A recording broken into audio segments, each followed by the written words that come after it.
Get the show on the road.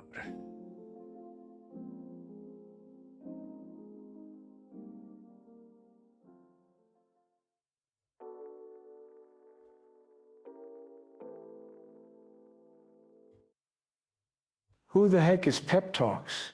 I'm not gay, but I fantasize about Marco Rubio. Pep talks. Pep talks. Pep talks. Let's eradicate the Kung flu. I'm literally coming. Pep talks. Pep talks. Who the heck is Pep Talk? They want our women. They want our children. Pep talks. Sometimes no means yes. Grab them by the Pep talk. Grab them by the Marco Rubio. Obama is a racist. Pep talks. I'm literally coming. I'm Pep literally coming. Pep talks. We found weapons of mass Pep talks. destruction. My fellow Americans, it has been confirmed today from Pep Talks that we are indeed all high on politics. Yeah, we are. Hey, yo. How's everybody doing? Oh, hey, look at that. Yeah, let's fix that up. Oh, yeah, that's another thing.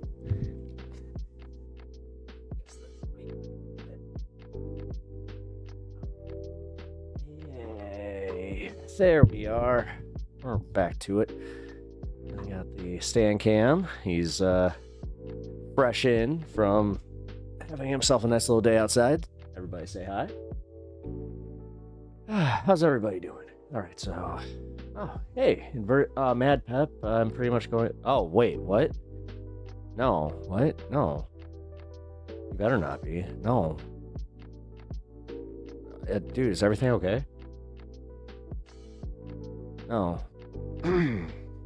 Sorry, no. I hope everything... No.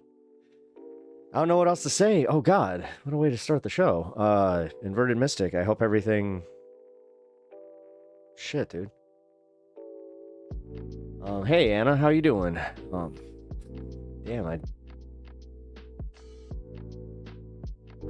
kind of wish you weren't, I mean, I'm going through a lot right now. But, hey, I'm here. If you need to talk, you know, I am here. You're all right? Oh, man, I hope damn, won't be around for the whole stream. Oh, well, gotta go right after work? Okay, well, have fun doing whatever's more important. I'm actually not even kidding. Have fun. I hope that whatever you do it with gusto. I think that's, pretty much everything you do. I'm getting me, ooh. Well, that's it. Hey, yeah, you have fun with that. Damn. Huh. Yeah, my grandma passed away today. Dude, I am so sorry. Fuck. Well, I mean, dude, for real, my sincere condolences. Fuck.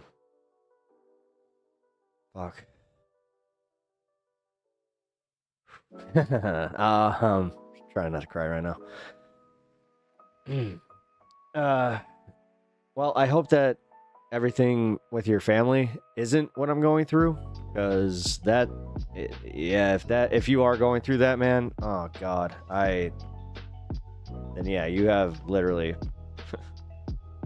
my thoughts are with you, bro. Fuck. That sucks. If you don't mind me asking, how old was she? Oh God, this might be a bad answer, because she's close to my mom's age. Oh God. Well, sorry, I didn't want to... she was younger than my mom. Oh my God, dude, I'm... Okay.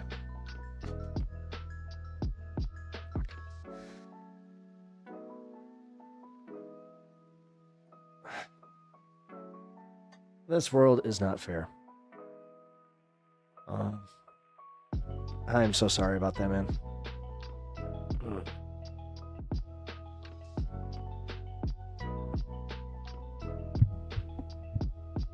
All right. I'm composing myself. I appreciate you guys letting me do that. And yeah, I'm good. Okay. Yeah, my mom was She was 73, so I was fortunate enough to know my great grandmother. To be fair, oh wow, yeah, that's pretty rare. I met my great grandpa. He scared me, and he always smelled like old peas. Like anytime that I heard that we had to go to his house, I was like, I really don't want to. And then I found out that it wasn't old peas; it was just pee. Like, dude, I found out some really like nasty stuff about that. Where it's like, oh no, he was one of those old people. No, but hey, you know what? It happens. That we're actually kind of dealing with that right now. My mother-in-law's in-law, I guess, her mother-in-law. Yeah, my mother-in-law's mother-in-law, has like severe dementia, and that's rough. But, hey, Miss Alice, by the way, I'm so sorry that I missed you over here on YouTube chat. I just turned my YouTube chat on. That was my bad. Yeah, it's like something that I might need throughout stream, you know. But like, still, I never thought I would have to deal with this at this point. Yeah, well. Yeah, that's the one thing. I wasn't kidding when I said, like, call your relatives and hug your relatives. And I hope that you were able to do that. I hope you were able to have a good conversation. Like, I hope the last interaction... excuse me. I hope the last interactions you had with your grandmother were good ones and you have good memories. Like, that's what's keeping me going right now. I gotta be honest. It's, yeah, today was actually a rough day. That's also why I'm sorry your news kind of shook me there, especially like seeing the age too. I said it, and I was dead serious where I was like, oh god. Seeing that she's younger than my mom, man, that was cope left. That's cool. There's big stuff afoot on Twitch. What is going on Twitch? What's going on Twitch? Please explain. Like, wait, are you finally on Twitch? Like, is this what is going on? You're finally on Twitch, and now you're making your Twitch debut? Hey, Allie, how you doing? Hope you're having a good day. Yeah, realistically, that's the most important thing is you guys having good days, and that I can contribute. Man. All right, so we have a lot of follow-up from yesterday. And I'm not talking about like any of the Tulsi stuff. I am talking... Oh, wait, that was 2 days ago. I'm starting to do that shit now. The Francesca Fiorentini stuff blew up. So we're going to get right into that. I have 3 news stories. One really important one, especially for federal unions, because Trump went and just did away with collective bargaining with an executive order. So that's great. But makes you feel like your own mortality. I have never had many people in my inner family, so we didn't have to deal with death much. Yeah, it does do that. Yeah. That's the part where yeah, I have I want to try and give better advice, but I feel like I should probably do that like privately. Because like the public advice that I want to give you here is just think of like the good, beautiful memories. Try and really hook onto those, especially like leading up to you actually like you saying goodbye. And then as I just keep your family together, man. So thanks, Miss. Sorry on Twitch. Can't see your chat. Oh yeah, they're over on YouTube. I have integrated chats if you guys haven't figured that out. Okay. Wow. It's amazing how like just a sip of water can actually kind of also help you reset, where you're just like, I feel hydrated and a little bit better. But yeah, man, yeah, definitely do not hesitate to reach out to me on Discord if you want to talk through this. It's rough. And yeah, I'm definitely fresh in the grief pool, so it sucks, man. As I said, my condolences for your grandma.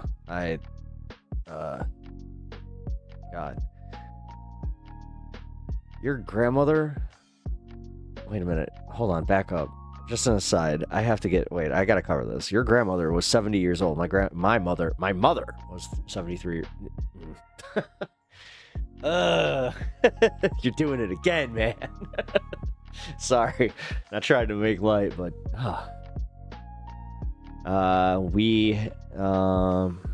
but you calling me out on it. Yeah, I don't read emails. I need to get better about this. No, I just read emails in a very at a very specific time. That yeah. Oh, hey, look at that. You guys did send emails. Uh-oh.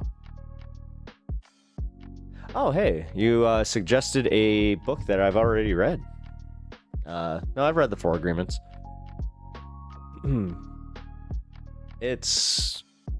I agree with most of the agreements. I don't know. Yeah, no, yeah, funny enough, I think that my first time with that was with my brother's death, is when I read that. My father was 38.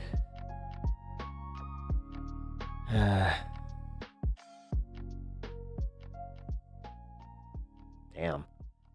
Should I not try to chat across platforms? I just read Twitch when it goes up by my head up. It's fine. It's fine. Don't worry about it. Hey, GTA Vice City, we are closer to the release of Vice City than the setting in GTA. Ah, stop it. No. I know. God, I know. Somebody literally said, 86, and they're like, yeah, almost 40 years. I was like, yikers. Man, what the hell is going on? Like, my auto zoom is... Oh, wait, did I never turn that off? Oops. Okay, that was totally my bad. Yeah. Anyway. Yeah, I was actually just talking about the Francesca stuff real quick. We're gonna be going into that. We also have Majority Report responding to that. Then, yeah, we have a few other things that I want to get to. We have a Piers Morgan debate, where Anna Kasparian debated with Brian Tyler Cohen, which I haven't watched any of purposefully, so I can react to it with you guys. So, sorry if I'm a little out there. I took that little capsule. I think that I told you guys about it, where, when I say capsule, it's all natural. It's the fungus among us. Yeah. It's definitely settling in. I just hope that it doesn't ruin stream. So we'll see. I think I'll be fine. It just kind of hit me where I was like, whoa. There's that mind opening. Oh God. Inverted Mystic, it actually just kind of hit me where I was just like, whoa, shit. Yeah. Grief is a bitch, man. Hot take. Hot stoner take. But you know what? I'm here for you. If anything I can do. That's the most important thing here. And I'm done. All right. And no, Allie, I think that you are fine chatting across platforms as long as you can keep up. That's realistically where I'm like, yeah. Yeah, 80s being 40 years ago is wild to me because it makes the people that adults I was attracted to as a kid are like now fossils. Yeah. Hey. Now I'm starting to feel like fossil-y myself, where because now you're making me realize, yeah, oh my God, I was one of the last vestiges of ooh, Farrah Fawcett. Although I was kind of at that point of like, ooh, pretty lady. My first like crush was Miss Elizabeth. Macho man would have wanted to put me in a headlock here. Don't you go looking at Miss Elizabeth, oh no. Avert those eyes, yeah. Little did he know, it's like, hey, I got your sunglasses, motherfucker. I will see them all day. Ow! Oh, hey, I can actually almost wear these over my glasses. Almost. Okay, whoa. Oh, man. In a weird mood. Gee, I wonder why. Anyway, I also wanted to just cover something real quick. Thank you for everybody over in the Discord today for keeping the conversation civil, and yeah, sorry for any drama that was going on. I mean, it wasn't my fault, but I'm mostly sorry that I could not actually be there to see what was going on, because yeah. I had some stuff going on today. Yeah, family shit.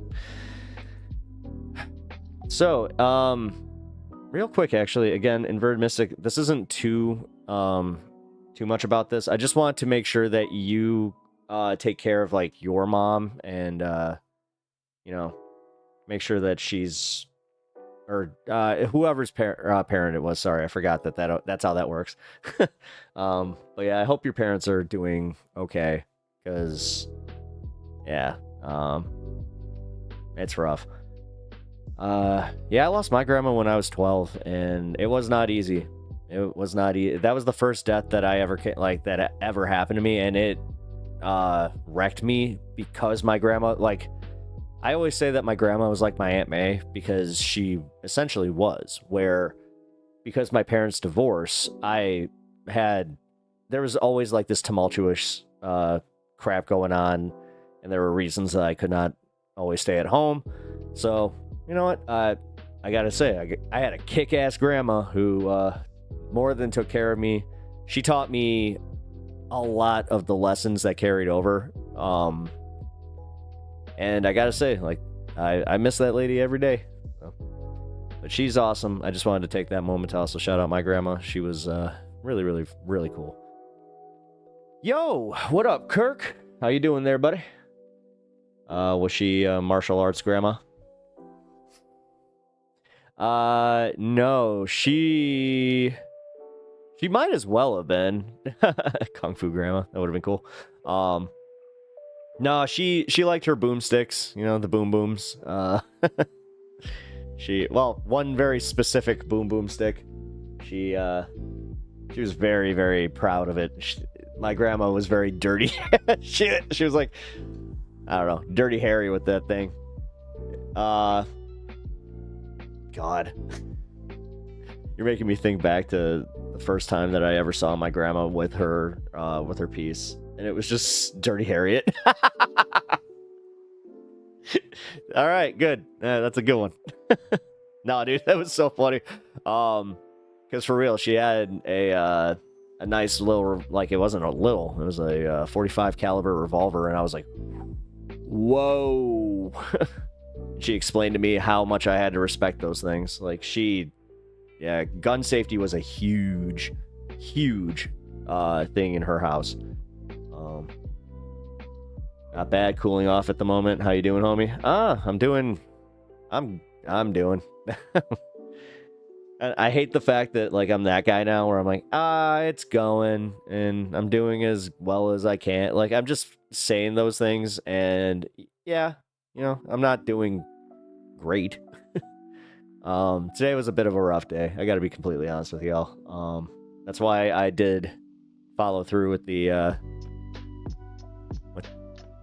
microdose, because I was like, oh shit, dirt. Cause yeah, I was definitely feeling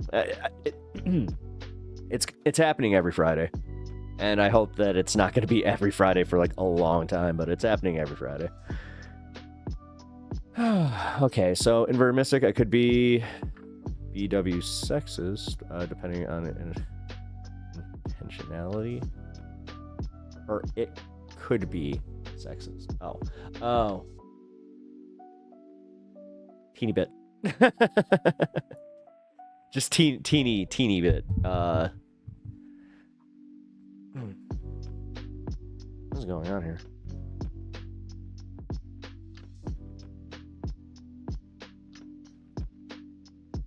Oh, why is... You're over on YouTube. Why the fuck? Doing that thing where it's just like, hey, YouTube crashed out, but my stream is in perfect condition. That's really weird. But yeah, I talked to my therapist about it yesterday. She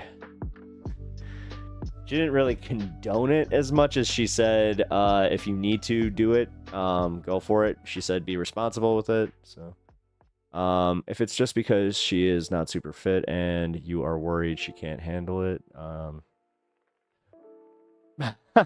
wait, what are you doing? Kirk, now I'm confused. What? Whoa. Nobody is here. I am nobody. Ah! Guys, now I'm here. I'm gonna give into all the main conceptions of it, where it's just like wow. Ow.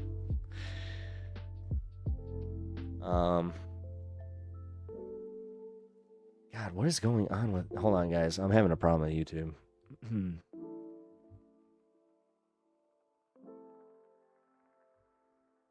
Oh, there it goes. All right. No, I know.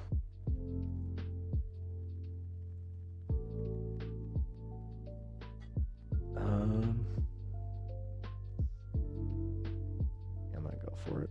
All right, so let's get to the important news here, because honestly, there's too much to cover for me to just not do it in the first hour here.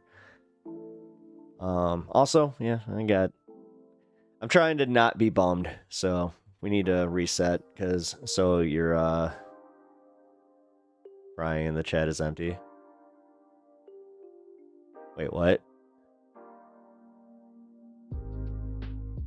Wait, what? I mean, I guess the chat is empty. Like, what is... Oh,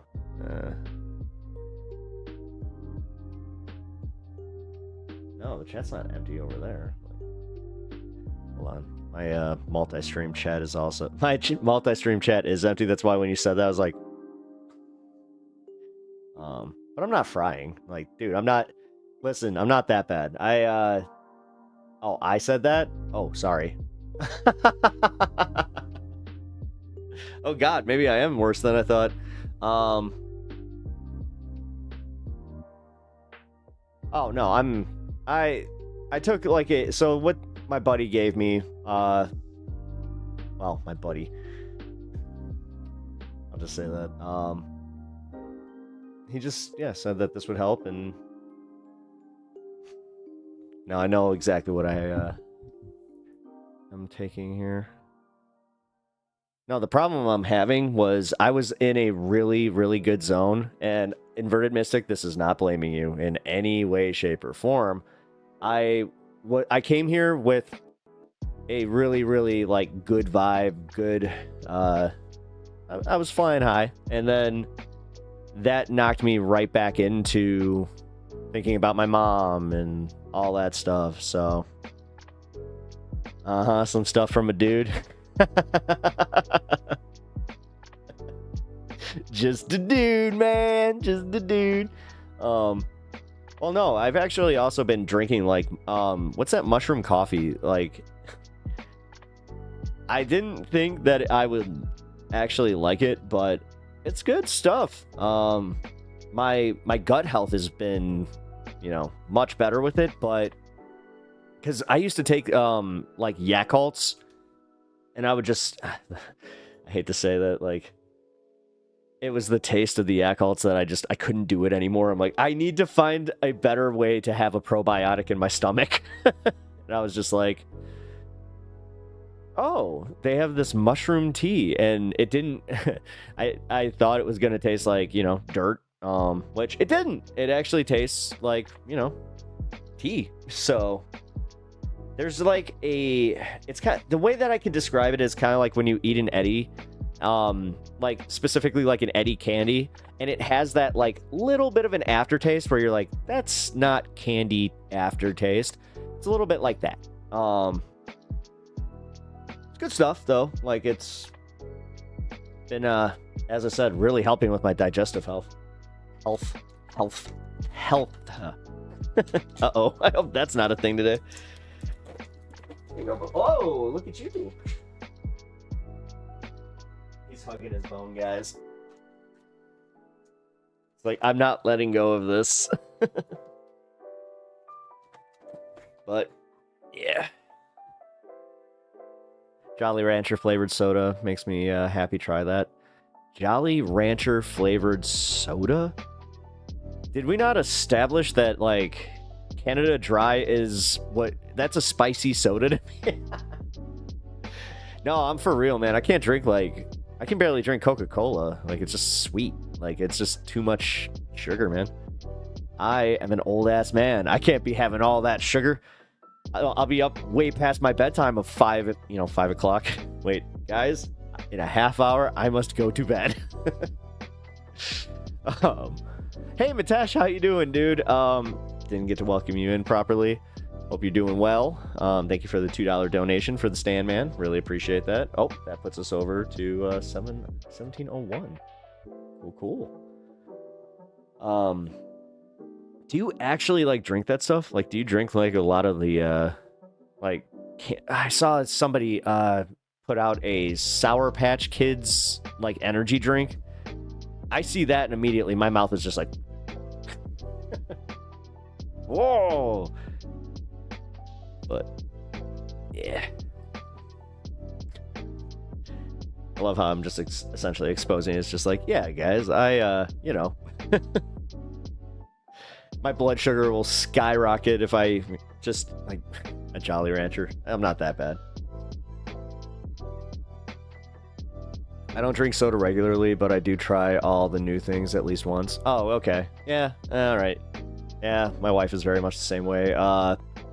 She does this thing where if there's a new chip specifically, she has to get it. She'll give every weird chip a chance. On the off chance that it's the chicken and waffle chips that Lay's put out, where if those ever come back out, I swear to God, she's just gonna buy up an entire truck full. She went a little nuts for those. I'm trying to think. Right now, actually, those all dressing Pringles, I powered through that entire that little tub. So, hey. You know what? When something's good, it's good, right? I also, like, my sweet of choice is, you know, Girl Scout cookies. I specifically tag-alongs. Like, I'll power through a box of tag-alongs. So, don't say Coke. Hey, wow, teasing me over here. I shouldn't have said that. I mean, I'm just trying to be honest with you guys, because, it was either that or I probably just wanted to stream tonight. But I also don't want to, like, my wife is back at work. It's just, it's one of those things where being alone in this right now is kind of not fun. Bro, my roommate walked in and was just like, what you want to do with your life? Bro, my grandma literally just died this morning. What the fuck? Dude, why are people so shitty like that? Dude, okay, so I gotta make a call out. I don't care if the cousin who, like, I'm not gonna say a name, but one of my cousins said something really shitty to me. And it was right before I walked into therapy, and I'm glad that it happened at that moment.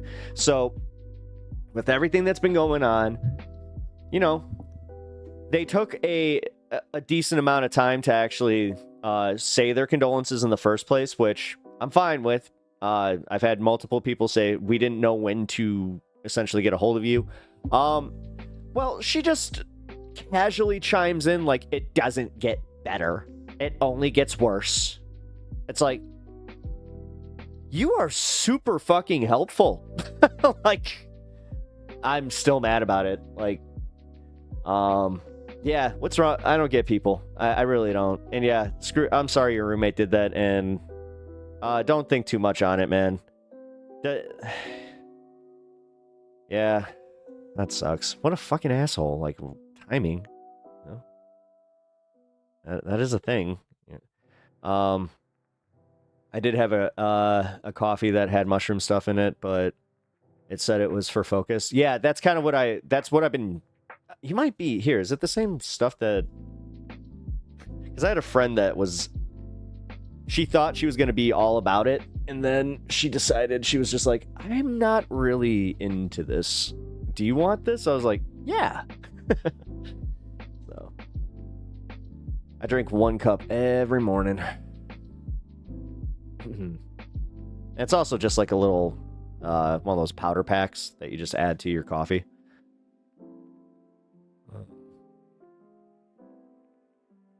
Wait, if there's ever an appropriate time to backhand a motherfucker, I'm actually kind of again, man. Wow, see, maybe that was the problem. I shouldn't have done that because, like, I'm feeling my emotions a little on my sleeve right now. And that one got me because it's like, yeah, right there, you're fresh in grief. What the fuck? Like, you just found out, like, what? No. What you want to do with your life? You know what I want to do with my life? I want to think about stuff right now and just, yeah. Like, I get that there's stuff that has to be done around the house, and I'm not the type of person to cry anymore. Oh, try and let it out, please. There's nothing wrong with crying. It's, especially if you can, like, if you feel that urge, just let it out. There's nothing wrong with it. Feel those feelings. Also, the one thing I'll say about crying in grief is I always feel every time that I'm letting it out like that I'm remembering my mom in the most beautiful way possible, which is like just sheer emotion, and just feeling that pain of her being gone reminds me how much she really did mean to me. So, you know, when I got that advice, I thought on that long and hard, and it was just, it's true, you know. So that's one of the weirdest parts, is like the more you feel, yeah, it's almost like a beautiful thing. So yeah, my cry sessions, I do value, but feel much better after a cry session. Yeah, you do. So man, that's just I just can't do it anymore. My life was tough on my hard ass now. There's hard ass, but there's also, like, you might need to seek therapy, because I think that when you're putting up those types of mental blocks, that can really lead to problems down the line. Like, this is why a bunch of, like, dudes my dad's age were dead and are dying around the age of, like, 70, because they didn't feel their emotions, and they always, like, they repressed everything, you know. I'm not trying to say that, like, everybody in that age group, because I'm not saying that, like, because I'd be saying it about my mom, and that's not what did that to my mom, I can tell you right now. So when I told my dad my grandma passed, he said, well, you shouldn't be surprised that happens to old people. Yeah. I come from a family where my great-grandmother had a heart attack in the middle of making dinner. My grandpa, without missing a beat, said, well, that's the end of her. So, yeah. Some people, you know, when they say everybody grieves in their own way, well, guess what? Sometimes some people just don't grieve in the right way. I'll laughing my ass off. Yeah, you crying when you being left-wing trash can. And dude, my mom just died 2 weeks ago. Do you feel good about yourself? We're talking to somebody who just lost their grandmother. Like, you essentially just walked into, like, you did the equivalent of walking into a grief session. Like, yes, that was mismarked high on politics. My bad. But You literally just walked in and you're just like, you guys are gay. Like, fuck you, man. Like, seriously. Like, do you feel better about yourself? Because you big, strong man, you make fun of left-wingers who just, you know, are experiencing grief and admitting that they fucking cry. Yeah. Yeah, real men don't cry like kids going... Yeah. Get fucked, Flocka. Like, seriously. I kind of... Like, people like you... I hope that you're the first ones. Like, go get raptured. I hope that you believe in Christ or whatever the fuck, because honestly, get the fuck out of here. Yeah, no, like, seriously, he really did. It's kind of funny, though, because it is, like, showing their, like, just their lack of humanity. Like, this guy thinks that he's, like, a shining example of, like, cool, right? Flocka doesn't even poop. Hey, it's one of those emotional stumps. Oh, I just, again... This would be, like... This would be one of those things that I keep saying, like, when I call out people over on Twitch where they start coming in here with their bullshit, where it's just like, hey, you gonna introduce yourself? Because he could have saved himself not looking like a complete ass, and then he could have gotten the trolls in, but, you know, he just had to go show that he's literally not a fucking human being, which that could very well be, so.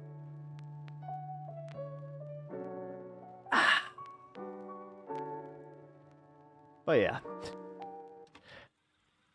This is what I get for going on the internet and opening up, I guess. No, this is actually... I'm kind of answering my own question. Yeah, that's exactly what it is. Libtard. God, that still hits. It's such a... God. I guess when you have such a banger of an insult, you know, you just don't want to ever evolve past it, I guess.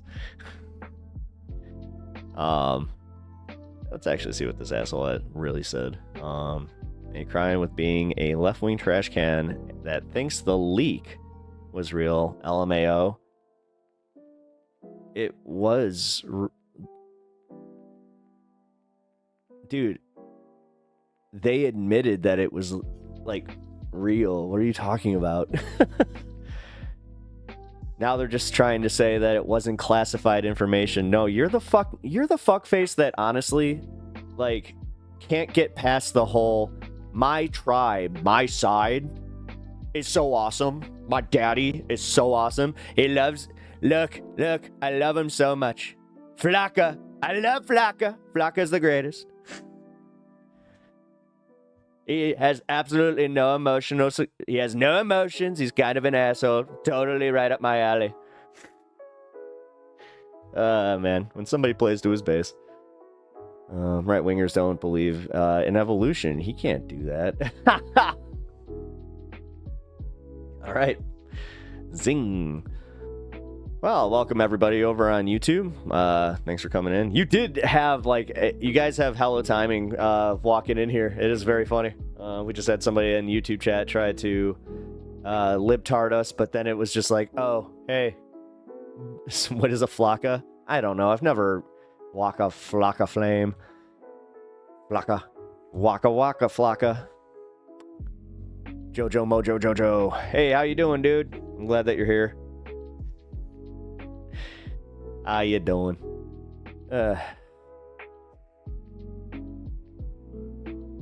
Trying to be like, links are real.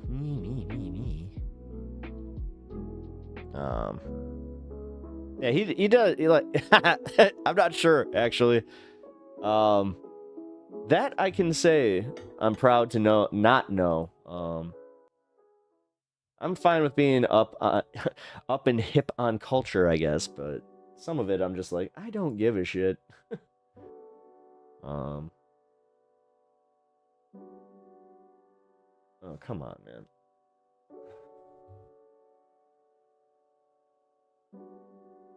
Hold on, guys. My computer's been acting really, really wonky today. Oh, Windows update processed.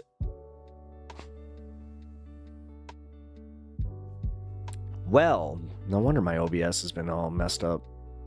That explains all the black screen. Cool. Flocka's like, oh, that is actually, like, that's a thing. Oh, shit.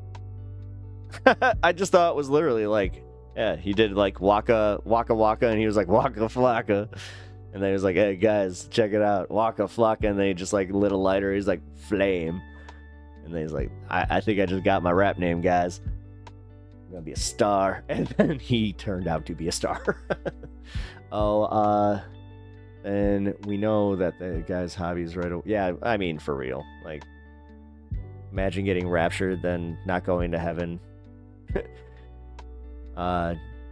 Yeah, that'd be funny. Yeah, just not being able to move in the sky and fly around like a demon. No, actually, I think it'd be very funny if it was kind of like a twist ending, like a Sam Raimi movie, like Evil Dead, where they all get raptured and they're just like I'll set the scene. They're getting raptured.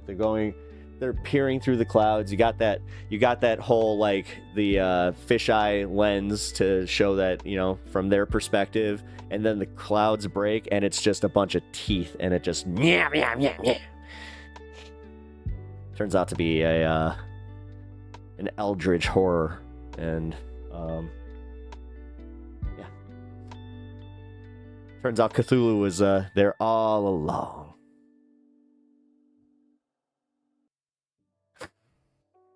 Flocka, the stuff you see, the people melting in front of the stations, doors screaming that they're Thor, protector of Asgard. Oh, wait.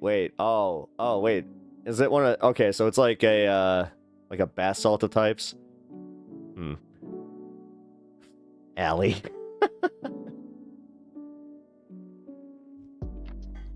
I think Allie's disappointed in me, guys. If I had to guess.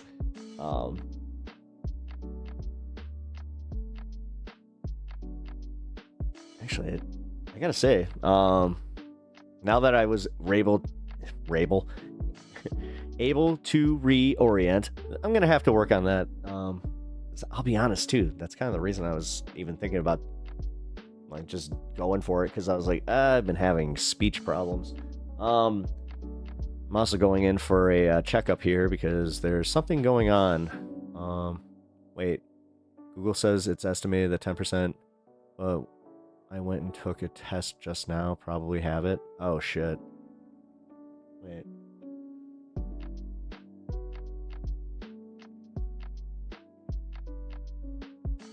Anxiety?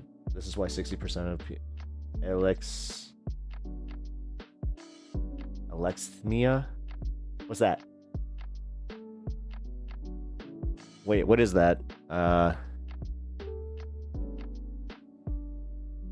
Dysmithmia? Oh god, what is... Okay, so what are these two things? Hold on. It's almost like I have this thing called Google. Right. I'm about to learn something. How the hell do you spell that? Alex. Alright, Mia. A psychological trait characterized by difficulty in identifying, understanding, and expressing emotion. Oh, interesting. And then you said you have what? Dysmithmia. Whoa, excuse me. Dysmithmia? Dysthymia. Dysthymia is known as a persistent depressive disorder, chronic form of depression characterized by persistent low mood. Oh, okay. Interesting. Mostly in male. It's not diagnosed, but it's not being able to feel emotions and express them in a healthy way. It's mostly in males, but recently females have surpassed it. Really? I mean...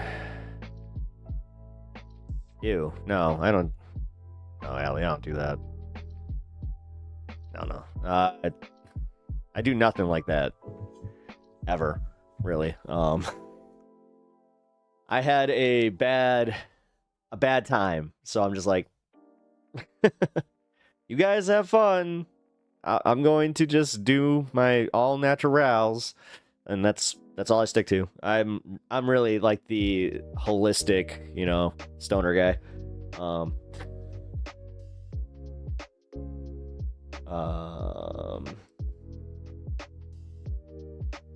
I walked into a downer stream today. Well, yeah, unfortunately, you know, it's Friday.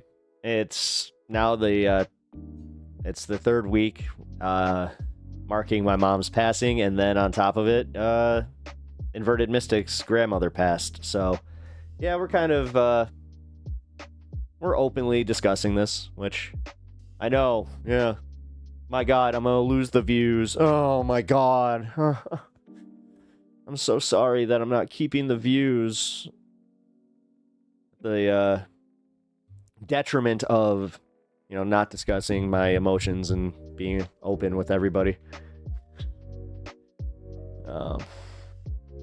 I will say this. I have noticed that my inability to actually break from that is, yeah, not great for the marketing not great from a marketing standpoint. Trying to slow down my speech, man. X is different than, yeah. Grass and the Miller Lite with a little widespread panic and string cheese is all the party I need. Holy crap, that's a lot of strings. That's a lot of strings. Just like, yeah, trash cans. Like, do they still use trash cans? Wait, no, that's not them. Well, for like 70% of people, and it means I don't have to worry about the government for 3 days. What? Fridays are happy days? Oh, well. Okay, well, I mean, generally this is a happier stream, but, you know. My God, he feels things. We can't. Well, you're making me uncomfortable. I must go. I mean, again, we did have somebody just walk in here and just straight up just be like, I'm gonna troll this asshole, look at me. And then I have, like, he has not spoken in quite some time, so I think he walked out. He did literally do the thing where he opened the door. He's just like, you're all gay. And we're all just like, this is a grief counseling session. Which almost, hey, wait, if I'm going to take one thing away, does that mean that they do have feelings? Does that mean that they can be reached with the whole shame thing? Shit. Time to reevaluate. Yeah, THC. Yeah, no, same. KHC. I gotta be careful with that. It's almost like the more successful you are, the more emotionally unstable you are. No, I can say that. Like, I've met some pretty successful people that come off like they're not exactly the most emotionally stable people, or not toxic ass narcissists. I think you have to have a degree of toxicity to you to just be able to throw everyone you know under the bus, essentially, to get over, because that's usually what happens. Talk to enough successful people where they've lost their entire families, and it's usually because they made a move, or, you know, then there's the other side of that where the other family members are toxic as shit, and they're just like, oh yeah, well, this person got successful and then didn't give me, you know, a loan for a house, so I'm never talking to them again. That happens too, you know. Shit's complicated. I've been smoking since yeah, same. Jojo Mojo Jojo, you got me beat by a year. I was 12. Widespread Panic, I haven't thought of them in years. Yeah, no shit. I have one of their old tour stickers. Man, that ages me a little bit. I'm extremely successful and sexy. I can attest to this. Well, I think we just diagnosed Kirk. Rich people have no risk assessment. It's a disability. Yeah, no. That, I could see that. Hell, yeah. Because that also explains how when they lose everything, they immediately go and do like the meme, you know, like the whole Wall Street meme. And yeah, it's a meme for a reason, because I think that they do kind of just in that moment, they're like, it is too embarrassing to face all that loss because line go down. And that's also why we're in the position that we're in. It's like, I was just explaining this to somebody where I'm like, dude, do you understand that like when they hear billions, it's not even about the numbers to them. It's about line go up and line go like define rich.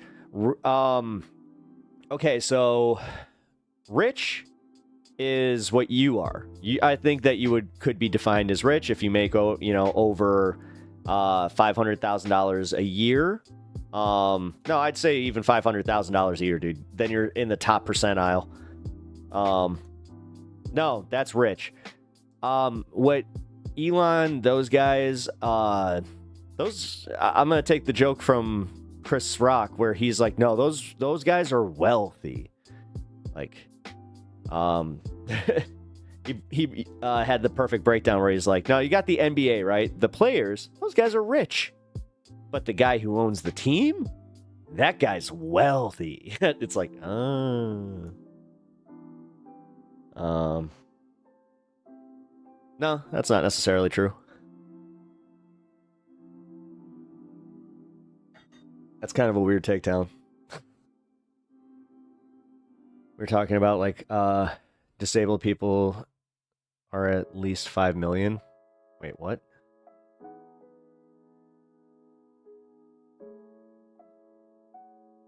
You can be broke with a huge income? Oh yeah, like yeah. Okay. Oh, that's what you meant. Like yeah, like Elon. Yeah, having like liquidity is way different. It's about having, you know, actual cash.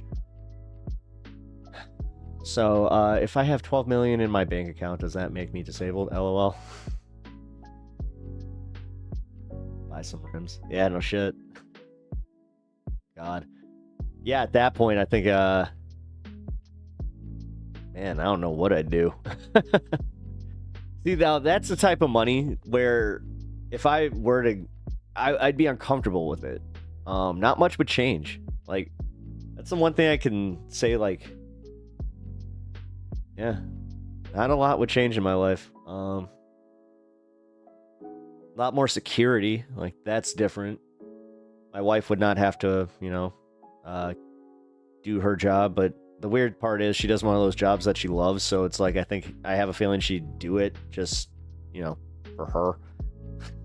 But 4 million is not a lot of money. It depends on how you spend it. It really depends on how you spend it. So, like, think of it this way, Kirk. And my grandma, she did break this down to me. She's like, okay, so $4 million isn't a lot of money, but it is to normal people. Like, it's not a lot of money to somebody that spends a lot, that has a lot of debt, you know?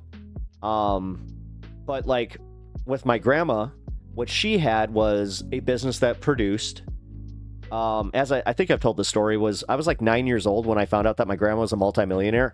You would never know it. Never. In the neighborhood she lived in, you would just be like, what? The car she drove? It didn't click. Like, I was just like, oh shit. Like, that's crazy. And I remember just asking her, I'm like, Grandma, why don't you have like a bigger house? Because, I remember kind of like equating it and seeing like we were by a neighborhood that had like these huge houses. And I just remember asking her why she didn't have one of those. And she was just like, I don't need it. She's like, I like my house. I'm old. I don't need all that space. Who needs, you know, more than 2 cars? Because she had her one. Well, okay, she technically had 3, but 2 of them were operational. She had one that was an heirloom. But yeah, she had her fun car. It was a Cadillac Eldorado. She loved that thing. And then yeah, she had a Buick Rivera, which nice car, but not exactly what you would expect from somebody that is, you know, I like her. Yeah, she was awesome. I'm telling you, my grandma was fucking awesome. And that's the thing. She was so down to earth, and she also taught me like never, ever, like think that you're a trust fund kid. Like, and then she made sure that my dad, same thing. You know, just because I had a family business, they made sure. Which it's weird when other kids that you go to school with find out that like they don't care about any of the like internal discussions of your family with that shit. They just assume they're like, oh, you're like, I got called a trust fund kid a lot, and I was just like, if you only knew. Like, no, what sucks for me is I know that I'm gonna have to work for every fucking dime I get. Sucks. Meanwhile, all these assholes had freaking, you know, wealth money. Ugh. That was another thing. Like, for a small time there, I was in a program where I confronted my dad on this. I was like, did you send me there just because you wanted to feel like you were like part of the elite? He's like, a little bit. I'm like, did you learn you weren't? And he was just like, a little bit. It was so funny. It really kind of felt like something out of a movie where we were trash, and they treated us like trash compared to like everybody else there. And I know that like that's the first time I ever heard new money. They're like, what are you, new money? I was just like, huh? I just love that when my grandma was just like, no. She's like, we're old money that's had our money. Like, she was a Depression era person, so like she hoarded money. And that was it. Like, she barely spent. God.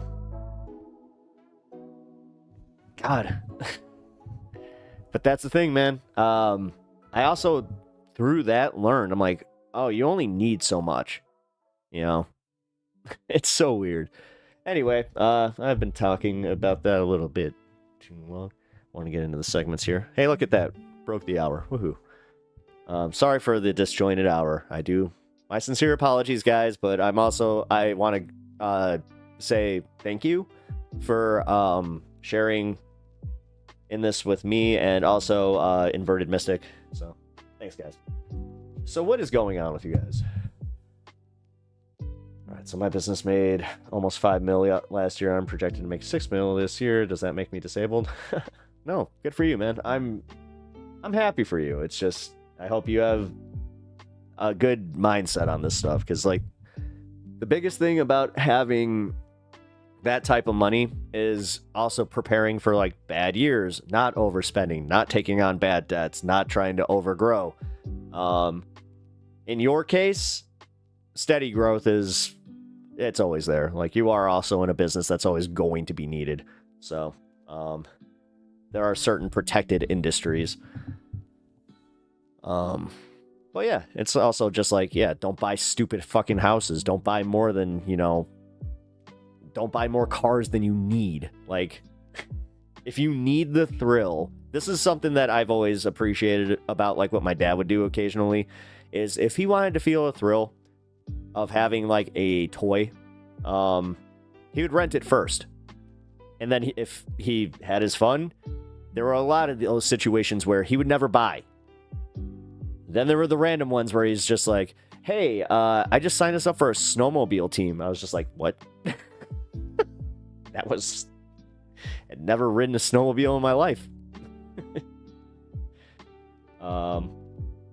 This girl. Hey, how you doing? How do you judge what somebody needs? Number one, judge. Why do you need to judge what anybody needs? How about ask? How about you ask what people need, and then if they tell you, hey, I need this, then you say, okay, well, this is what I can do for you. No, the idea that, like, if you're talking politically, too, I think it's fucking ridiculous. Do you need all the stuff on your shelf behind you? No. What are you talking about? No, that was stuff that fucking made me happy in the moment, and it's also, like, a bunch of game shit. Which, yes, Warhammer does that. Although, to be honest with you, that was a subscription service that I did to build my Warhammer army, so it looks like a lot more than it is. That's only about 3,000 collected points of Warhammer, so I collect cars. Oh, well, again, I need them, I guess. The thing is, I've seen car collections just die, dude. Your cars don't mean shit to anybody else. Dude, I've watched a fucking 1951 classic Thunderbird rot in a garage to the point where it was unusable and they had to send it to a junkyard. So, just saying.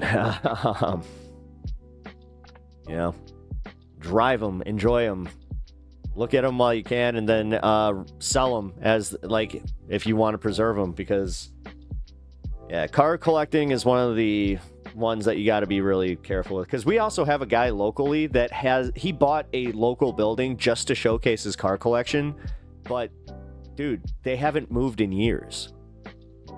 That's the thing that makes, like, I'm like, oh dude, those things are probably undrivable. But if you take care of them and you enjoy them, then cool. I just don't get it. I also don't get, like, the like Jack Dorsey, like what he did when he got, like, famous. He just started buying car after car after car, like these supercars, and now he's surprised that he's in, you know, so much debt and he's about to lose his house. It's about enjoyment. Yeah, but you can find the thing is, no. You also have to have a cap on your enjoyment. So, like, for instance, with this stuff, you realize, like, I could go even deeper into all that stuff. Like, I could spend all my money on Pokemon cards. Trust me, I'm an idiot, and I could. Don't you test me. But I know that I can't. Like, it's just... I know also, like, where I can enjoy the things that I have. That's the one thing I will say. Like, the church kind of did give me that, where it's like, hey, appreciate the things you have. Like, that is something I'm just kind of like, you get a little bit better about. At least personally, that's something I had to get better with, and I'm glad that I worked on it, because I really enjoy everything that I have now, and, you know, it helps me enjoy the things that I get even harder. So, what is going on over here? People need housing, healthcare, education, nutrition, civil liberties, access to commons, and sense of community. Easy. Next question. Nice. You seem like the type of guy who would enforce someone to do all your work, then be like, oh, I did all the work? Who, me?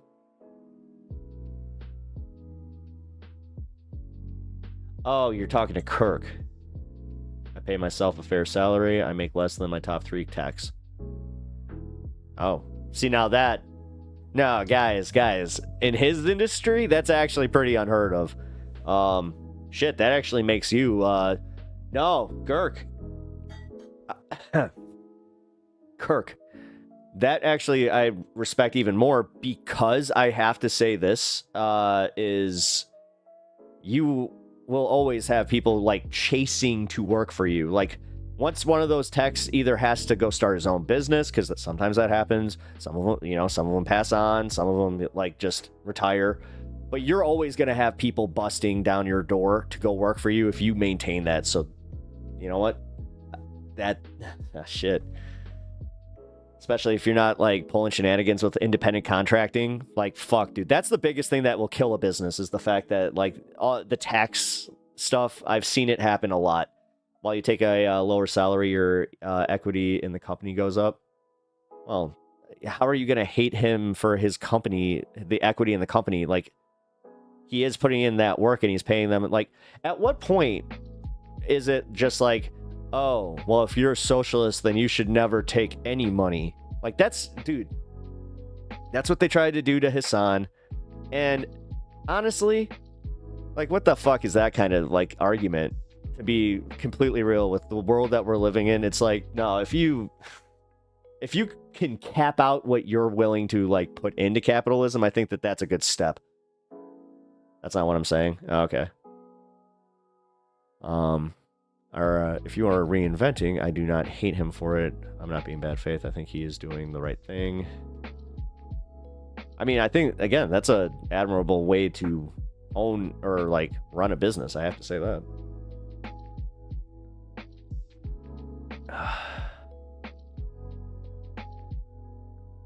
It was like getting on my nerves. What was the assumption then? I do the same. I invest a lot of money in my business. Nice. Everyone chill. That's an order. Anna coming in hot. All right, listen to the general, people. Also, Inverted Mystic, you are, yeah, man. I just hope that, like, if you're hopping off, just make sure it's not coming from, you know, everybody just, yeah, everybody chill. Be a little chiller. All right, here we go. Let's get to some chill stuff. Let's talk about some chill stuff. Also, yeah, where are we at? 11. Shit. Well, let me say hang 10. Like this? Doesn't really? I think I can do that, can I? Here. I'm 99% sure I can do that. Because I use that, like, that's how I can... that's how I, say okay to my dad is... Because my dad has always used that wrong. So it's kind of been funny, man.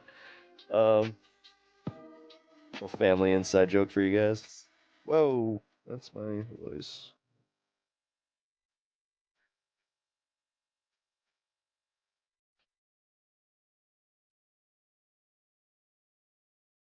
They didn't remove it, did they?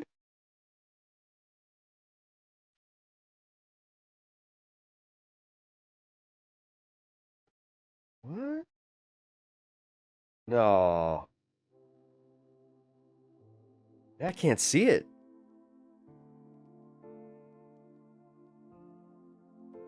Oh no, here it is.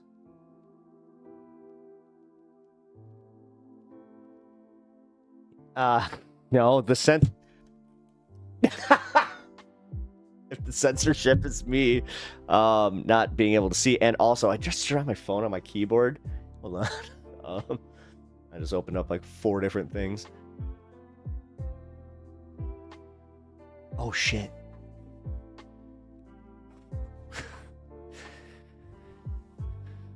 Ooh.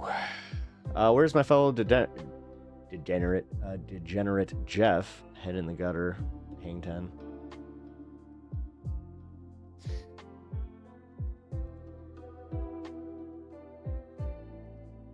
I'm saying that Kirk is being kind of a billionaire apologist right now. He's not really.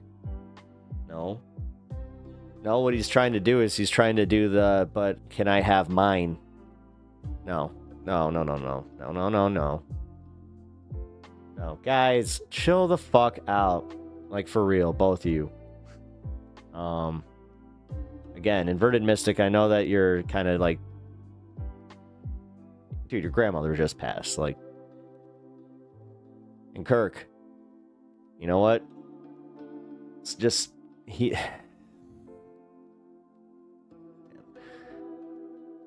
Let's not. Okay, wait, Hang 10 is a surf clothing line? Yeah, I know. I got a few... Wait, this isn't part of it, is it? Who the fuck made this?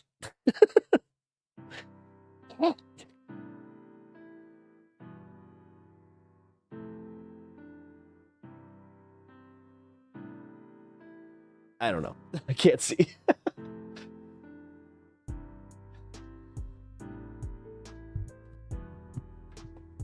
No, dude, Kirk, I'm not telling you to shut up, bro. Like, I'm telling you guys, can you just chill? Like, just chill out. And I'm not saying you're wrong, man. I'm not trying to take sides here. I'm not on anybody's side in this one, because you guys are having a discussion. I see where you're coming from, Kirk. I just feel like, knowing where I was at in my grief, I feel like there's just, yeah. That's what I'm trying to tell you, Inverted Mystic. Like, calm down, man. Like, I think that you're kind of, like, lashing out at chat here because they're here. Which, you know, usually I'd be okay with, but... yeah. Like, now you guys are getting, like, aggressive to each other. Let's... Man. And Kirk also, like, I'm sorry that this is the second time this has happened to you, where it's just like somebody took something you said and just totally said something else. So I'm not mad at him, I swear.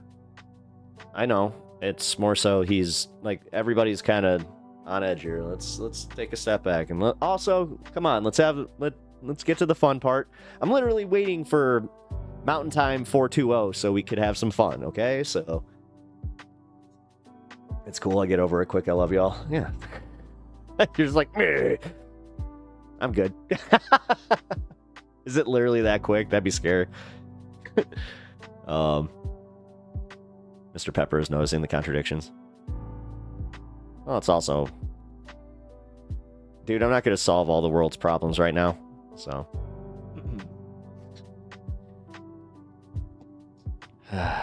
My personal views of everything is, yeah, dude, again, you know where I stand. But if Kirk is running a business, you know, admirably, if he is using the money, putting it back in the business, again, admirably, like, dude. Because I also, can I just say this? You know what? I said this earlier in fucking Discord. What the fuck is going on today? Is there like a full moon? Like, what is it? Because everybody seemed to have woken up in a really bad mood, and it's specifically politically. Like, Duke, I noticed that you said it too. You're like, you said something about liberals. Then we had somebody else going off in the Discord, and then we had Kirk popping off back in the Discord. Like, what the fuck is going on? Because even I'm starting to feel it, but I'm taking a step back so I don't piss anybody off, because I'm starting to realize it's like, oh man, you know what? Might be coming from a bad space. Glad we aren't unhappy. Yeah, I don't know if I'm coordinated enough to surf. I tried. I suck. I tried to tell you about the moon, and you don't have to listen to me. What'd you say about the moon? Sorry, actually, I didn't see or hear what you said about the moon. Here. What am I talking about here? Wait a minute. It's just Allie hanging out in voice chat. I've been sitting here for 2 months. It's all happening. What's all happening? Like, people are just going nuts because of the moon? The moon is made of cheese. It's official, guys. They were right. Oh, it's an eclipse tonight. Oh. Alright, so yeah, everybody just chill out. If there's an eclipse, I don't pay myself that much money. My OG has a, in the field for over 20 years in industrial refrigeration, 85 and hour, and not unheard of, 80 hours a week is normal. Jesus. Holy shit, dude.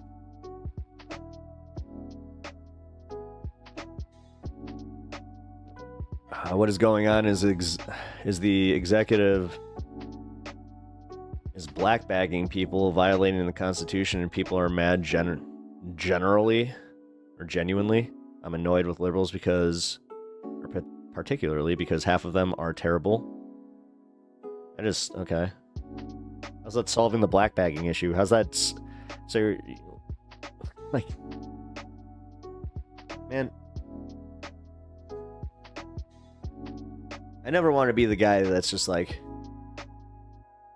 then do we just throw in the towel here? Like, we're trying to solve these like, I would love to be able to solve these problems, but man, sometimes, like,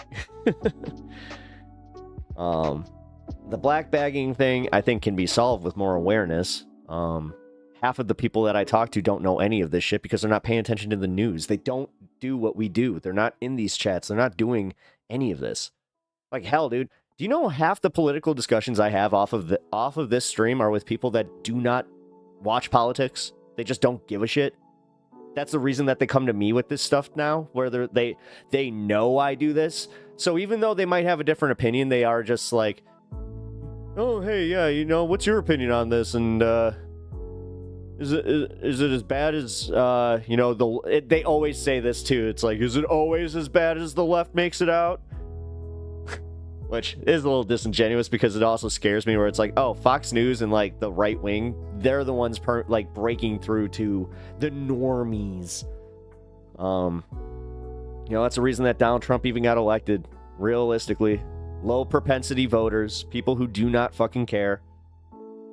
You know, people are sick of like the politicians, and that's still true.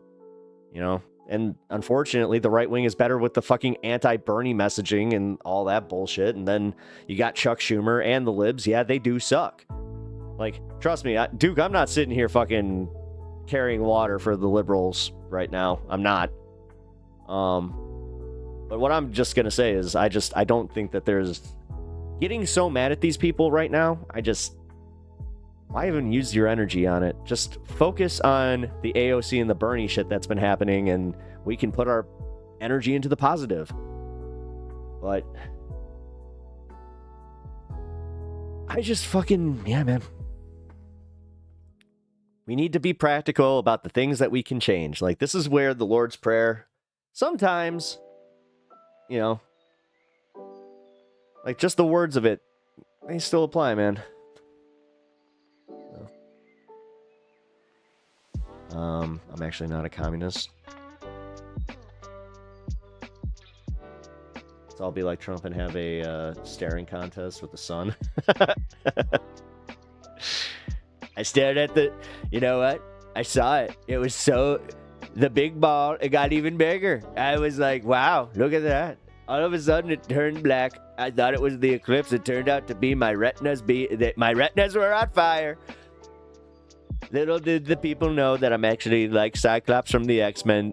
It didn't actually burn me. It gave me energy for my mutant powers.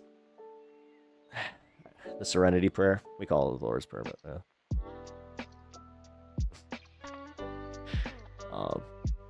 because, you know, Christians be weird like that. We can't call it whatever the Catholics call it. They really were like that. Pep Talks TV, this was the last election. We're going to be covering that. Although, now's not the time to be so pessimistic. Because God, you know what doesn't work?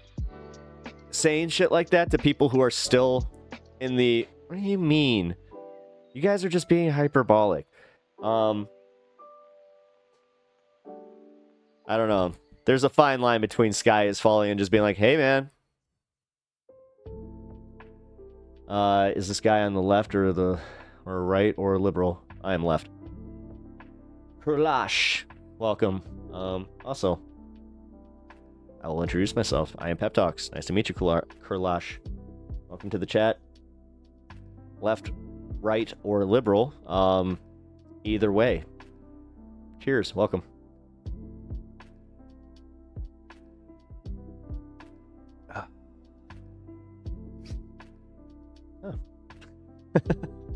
I always like the little wave.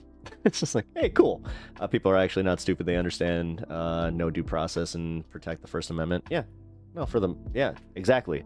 That's why, like, most... Okay, so here's the other part about this. Guys, like, I don't know who the fuck you guys are talking to, but in my life, the people who are listening to Fox News, they don't believe this stuff about Pete Hegseth. They think he should be fired, and they think that Trump is fucking up. They think that this is embarrassing. Like, there are only a bunch of fucking randos on the internet that are just going out and still doing the, Trump daddy's work, which, to be fair, I think they're all fucking bots. After I saw that 60 Minutes report about bot farms, it did change the way that I interact with people online, where I'm like, whatever. Whatever. This is the kind of community that we can build because I know you guys aren't fucking bots. Like, and I know that we can have, productive conversations. Like, dude, I love the conversations that we have here. I like the backdrop. Consumerist leftists are always balanced. Consumerist leftist, yeah. Consumerist leftist tries to maintain a healthy balance of sanity, and consumerist leftist doesn't have kids, so I don't have to spend on any brats. This is what happens when you do not have children and you get to your 30s with, just basic money. For real. Kids are what do it, man. Okay, to me, consumerism isn't an economic system. It's just asking the question what should and shouldn't be owned. You're going to have to ask, do you want to live in a world where you pay to breathe? What is my hair routine? Brush it. I use, like, oh god, what is the name of the shampoo I use? It's a, crap. It's like one of those, Alta ones. Oh.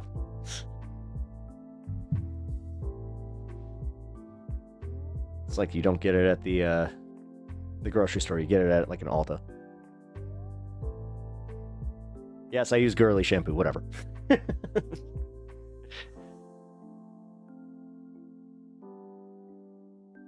Your wife is a goddamn hairdresser, and you said, brush it? That's what I do.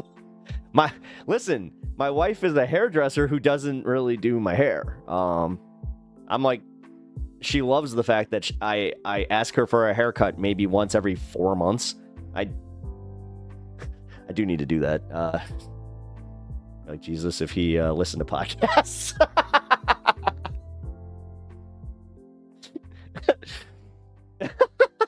That's kind of funny. Bless you, my child. I appreciate that.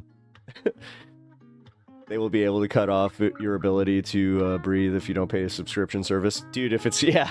You ever driven in a Beamer lately? Holy shit.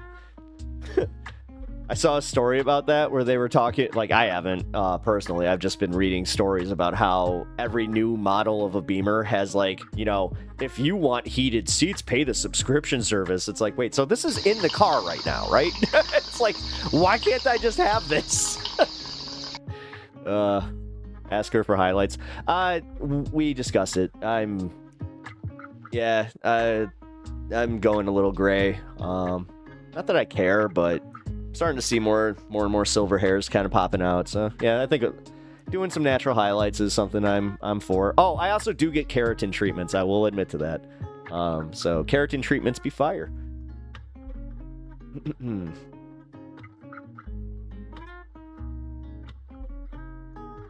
What are you talking about? The fuck is what? An eco-fascist? That sounds like a... So you're an Ewok? Is that what you do? Yip yips? You do yip yips? Sorry. That actually... What would they actually be classified as? I'm a conservative through and through. I'm not budging. Why? Why does everybody need their, like... just the label on it too? Like, I only identify as a leftist because I know my politics and, like, we have to do this, but and I really don't agree with, like, conservative platforms. But yeah, when you say you're a conservative through and through, then that does throw everybody off, because then all of a sudden, like, they're just like, oh, well, that means that you think this, and this. I don't know. I have room to budge. I am always willing to have conversations, but what you will see is just, I'm not going to be, moving Trumper, I have lines, and I also, like, yeah, I have my steadfast belief system, which I just feel like putting the label on it, you're always inviting people to just immediately attack or not engage with you. And this goes for every label. Like, religious, political, all of it. God. I mean, look at Star Trek and, like, I remember this experiment was actually run at a Comic-Con discussing Star Trek and Star Wars, and, man, even that got contentious. It was just like, okay. West Coast? No, I am not West Coast. I am dead center of the USA. In that Chicago. Wait, didn't Frank Sinatra do one of those Dem songs? Was that him? Wait, who did? Or was it B.B. King? Who did Sweet Home Chicago? Come on, babe, don't you wanna go?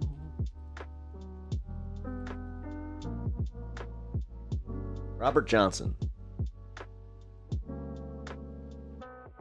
Oh, it was actually for the Blues Brothers. Oh, that's cool. I didn't know that. Hey, I thought that was actually like a song that they covered.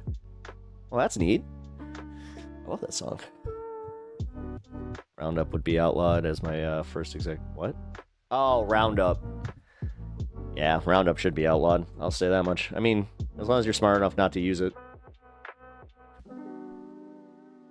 The Constitution is not exclusive to capitalists or even democracy. Conservatives should care about the Constitution without due process or legal system is just fascism. Damn woke. Wait, wait. Oh, I'm woke. The damn wokies. I don't know. The whole, like, woke thing, I think, is just ridiculous and overblown in itself. Where it's just like, oh, you have humanity. Oh, gay. Hey, shut up. It's kind of funny, the ones, like, most focused on trans shit and who use, like, translate, like, literally just even the word trans, like, in their media, the most, is right-wingers. So, that's kind of funny to me. Nuclear power plants would be built immediately and wind power would be outlawed in, like, 3 years.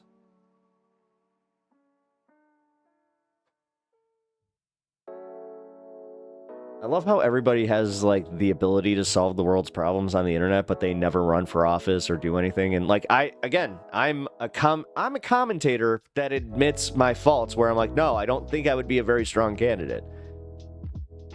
I would love to support a strong candidate and then just be like, no, you know what? I'll strategize for you. Like, being a political strategist or, like, working for a politician, I'm all for, but...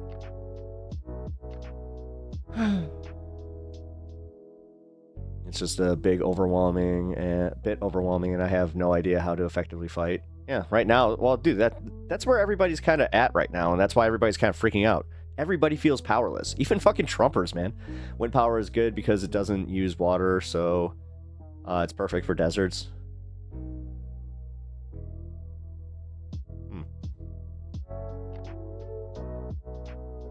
Alright, I haven't really driven through the desert in a while, but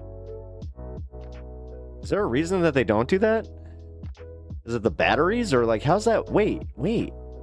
No, because I know that they have solar fields. Like, I've driven between Vegas and California, and they have solar fields out there like a mofo, but I've never seen wind farms, now that you bring that up. Huh. Why is that? What? There has to be one too. Here, hold on. You made me genuinely curious about that. Why the fuck is there no... Why? No wind farms in desert. While deserts can have wind farms, there are unique challenges to make them less common, or that make them less common than in other regions. Sandstorms, high maintenance costs, and the potential for unpredictable wind speeds. Okay. Sandstorms and environmental challenges. Sandstorms can be can damage turbine blades and mechanical parts, requiring frequent maintenance and potentially reducing the lifespan of the turbines. Frequent heat can also reduce the efficiency of the turbines. The lack of water in the desert regions can make construction and maintenance more difficult. Desert environment can also be too harsh on the equipment, requiring robust and specialized designs. Get to it. Wait a minute. for wind and other also hot air is less dense than cool air. Ah, yeah, actually it's weird. As you said that, I read that. Yeah, and that's why energy demand deserts often have lower population densities, energy demands compared to other regions, potentially limiting the need for large-scale wind farms.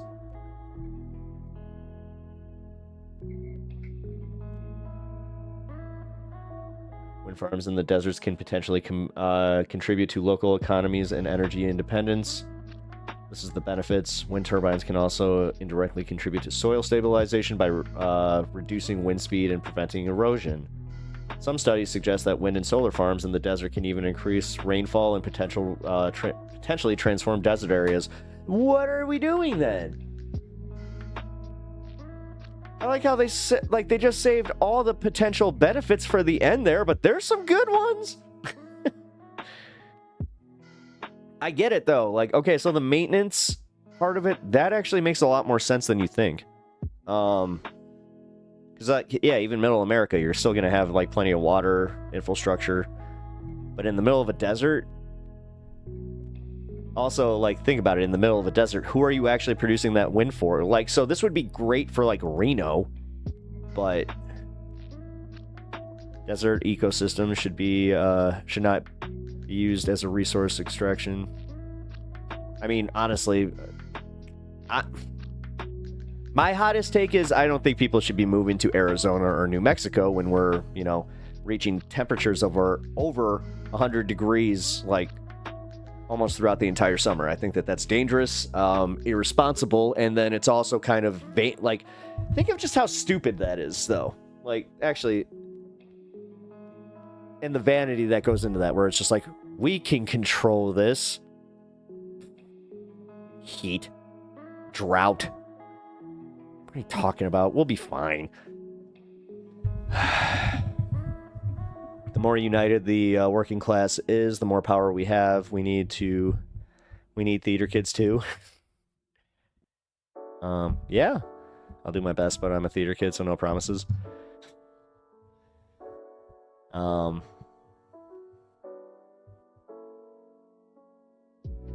do whatever little thing you can do. Go to a protest, call a senator, talk to people. Don't tell people they can't make a difference. Oh, well, I'm not saying that we can't make a difference. I think we can.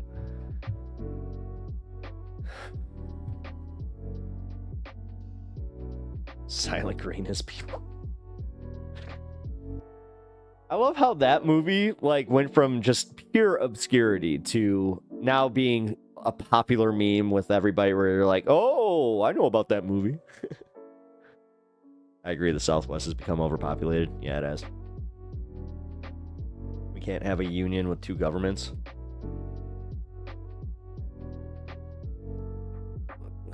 Dude, we are never going to live in a world where everybody thinks the fucking same.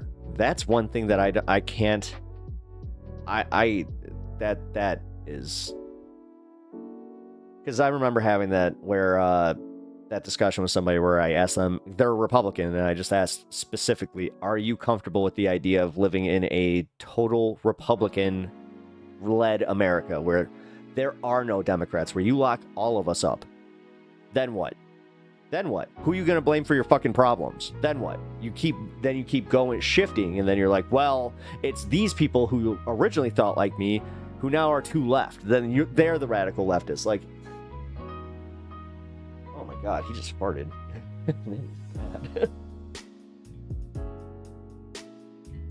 Oh. Stan!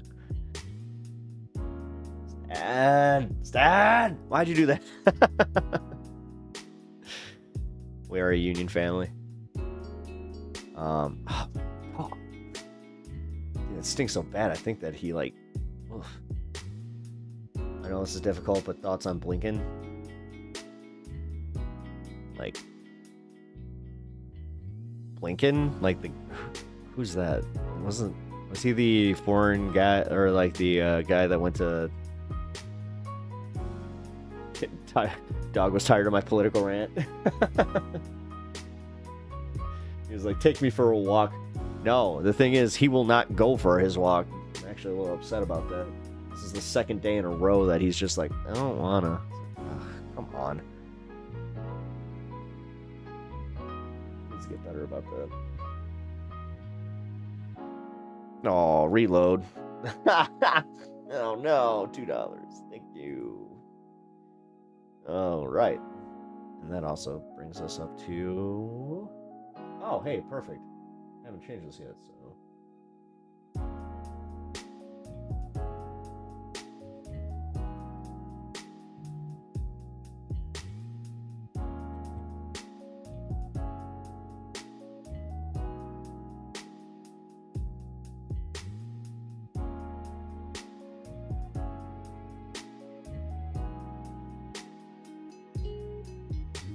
Thank you.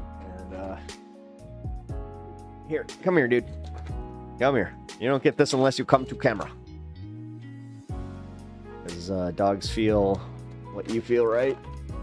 Well, yeah, he has been bummed. And on top of it, his mommy was sick yesterday, so, yeah. Oh, your breath stinks there, kiddo. Oh. Oh, my God. Blinken is the epitome of the blues guitar lawyer. Seriously, the unions that... Wait. Okay, so were you talking about Anthony Blinken? Like that guy? Tony Blinken?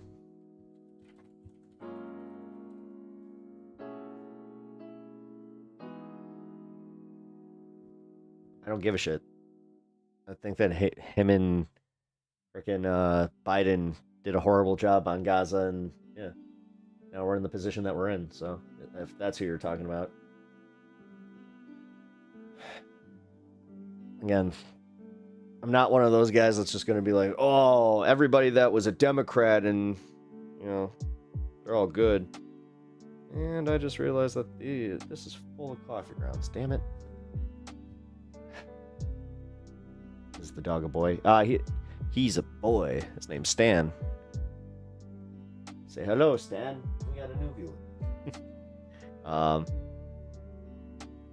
Stan is a girl's name. Sure. I guess. I mean, it could be. I don't know. I don't hate. All right. Well, here. Let's fire one up, smoke together, and then we're going to get to the news and the politics portion of the show. So we're gonna get high on politics. There's a new Ben Fold. Yeah, hold on. That's actually very important. No shit.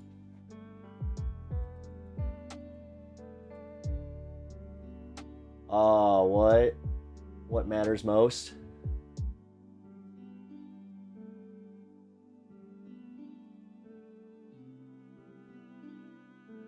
Dude, what? Okay, yeah, I'm excited for that. I'm gonna listen to that after I get off stream. You named your dog after the guy on American Dad? No, I named him after a famous hockey player and somebody else in my life. That actually, I mean, in my life, another person I looked up to. Oh yeah. I also like going, Stan! Come here, Stan! A little bit of a Randy Marsh joke, but the fascism part would achieve that goal at the expense of humanity.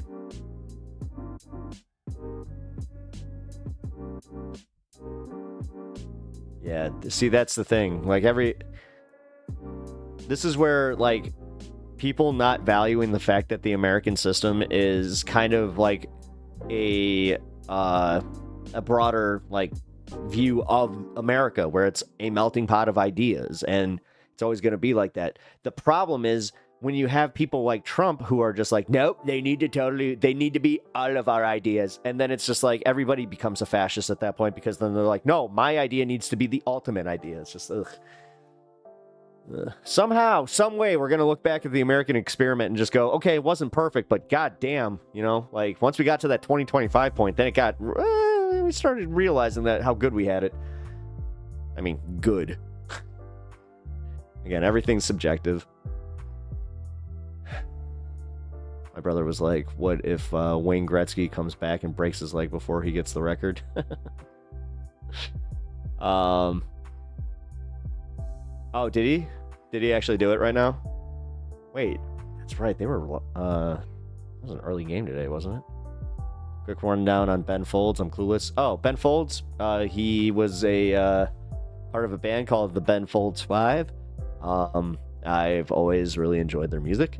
And then he went solo, and yeah, he hasn't done music in quite some time, and I think 2023 was his last album? Was it? Yeah, I mean, I saw it there, so I was like, oh shit, then yeah, he's releasing new music, so. Stanisha, actually here, this is how you spell his name. I don't care. It's not a case for anything.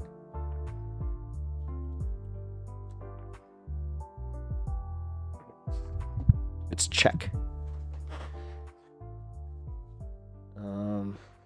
Name my dog after Red Wings. Oh, so you would know. Stan Mikita. What am I talking about? Yeah, it's Stan Mikita. Stan Mikita was like one of the really, really nice. Like, dude, when I met him, he was super cool, man. All right, let's turn this. What music genres do you like? I'm huge into reggae, reggae rock, if you can't tell. But I also like everything. Like hip hop, like hard rock.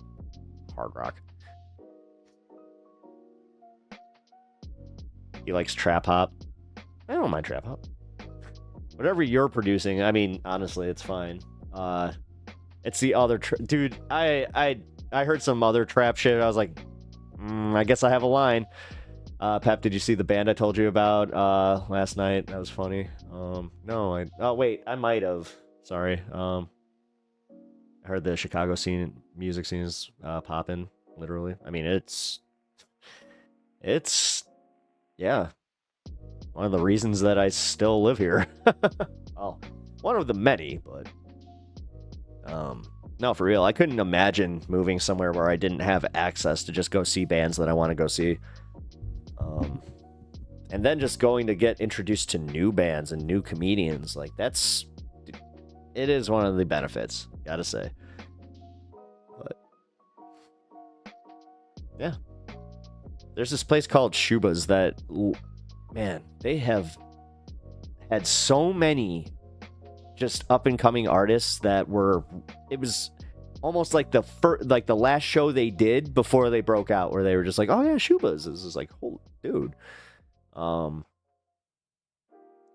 Maybe no one took me seriously as I'm a libertarian. Again.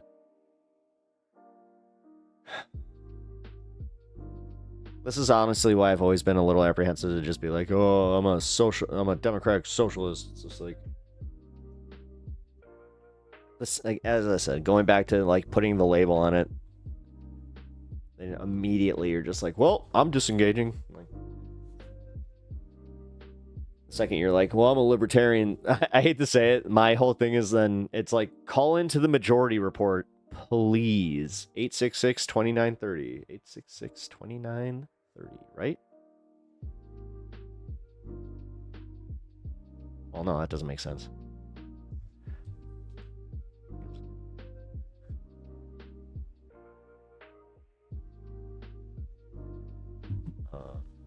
Pep, this is why if I was a streamer, I would be like,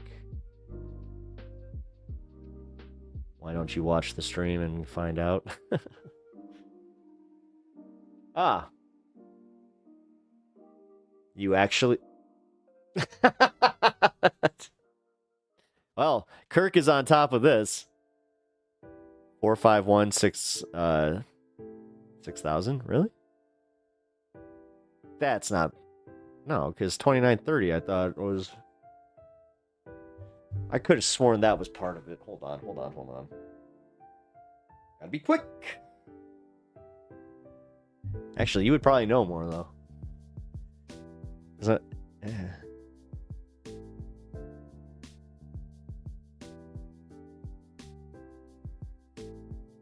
Your phone number?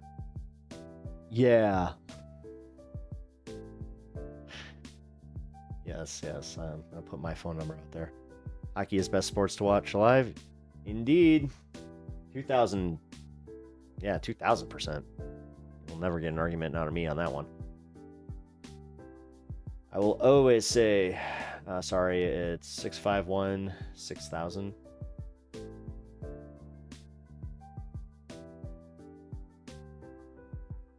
I went to a hockey game. Nice. Yeah, hockey games are shit. I used to go frequently, and this dude screamed at Tampa Bay fans. Yeah, unfortunately, there are fans like that. I used to have, I used to take my cousin to games with me. I'll never forget. God. So I used to go to the minor league affiliate of the Blackhawks, the Ice Hogs. So I would go to a lot of their games, and I would take my cousin with me, and he was one of those guys where he's so into hockey, but he's so into hockey that, like, if he saw, like, for instance, Nashville Predators were the affiliate of the Milwaukee Admirals. So if he saw a Milwaukee Admirals jersey, he would just go up, he would walk up to these people and just be like, "Where's your cup? Where's your Stanley Cup? You never had one, blah, blah, blah." Like, and he would always do it when we were, like, losing badly, and I'm just like, this is... So, like, you're doing the thing where you're just like, "Oh, yeah? Well, my daddy won a bunch of championships. What's your daddy done?" Like, it's so weird. I love the penalty box concept. I wish they could incorporate that into other sports. Hell yeah. Just sucks when you end up in there, especially for a 5-minute major. You're like, oh, dude, 5 minutes feels like forever. Ice hockey is non-ice states. In non-ice states is sacrilegious. I disagree. Whatever. It's just another form of entertainment. It's just back in the day before they had, like, sophisticated cooling systems, they would literally have to, like, in Tampa Bay, they had to have their games at night because otherwise the ice would fucking melt. So Canada won the First Nations tournament, but was the last time they won a Stanley Cup. Well, that's not on them necessarily, I hate to say. Not when we're pilfering all... Like, here, you want to see Canada win a Stanley Cup? Ban the use of Canadian players in America.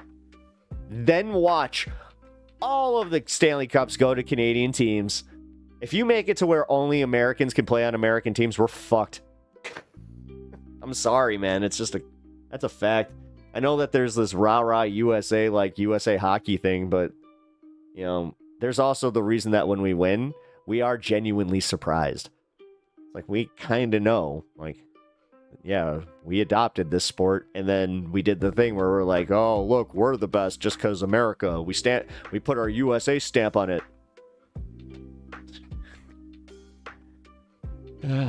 Although there's a couple Minnesotans that are just like, I fully disagree with you. So it's like, okay, fine. If you're from Minnesota, then maybe I'll give you that. Sports is sacrilegious. What? I think that people that get into sports are a little weird. I think that the guys that, like, literally their whole lives is following the team, that shit's weird to me. I'm fine with harvesting meat. Oh shit! Thank you for the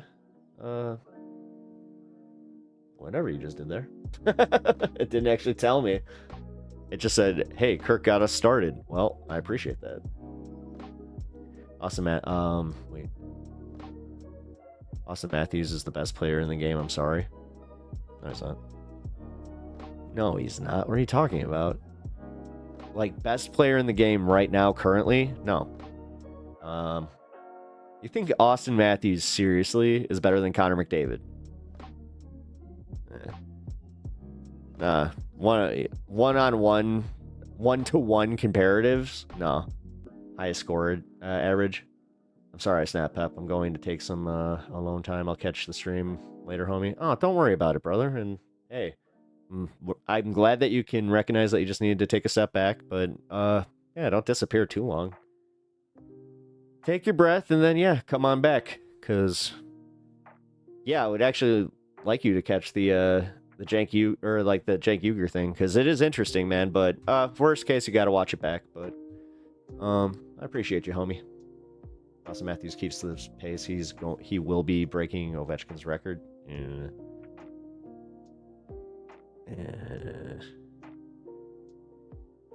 If he keeps the pace. We used to say the same thing about Patrick Kane. The thing is, it's not going to happen. Ovechkin's only able to do it because he's Alexander Ovechkin.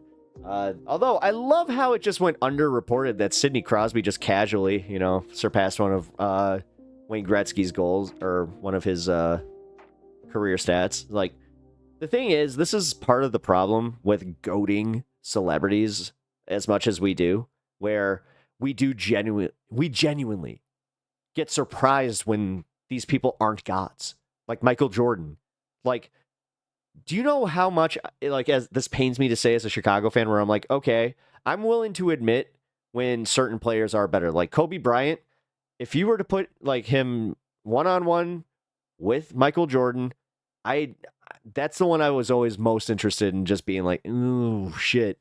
I don't know. But the whole LeBron conversation, I don't buy it. Sorry, I just don't. There's so many extenuating circumstances within the NBA ever since the Bulls dynasty run. Like, dude, the Bulls were it. They took what the Lakers did and they just were like, here, hold our beer. Although, I don't know, man. He was always ignored. He's an ignored talent. Well, it's because he was so injury prone. Dude, Sidney Crosby spent more time out of hockey than I would say in. Have you seen this? I'm going to send it on Discord. Yeah, go ahead. That was always the thing that pissed me off. I bought 2 tickets to go see the Penguins versus Blackhawks 2 years in a row. And he got a concussion right before those games, so I didn't even get to see him play. The first time I ever saw Sidney Crosby on the ice was at the Stadium Series that they had at... oh my god, what the fuck is the name of it? Bear Stadium. Soldier Field. Wow. Last Dance documentary is so intense. Oh, dude, have you seen the uncut version of it? Did you see the director's cut version? The specifically the interview with Scottie Pippen. Wow. It's wild. Oh, cool. There we go. Connor McDavid dangles through 4 Rangers. Yeah. Well, and then the thing is, you already got people in Chicago just being the same thing about Connor Murphy. Wait, what the fuck is his name? Yeah, Connor Murphy?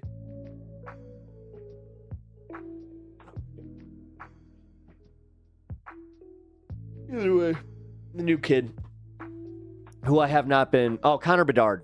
Jesus. I just haven't been that impressed with it. No. I just realized that.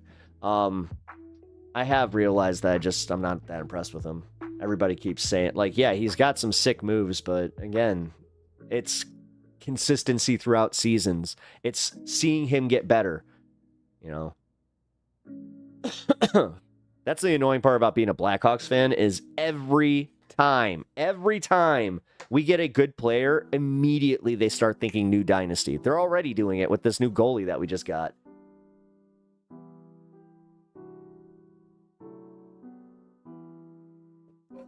I just saw a meme, or not even a meme, whatever.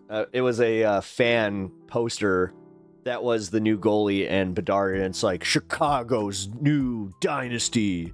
It's no. If we banned Russian goaltenders, the game would collapse. I disagree. Finnish goaltenders would just pick up the slack on that one. I actually think that Finnish goaltenders might, dare I say, be better. There's a reason that they won that last World, what was it? Not the World Cup, the Olympics. But, excuse me. All right. 6 o'clock. Yeah, you know what? I'm not gonna wait the 20 minutes here. Then Igor. Yeah. I'm sorry. It's just. Let's see. Igor carries the Rangers. No, he does. All right, I'll be right back. I gotta go dump this. Otherwise, it's going to start smelling like old coffee in here. It's gross.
Crap. Okay, my dog. Oh. Wow. Okay, so my dog just cut a fart that, like, I walked upstairs. My entire house stinks. Like, and I checked. She didn't leave anything else. My mind is blown by this. Dude. Wow. That was, oh, I just realized, Margot brain rot, or Margot brain. Maggot brain. Oh, Margot brain. Maggot brain. Margot brain was a lot nicer. Maggot brain. Oh, thank you for the follow. I appreciate it.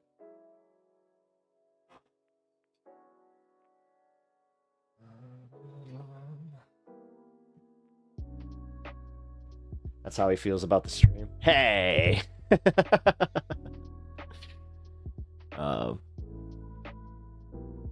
Oh wait, so the Last Dance documentary, I think it's on Disney Plus now, is the uncut one.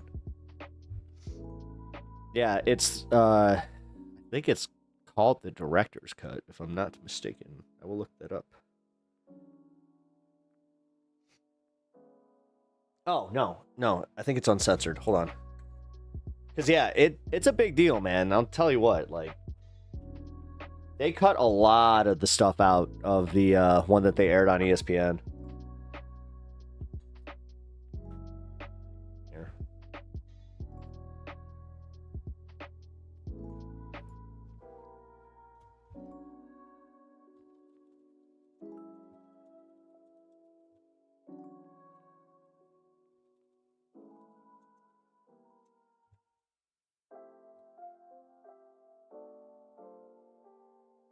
The uncensored version being shown on ESPN.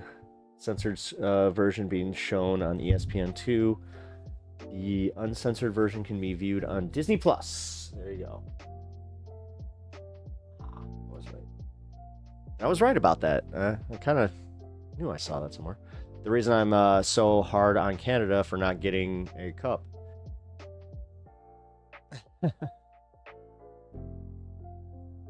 I was for the Oilers a while ago. Oh, okay. Well, yeah. Wait a minute. Because... yeah, it was Florida, right? It was the Florida Panthers versus the Oilers. And I'm like, I'm sorry. If I'm going to choose one, I'm going to choose the Oilers. I did not want the Florida Panthers winning. Because McDavid slept for like 3 games, then won 3 and just gave up. Oh, dude, yeah. Yeah. Yeah, that was crazy though. That was a crazy series because you got like they did come back. Oh, all right. My dog is at the door. All right, give me 1 second. Let me in, and then we're gonna start the news. Also, I'm gonna smoke this.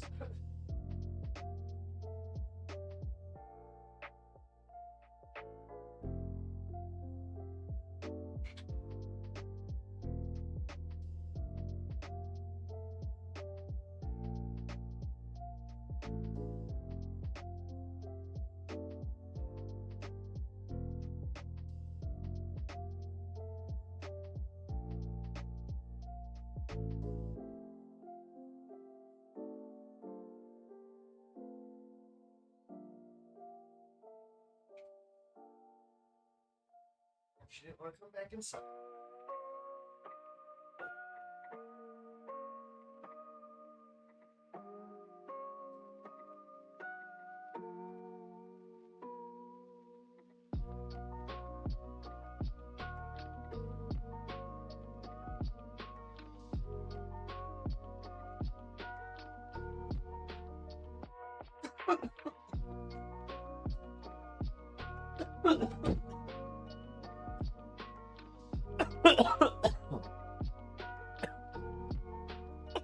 Okay. He gets offended when they call him McJesus. I thought it was kind of funny when they made McDonald's McDavid's. Stan might need to go outside or just open a window. Oh, it's not him. No, it was my lab upstairs, man. Like, yeah, she can't come down here, unfortunately, because she is afraid of the basement. I don't get it. She can go up and downstairs just fine. She does it up, almost every night, and then, yeah, for some reason, the dip into the basement, she stares at it and doesn't want to even have anything to do with it, so, yeah, whatever. All right, guys, so, real quick, we're going to start the show off right, and then go into the news, but cards first, because why not?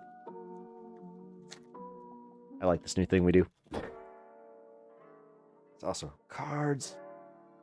All right, I think I saw one that I needed.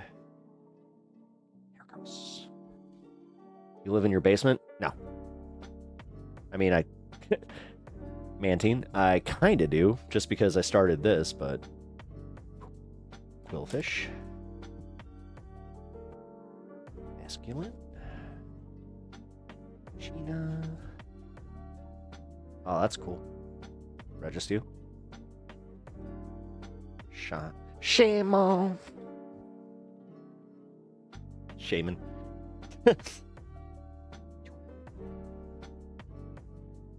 Choi. Yeah. All right. Well, that was not a great pack. It was a pack. That's what it was. So.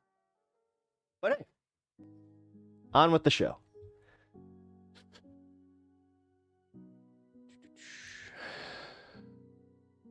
Actually, we'll start with the important story here. Whoa, that's not the important story.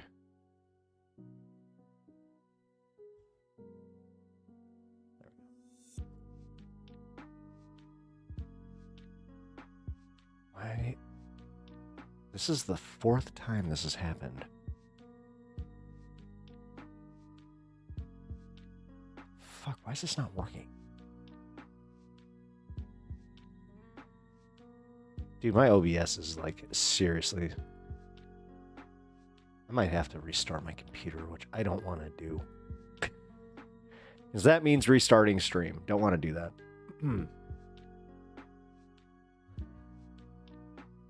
My roommate is weird. He's like, we've been gaslit our whole life. Get this Forrest Gump, get this chocolate shit. They do know what they're doing. He's a huge conspiracy dude. Oh, shit. Yeah. Yeah. I was friends. I mean, I'm still friends with a conspiracy nut. He's just, yeah, whatever. I just, ugh.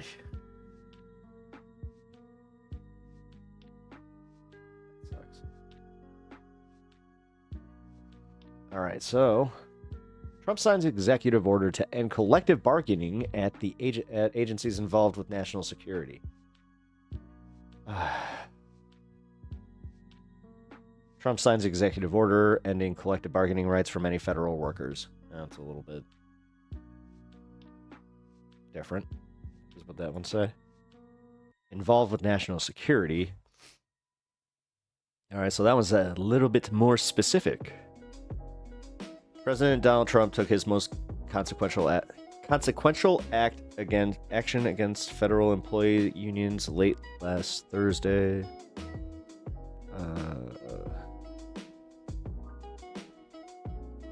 What the fuck? Why isn't this not? You guys can see it, right? Why the fuck can't I? Hold on.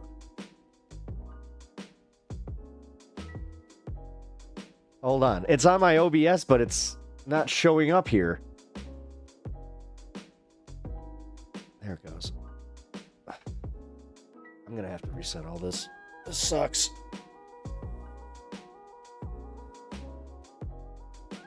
All right. I'm just going to reset my browser because I think that's what's happening here. Yeah, it's frozen. Okay. Give me a second.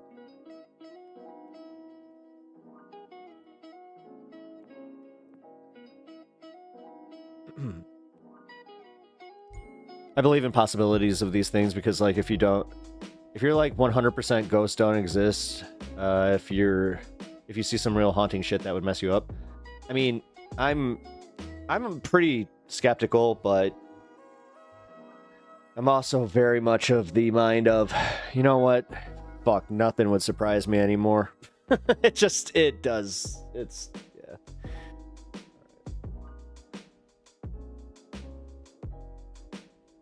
Let's get this here.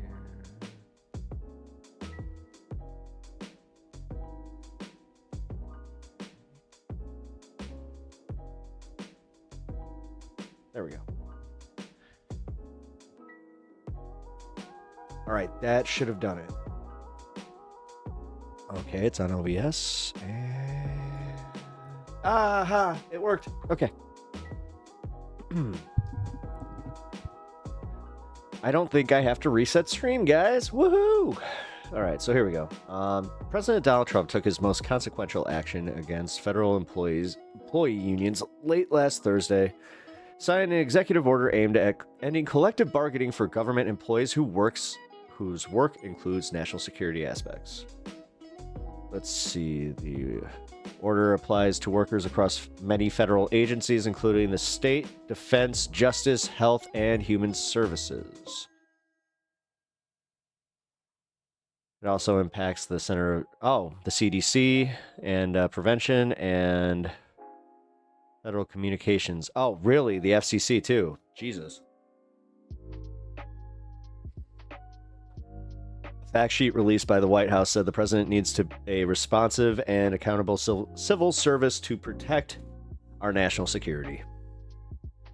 You mean loyal. You need loyal. Just say you need fucking loyal. Like, God. This is the part where it's just like, okay, guys, how is this good? Well, it's Netflix, guy. Or Netflix. It's CNN, guys.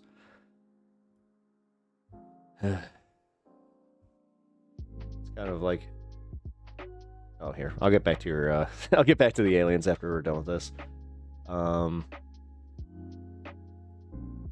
The order is aimed at stopping federal unions who have declared war on the president's agenda, according to fact sheets. It's noted that the largest union, the American Federation of Government Employees, has filed many grievances to block Trump policies.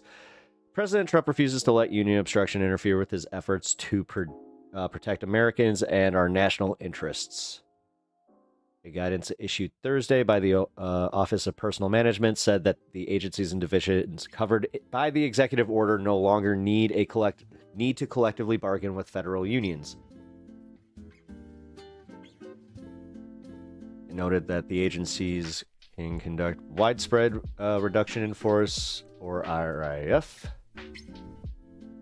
Trump had previously ordered without regard to provisions in terminating contract collective bargaining agreements. Likewise, any procedural... So how does this actually work then? AFG, which represents the 800,000 employees, condemned the move in a statement. Okay. Noting that affects 1 million employees. Trump's latest executive order is disgraceful and a retaliatory attack on hundreds of thousands of patriotic American civil servants, nearly 1/3 of whom are veterans, simply because they are members of a union that stands up to his harmful policies. AFGE is preparing immediate legal actions and will fight relentlessly to protect our rights, our members, and all working Americans from these unprecedented attacks from the president. The executive order to eliminate collective bargaining rights for federal employees across the government is a brazen attempt at the administration to ensure its reckless assault on vital federal agencies. Federal agency services can continue unimpeded. We will vigorously challenge this illegal order in court. Yeah, but that's what that's the whole thing though. He can already order this and they can enact it, and then a court has to step in. That's kind of the problem, and this is exactly what they were planning on. So, I think the shock and awe thing might actually be working. Fun. Alright, well, let's see what Kyle has to say about it. All right, y'all, I got some breaking news for you. Forgive me for whispering in this segment. Crystal's actually in the room right next door now interviewing Greg Palast. We were on vacation most of this week, but we were able to get an interview, and it's with Greg Palast, and they're going to be discussing the brazen, over-the-top executive order that Trump signed, which is just an outright attempt to steal the 2026 and 2028 elections.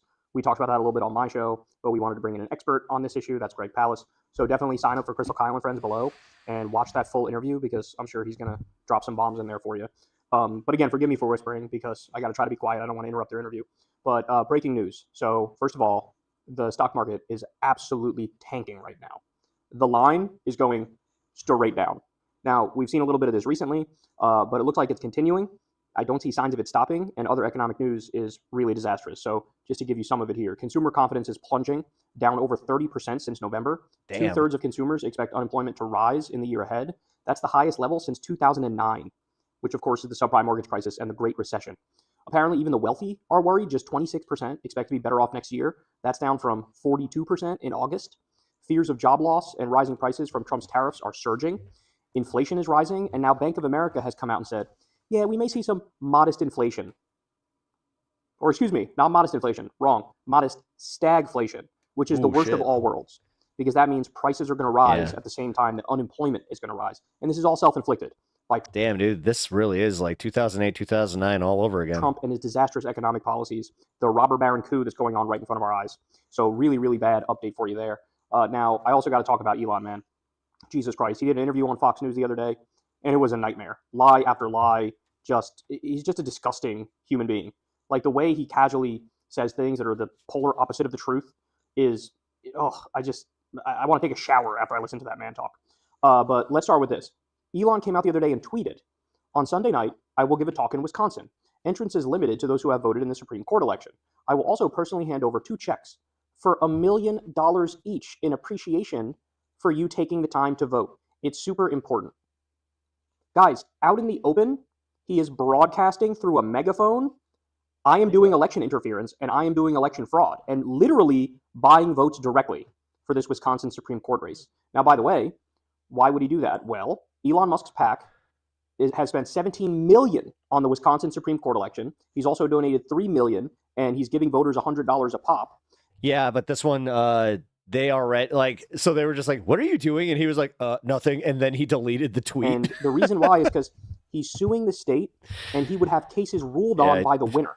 I'm sorry, so that is kind of funny. If the Democrat wins, he knows I'm not going to get favorable rulings because I break the law all the fucking time.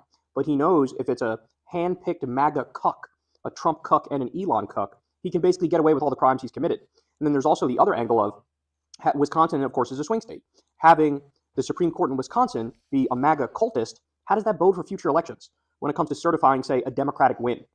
So, I mean, I know a million people have said it, but the fact of the matter is, if this was George Soros doing the exact same thing that Elon Musk is doing here, the right would go absolutely apeshit. We would never hear the end of it. And by the way, they would be correct in that instance to say this is unacceptable. We need to get money out of politics. We can't have a situation like this. This is not a democracy by any stretch of the imagination. These people have more power and control than your average citizen. This is against equality under the law, et cetera, et cetera, et cetera. But when Elon does it, they all clap like seals. Like, all right, I got more. So Elon Musk also said in his interview on Fox News that the Trump administration is going to, quote, go after people pushing lies about Tesla. Of course, what he's referring to is basically the protests and the vandalism at Tesla dealerships. And we all know why that's happening. It's happening because Elon's a robber baron and he's doing a coup and he's illegally slashing government jobs and cutting the social safety net and all that stuff. He's playing dumb and he's pretending, oh, the reason why this is happening is because there are some thought leaders who are lying to people about Tesla and me. And so we're going to go after those people legally. Again, Mr. Free Speech Absolutist, if you criticize Tesla, he's going to say that's a crime. He also lies. I love this, the irony of this. He pretended like George Soros and big money Democratic donors are funding all of these protests as if it's like AstroTurf. Meanwhile, like we just discussed, he's the one who's giving away, $1 million here, a couple $100 here and there to individual voters, giving away these giant checks, doing like a lottery type system to try to get his candidate elected in Wisconsin. So he's openly doing election fraud and AstroTurfing stuff as he's accusing the Democratic side of doing that. So this is a very, very dangerous situation. The fact that he's saying we're going to use the force of the law to go after people for protesting Tesla, criticizing Tesla, the fake idea that there's any sort of big money funding of this, which is a bogus notion that Joe Rogan spread on his show recently too. I mean, this is grotesque what we're looking at here. All right, more. Musk also said this, but usually when they attack Doge, they never attack any of the specifics. So they will say what we're doing is somehow unconstitutional or illegal or whatever. We are like, well, which line of these cost savings do you disagree with? And they can't point to any. You want to talk about fucking shadow boxing? Literally anybody and everybody who I've heard criticize Doge comes with a fucking bucket full of facts. Yeah. Here's one. You guys illegally slashed pediatric cancer research. Here's another one. You illegally slashed flight safety officials as planes were plummeting out of the sky. You illegally dismantled the CFPB, which is the anti-scam police. Do I need to continue? You're cutting off payments to people on Social Security and claiming that they're dead or that it's fraudulent payments because they weren't born in the U.S. when none of that is true, and they were. And also to answer... Why is nobody also bringing up the fact that, like, before this happened, nobody ever, like, I think the Social Security office had a perfect payment history. Literally, they had never missed a payment. They may have overpaid to people. There was an issue where every once in a while, there was some, fraud. Somebody, like, would, it'd be very specific situations, though, where they wouldn't, report a relative's death. They would let one of their relatives just, croak, and then they would just try to hide them and the fact that they were gone, thus creating a crime. Answer his most basic question, how is this illegal? How is this unconstitutional? The way the system works is simple. Congress has the power of the purse. But that's like, dude, it really is like super small scale, because after my mom passed, I learned exactly how they shut off your Social Security. Trust me, guys, they're very aware that you're dead. They pass a bill. If the president signs it, that becomes law, period. That's it. It's over. It's done. You can't have a random bureaucrat on the back end say, I'm going to override Congress and override the president, and I'm going to determine what funds go out and what funds don't go out. None of that is acceptable. None of that is illegal. This is all super fucking obvious. It's like America 101 shit. This is like Civics 101. And he's like, what do they mean when they say it's illegal? You know exactly what the fuck we mean when we say it's illegal. And all they're doing is using the guise of, we're going off after waste, fraud, and abuse. No, you're fucking not. We have the inspectors general. That's their job. Guess what? Trump fired them. We also have the Government Accountability Office. That's their job. Instead, you're a fake government agency run by the world's richest robber baron, and what you're doing is illegally hacking into the government, stealing everybody's data, and slashing the agencies that you don't fucking like. And in many instances, by the way, over a dozen agencies have regulated Elon and his businesses, and those are the ones he really wants gone. So I've had enough of this guy, man. I really have. All right, more. Elon said this during the Fox News interview as well. The right-wingers immediately fell for this and acted like this is factual when this is like the fakest thing I've ever heard in my life. But they claim, Doge revealed that a whopping 40% of calls to Social Security are fraudsters. Quote, fraudsters call in and claim to be a retiree, and they convince the operator to change where the money is flowing. As a result of the work of Doge, legitimate recipients of Social Security will receive more money, not less. That is a lie. As we've already discussed, we have evidence, we have specific people. They cut off the payments to somebody who's a U.S. citizen who was born at a U.S. military base in Germany. They claimed he was a German citizen and cut off his payments. He had to fight to get them back. They said somebody else with a very generic sounding name, oh, he died, so we cut off his payments. He was alive. Obviously, what they're doing here is, oh, one person with that name died, cut off all 48 people we have in here from getting Social Security payments with that name. Like, that's what's going on. We know this is the case. And remember what Lutnick said the other day, the Commerce Secretary. He was like, if my 94-year-old mom missed Social Security payments, she wouldn't complain. She wouldn't complain. She would say, something happened, but I'll get it next month. They act like everybody has immense savings, like everybody's wealthy. No, people depend on that money to pay the fucking light bill and eat. They are in so far over their heads, it is beyond absurd. We also have this. This is a very nice piece of news here. So yeah, but apparently everything's great. According to like one Trumper in my life, he's just like, oh yeah, you know what? It's not nearly as bad as the leftists make it out to be. Economy's actually, it's going to be great. Like, because that's what they keep saying. They're just like, guys, you just have to wait. It is going to be so amazing.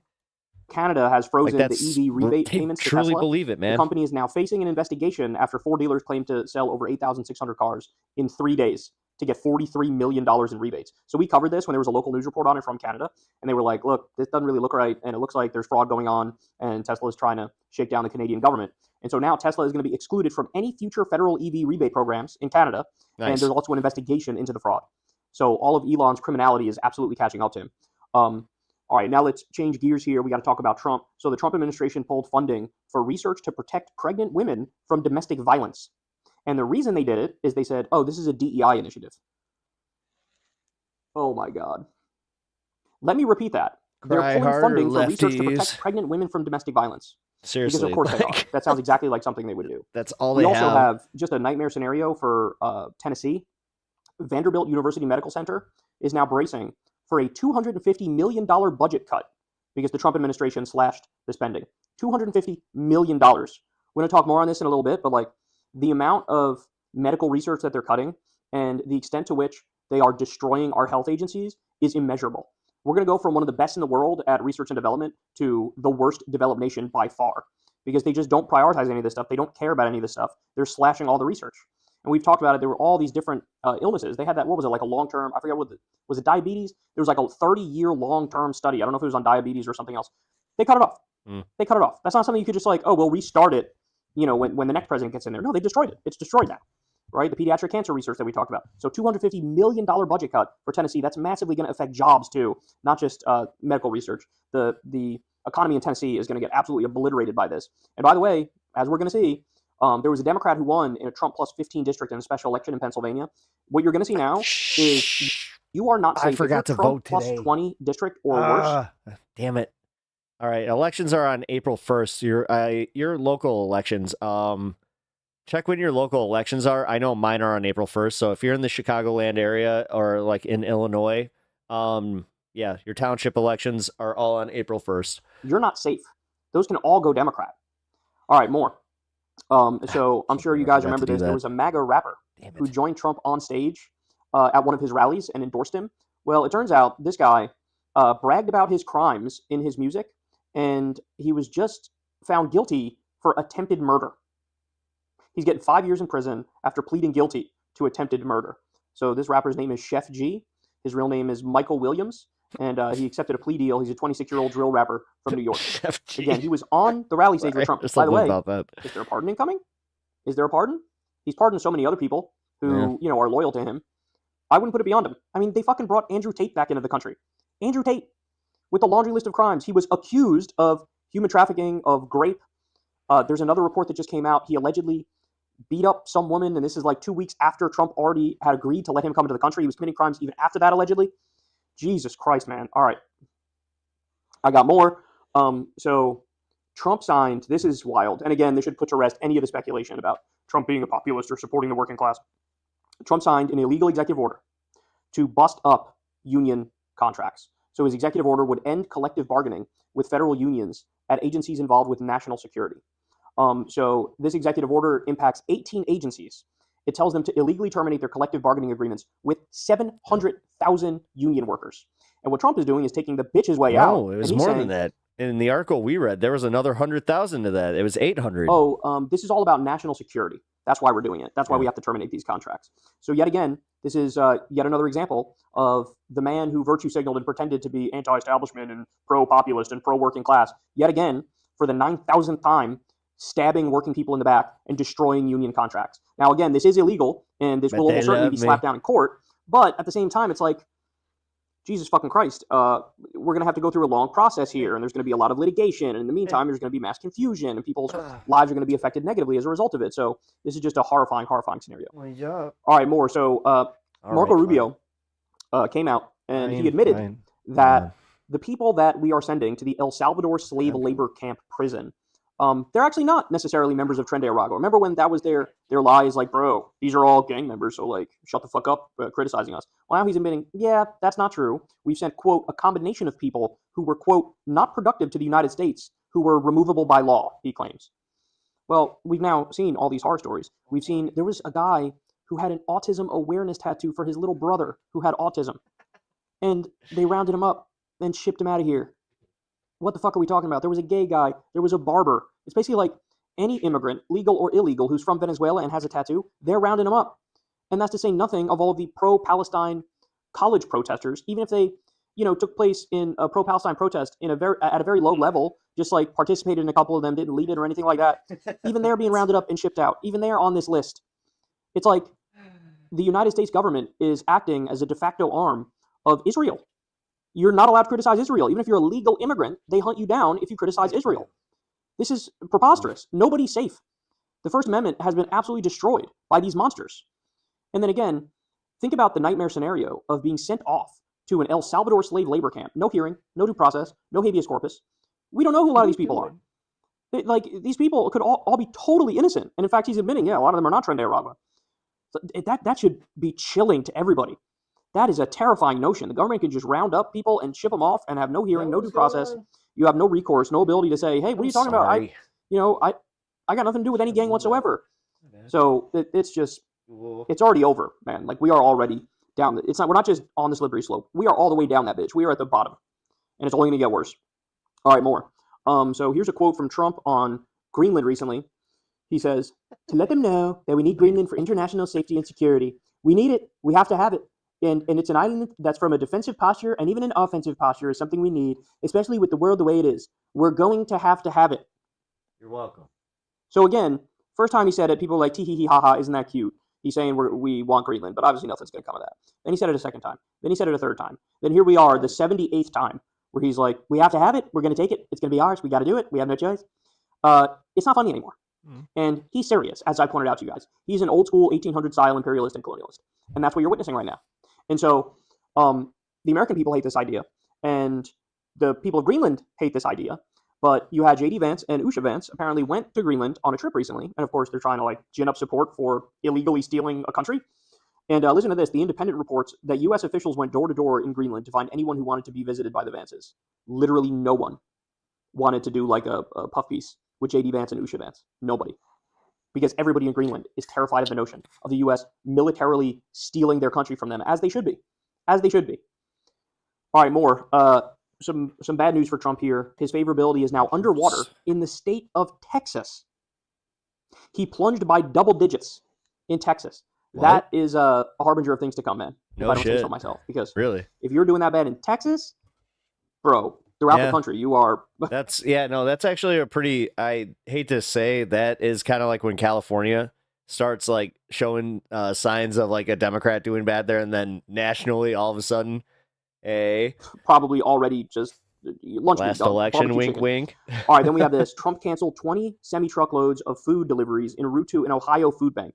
Each truck held 100,000 pounds of food, so that's $2 million worth of food, about a week's worth for Northeast Ohio. And now, since Trump canceled it, quote, this food is just going to sit and spoil. And that would be the loss of 3 million pounds of food, explained Food Bank CEO Kristen Warzocha.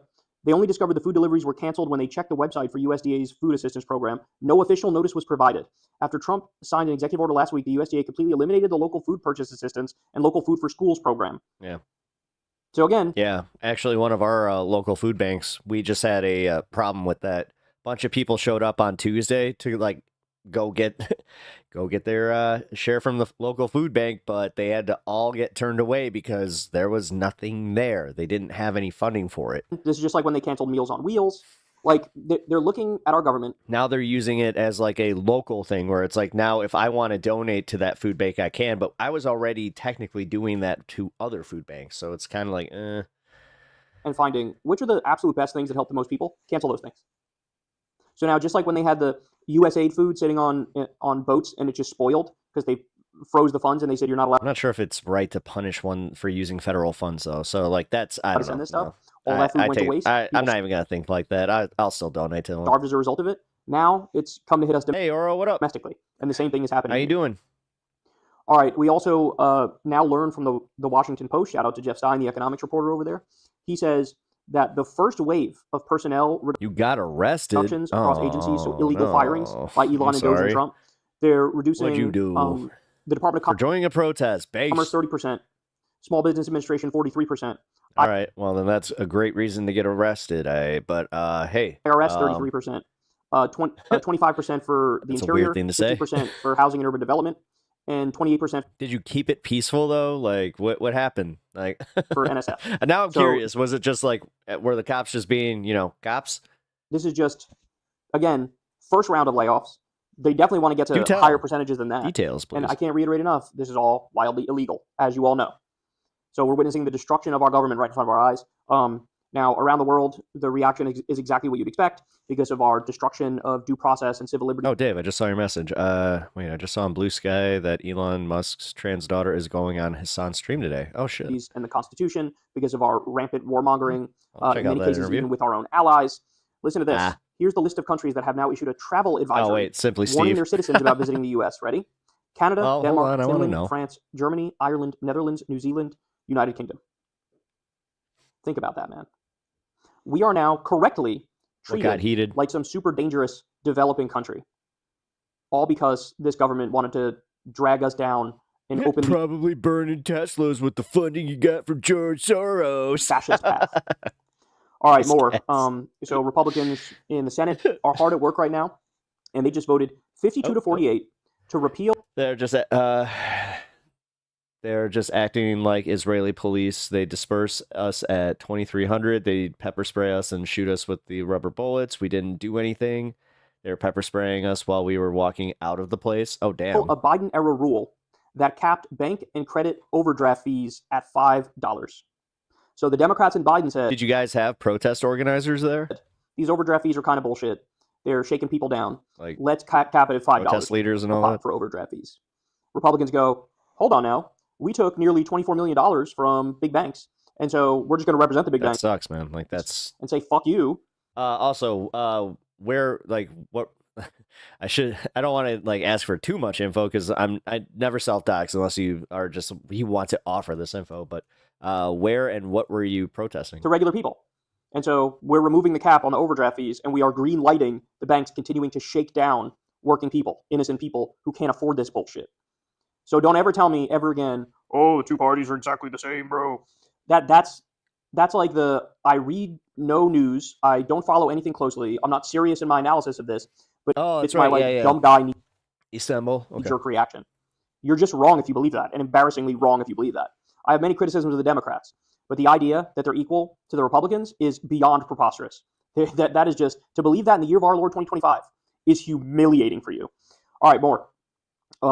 So the other day we talked about Signalgate. They were openly talking, the top foreign policy administration officials were openly talking about bombing the Houthis and planning it in a Signal group chat. But of course, Mike Waltz accidentally pulled in Jeffrey Goldberg of The Atlantic, and so a journalist was privy to all of this top secret information, including specific strike details. Signal is not really secure. So there's a big scandal about how they planned this attack. But honestly, the scandal in my mind goes deeper because just bombing Yemen in general is wildly illegal, and they did that, right? So there's multiple levels, multiple layers to this scandal. But listen to this. We got, so Jeffrey Goldberg released the texts after Pete Hegseth was lying about him and saying, "Oh, there was no war plans in there." And he's like, Which was hilarious, by the way. Can we just all appreciate how funny that was? "Really? Here are the war plans. Read Like for yourself." legit funny. Right? So just checkmating him casually. And then he goes, Pete Hegseth goes, "Well, I'm still not lying and I'm not wrong because I said there were no war plans. And I'm right, there were no war plans. There were only attack plans." This is fucking as Orwellian as Yep. Orwellian gets now at this point. Yep. We're ready for this? So here's one of the exchanges that we got from these leaked texts. Ready? So Michael Waltz is talking to JD Vance. He says, "Building collapsed. had multiple positive IDs. Pete, Carilla, the IC, amazing job. JD Vance says, what? Michael Waltz says, typing too fast. The first target, their top missile guy. We had a positive idea of him walking into his Typing too girlfriend's fast. building, and now it's collapsed. And JD Vance says, excellent. And then Michael Waltz sends some emojis like a high school girl. So understand Fire. What was it? Fire. America. what they're saying there. You have Michael Waltz giving JD Vance a detailed update as to what went down, right? And he admits, Tesla's we just had a positive idea on this self-deleting. guy that we wanted to take out. He walked into his girlfriend's building and we leveled the entire building. And JD Vance's reaction is excellent. Ladies and gentlemen, that is an admission of a war crime. That is an admission that Michael Waltz and JD Vance are terrorists.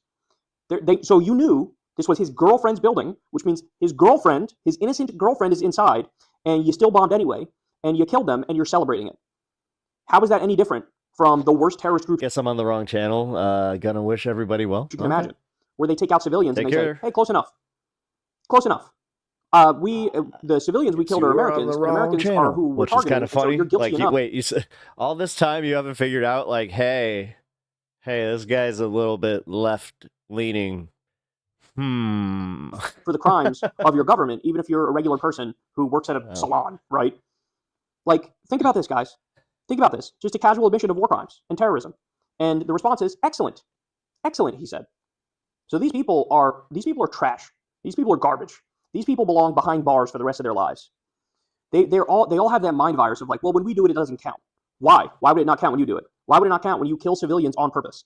Why would that not count? Of course it fucking counts. It's just as egregious as if Iran did it, or Al-Qaeda did it, or fucking anybody did it. Oh my God. All right, more. So RFK Jr. I'm on the wrong planet. is now I planning feel to like cut that a lot. 10,000 I went jobs off. in major restructuring of our health departments. That, ladies and gentlemen, should scare the shit out of you. They really are taking a sledgehammer to all of our health infrastructure, and we are going to be way, way worse off for it. Now, I'm not done on that point, because Trump also abruptly canceled more than $12 billion in federal grants to states that were being used for tracking infectious diseases, mental health services, addiction treatment, and other urgent health issues. So now, not only are they taking out our federal health agencies, now they're also specifically trying to target the state health agencies.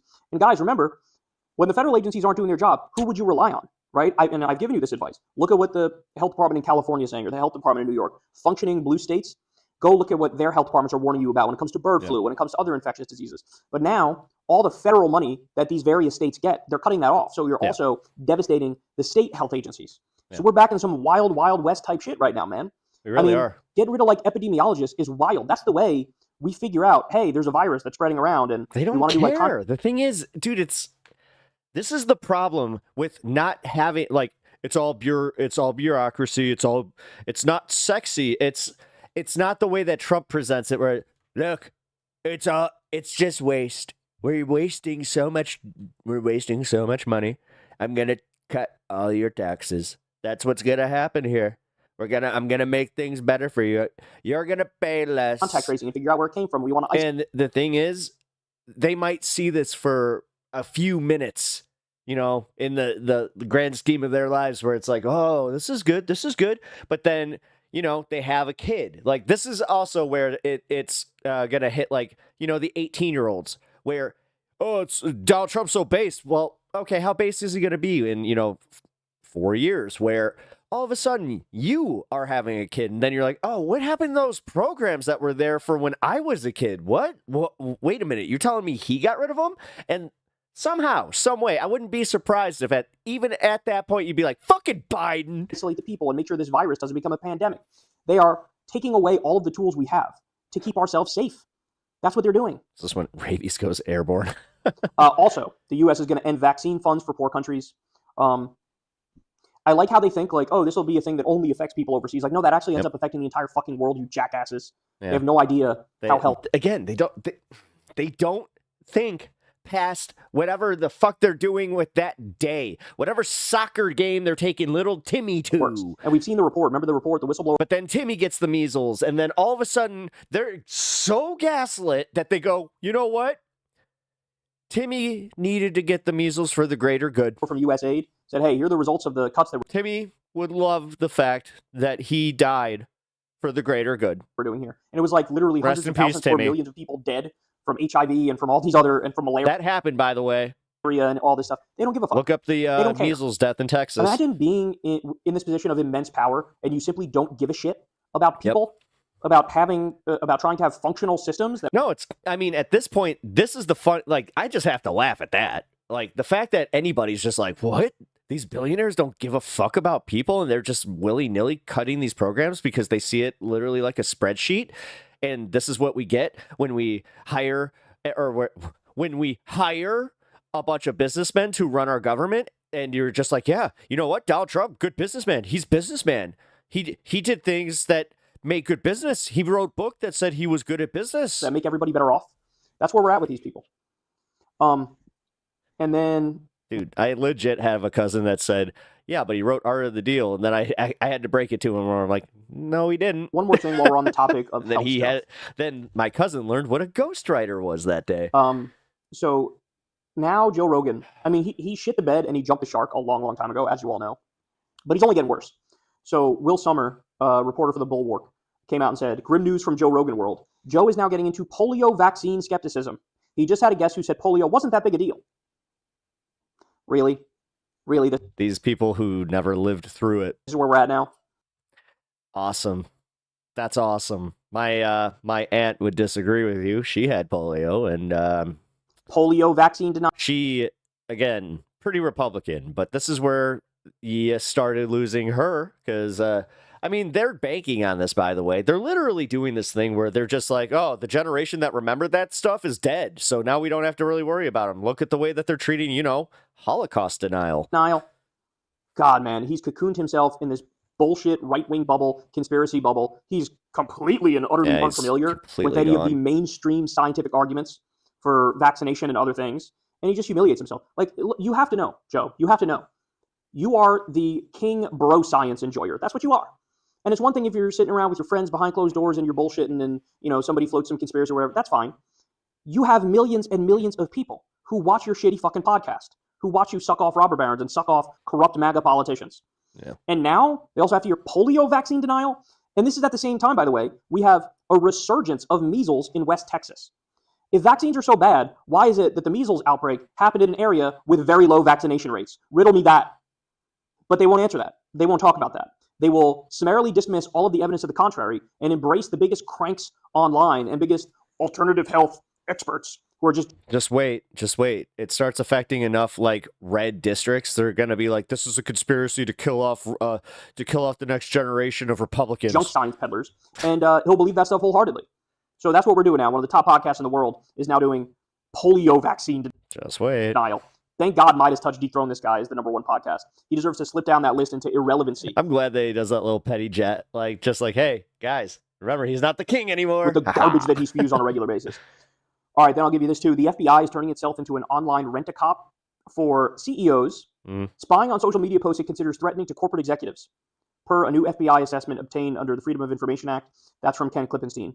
So now the FBI is doing the dirty work of CEOs. Yep. And they're spying on people who say anti-corporate things. Yep. So we're cooked. This country's cooked. That's my this country's fucked. Big takeaway here. No, I do have one we really are. Like the fact is, like, if we can get to the next elections, which I'm telling you, right, I'm getting more and more skeptical about us actually doing it. Like, dude, at what point does he just say, fuck it, you know what, we're just gonna go for it? Why are we tiptoeing anymore? Look, they don't even care. For you, and we'll end on this. Among Democrats, when it comes to resisting Trump's actions, like, for real, here's what they say. 75% of Democrats Democratic voters say Democratic politicians are not doing enough to fight back against Trump. Okay. 17% say they're doing the right amount of resistance, and only who the hell are those idiots? 1% of Democratic voters say Democrats are resisting Trump too much. 1%. I assume they talked too much to Chuck Schumer and John Fetterman for this poll, because those are the only Democrats in the country that are like, hey, go softer on Trump and MAGA. What's wrong with you? Be kinder, be nicer, bro. Those are the only people in the country. So that is something. No, I'm pretty sure that those are the ones that are just like, guys, yeah, pollster, yeah, I'm totally a Dem. Yeah. Which should bring a smile to your face. I think that's what it is. 75% of Democratic voters say, you motherfuckers need to fight way harder against Trump. Way harder. Whoa. And they're exactly right. All right, so there are your updates, guys. As I said, check out Crystal Kyle and Friends this week. Crystal is interviewing Greg Palast. I am actually going to check out that interview. That's going to be a good one. Because, yeah, they are kind of jumping on the whole, like, guys, they're doing away with due process, and that's not just it. They're doing away with other, like, other protected, constitutionally protected. Holy crap, I can't even talk today. I thought it was going to help, guys. I thought it was going to help. Although, dude, I have to say, this is already, like, worn completely, like, off. I don't like it. I had to take I had to drink an energy drink because I'm just like, oh boy, now I just got tired. I was worried about that. All right, here we go. Trump's plan to rig and steal the election. This is kind of where I was going at with my my doomerism in that last bit there, because for real, leave it to Kyle to just be like, hey, you know what? Fuck, we're cooked. So Trump just signed an executive order, and I don't think it's getting the conversation and the discussion and the coverage that it requires. You know, it's the Steve Bannon strategy. They throw 100 things at you every day. Yep. Each one of them is horrible. It's not just the Steve Bannon strategy. This is literally what the strategy was for Project 2025. They know we're flooding the zone. Yeah, flood the zone. You won't be able to focus on all of them.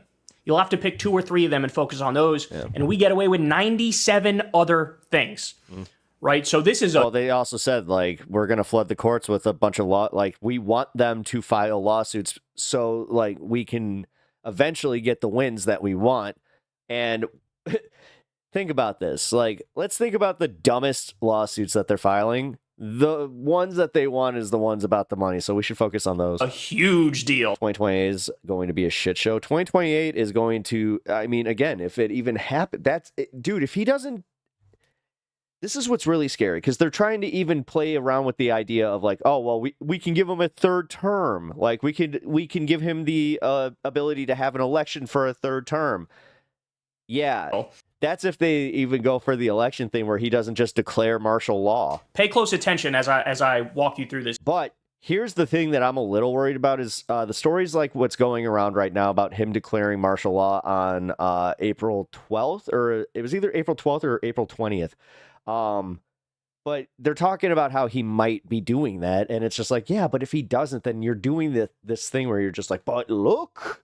And as somebody who came from a religion that lost, and I'm not just talking my religion, I'm talking like my church.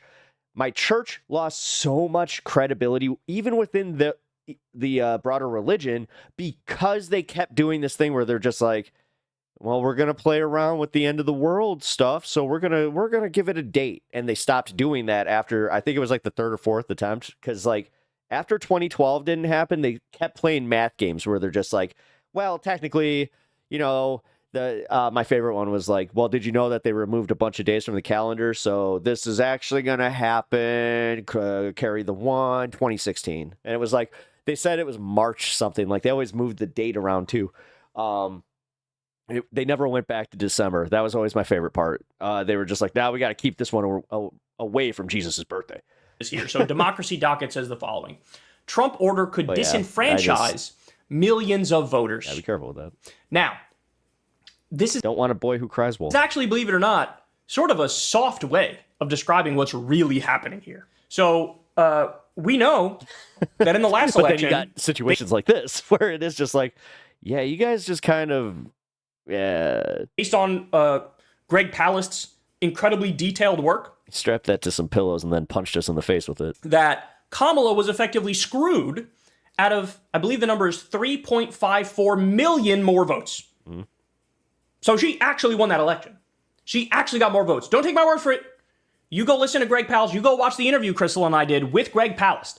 And he explains it in a way that is beyond convincing. He has specific numbers from specific states and how they were purged, etc. Yeah. Right? So this was already a huge problem. Trump and Elon are about to take this problem and lock it in and make it worse.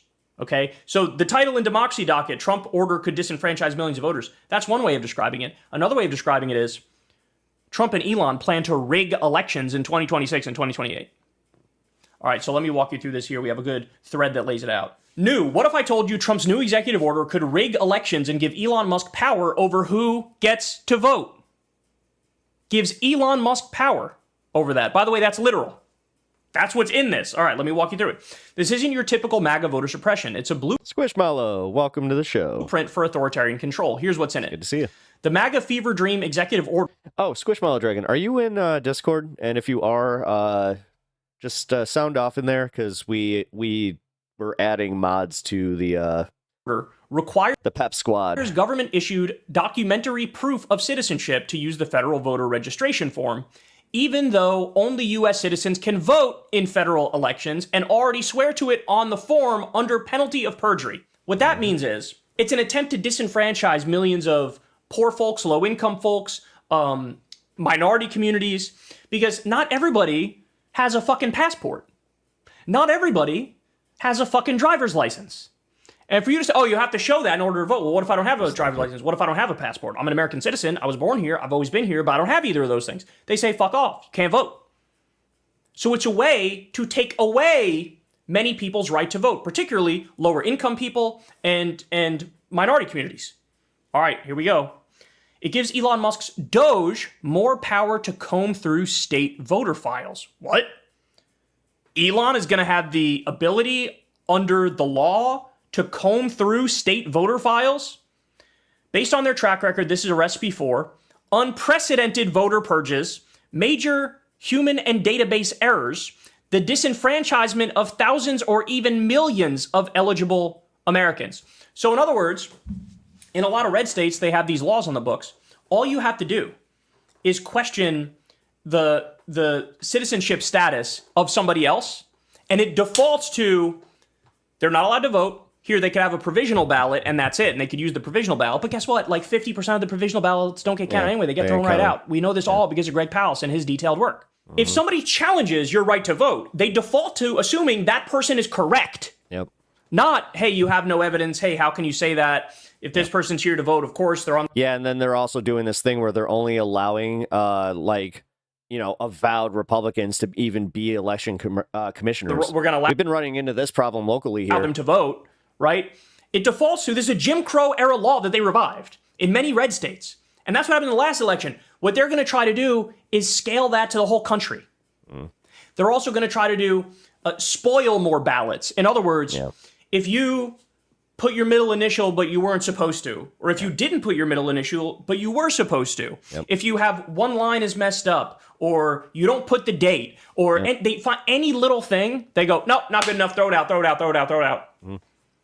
This is it's the same with your signature. And then the thing is, the second that you put your ballot through that machine, people like they think that means that I'm good. It's gone. Like it is gone through. It's like, no. This is how this works. This is what they do. They used, especially with mail-ins, they use a legal veneer of specificity to just throw out the votes they don't want to count. Terrifying stuff, right?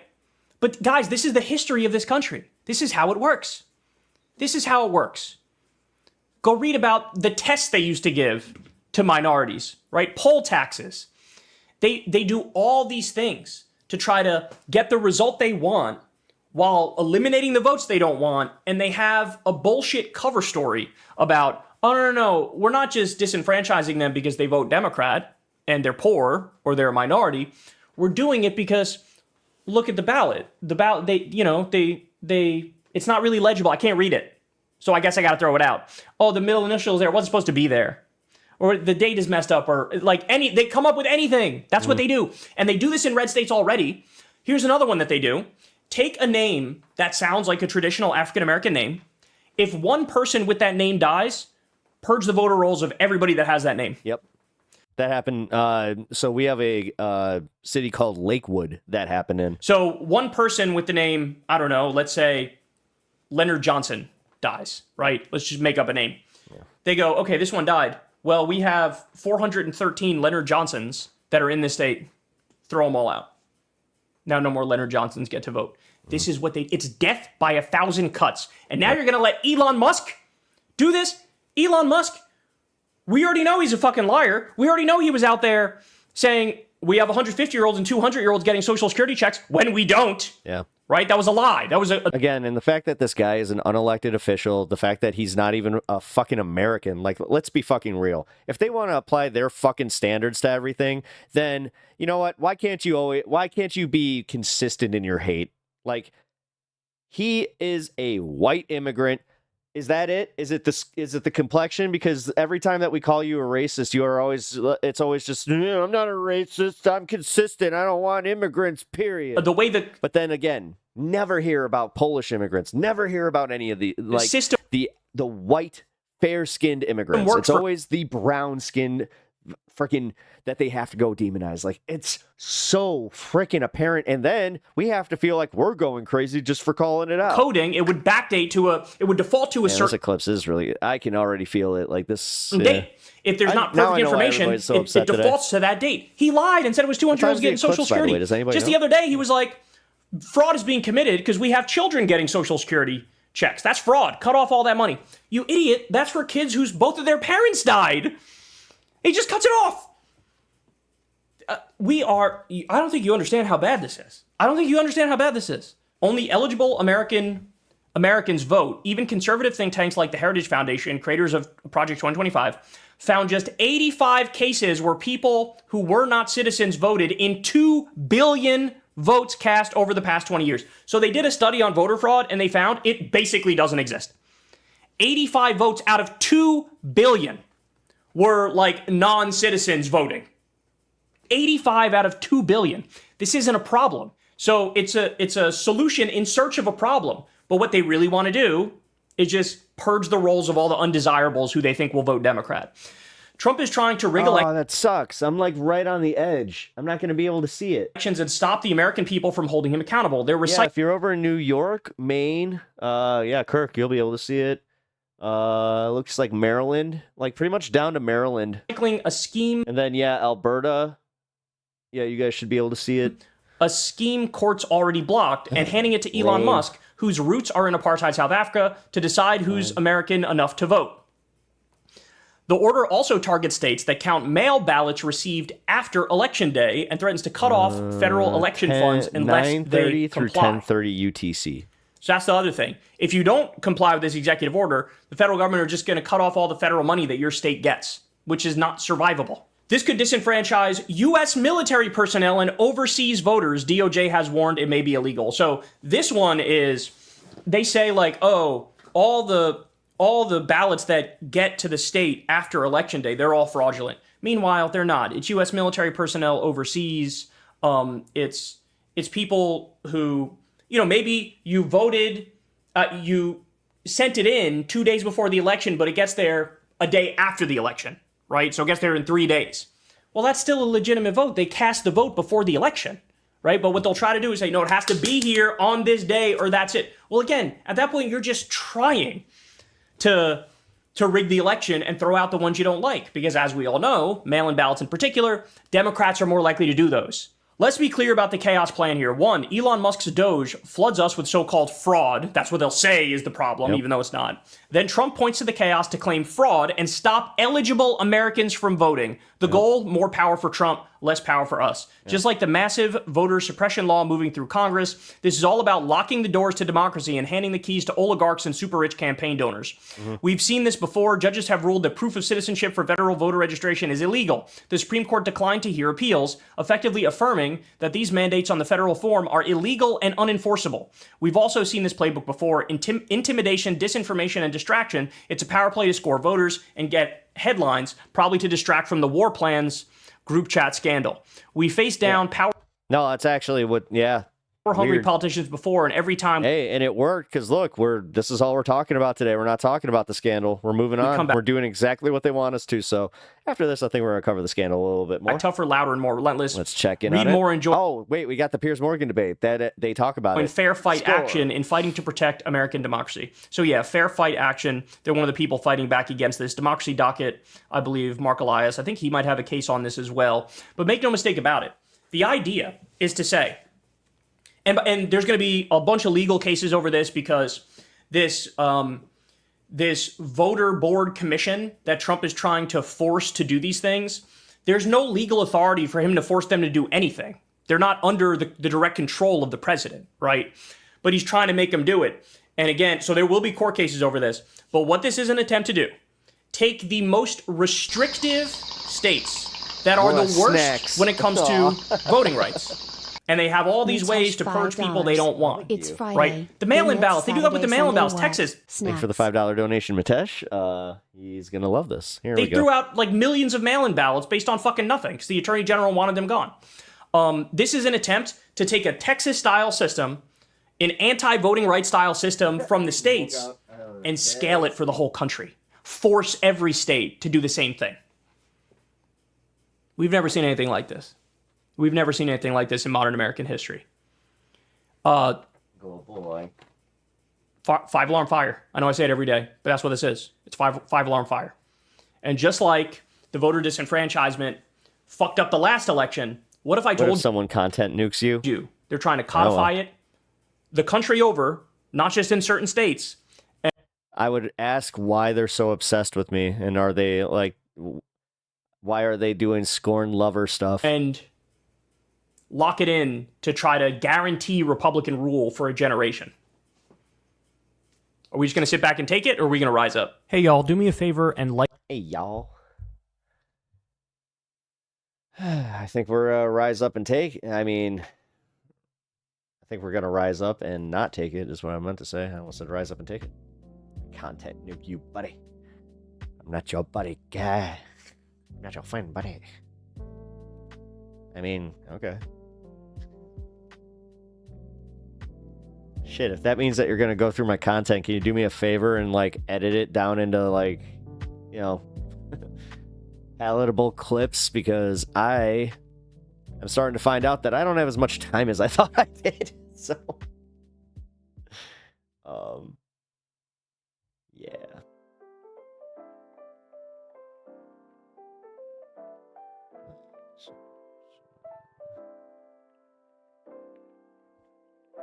Give me 1 second.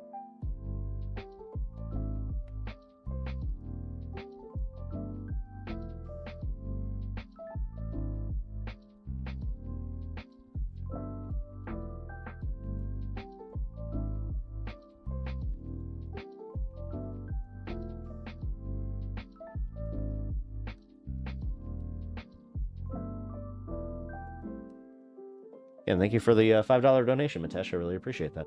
God, if I had like that little just, are you threatening me?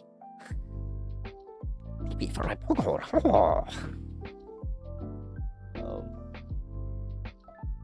man, I just thought about that. Have Beavis and Butthead impressions come back like around full circle? Because is there like a new generation into them? Because that'd be cool. I watched the Paramount Plus show. I thought it was pretty funny.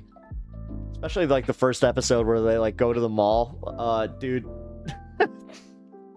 I really appreciated that. I need to watch the new movie though. I just realized I still haven't seen that. Alright, so we're gonna go to the jank thing. Let me clear this off my my list here. We got everything about the Trump stuff done. Now, before I start this segment, I need to take a quick piss. I need TP from my bungle. Yeah. Are you taking me? I am Great Cornholio. Oh, yeah.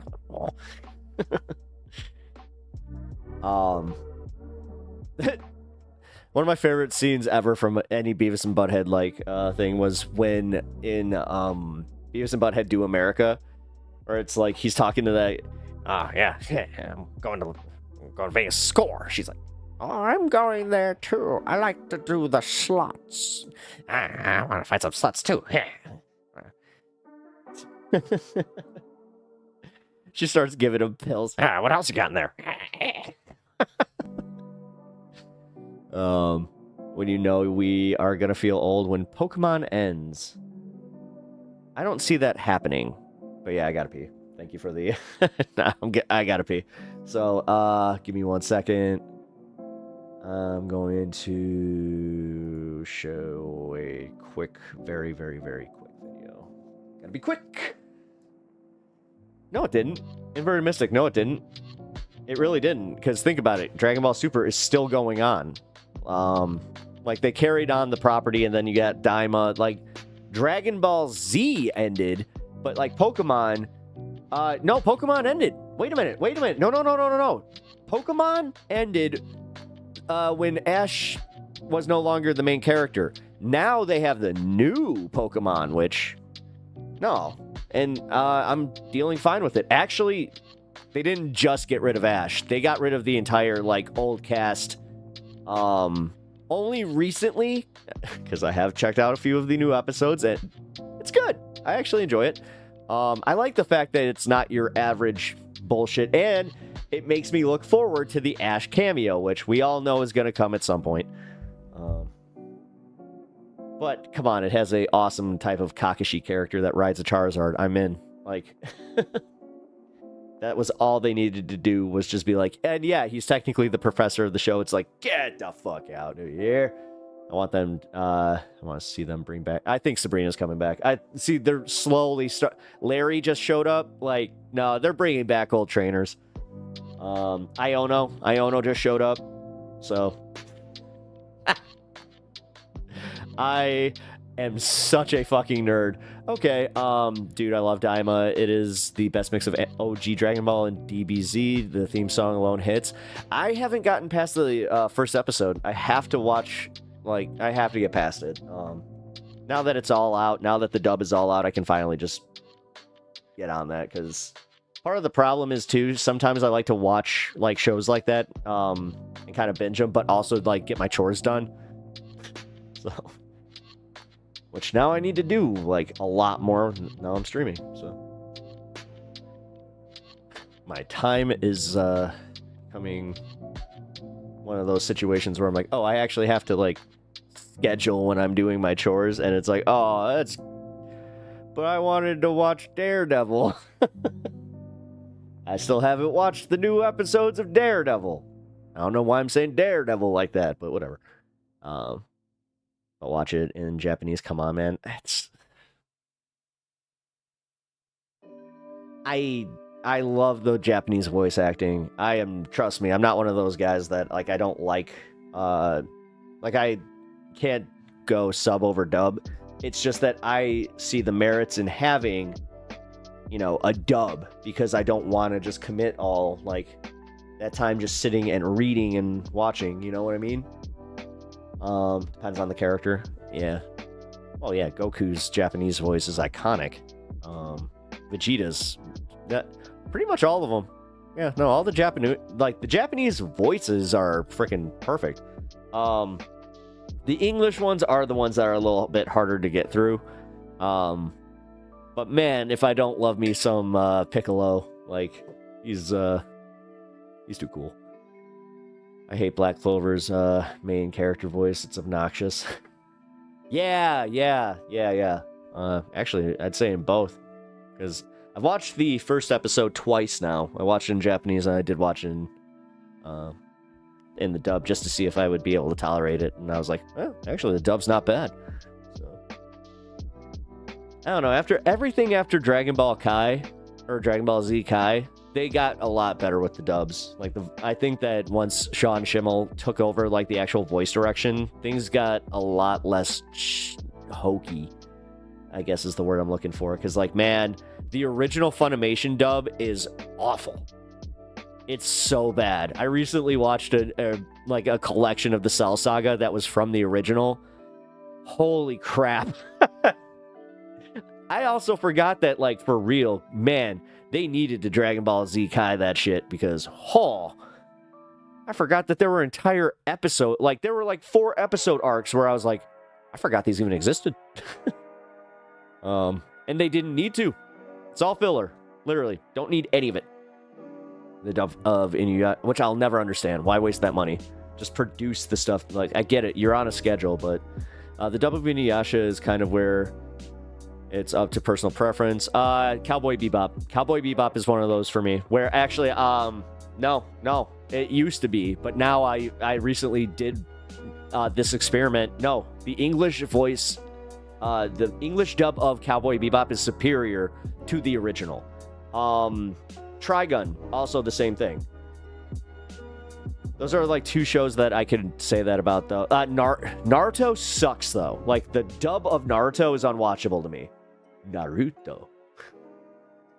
Honestly, though, before Kai or HD audio, Goku's OG Japanese voice actor sounded better. Yeah. Well, yeah, because you didn't pick up on, like, there are feminine cues now that you pick up on that you couldn't before. That's actually a good point. One Piece got much better about filler only recently. Yeah, I heard about that. Yeah, my buddy was telling me that I should just wait because they're doing, like, One Piece Kai, and he's like, honestly, I think this is the best way to get you into the property, and then we can catch you up. And he's like, I'll put together, like, a list, and, like, he's just gonna put them on a hard drive for me and just I'll watch them that way. But don't you like the music better? Yes. No, I don't. I don't like the American music better. I actually like the Dragon Ball Z Kai music better. I like the, because the thing is, it reminds me of old Godzilla films, and I'm pretty sure that they use the exact same orchestra that used to do the Godzilla films. So there's something about it that I really, really love. Something about it. I just explained it. So my 75-year-old dad just decided to burn the weeds around his shop building and ended up setting his shop on fire.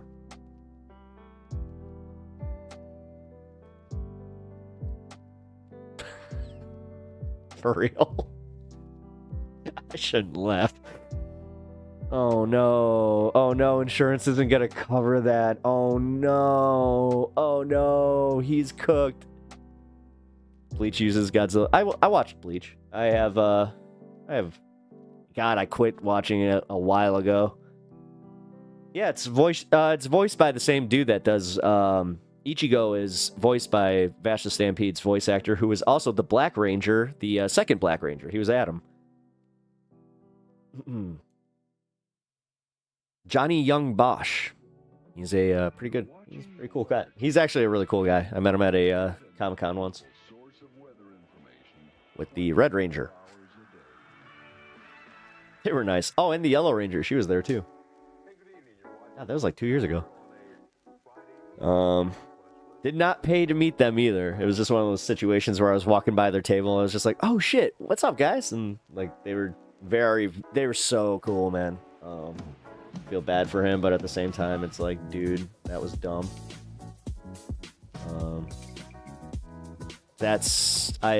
I'm wrestling with that one, bro. I gotta say, like, it sucks that your pops he's going through that, but at the same time, it's like, dude, what?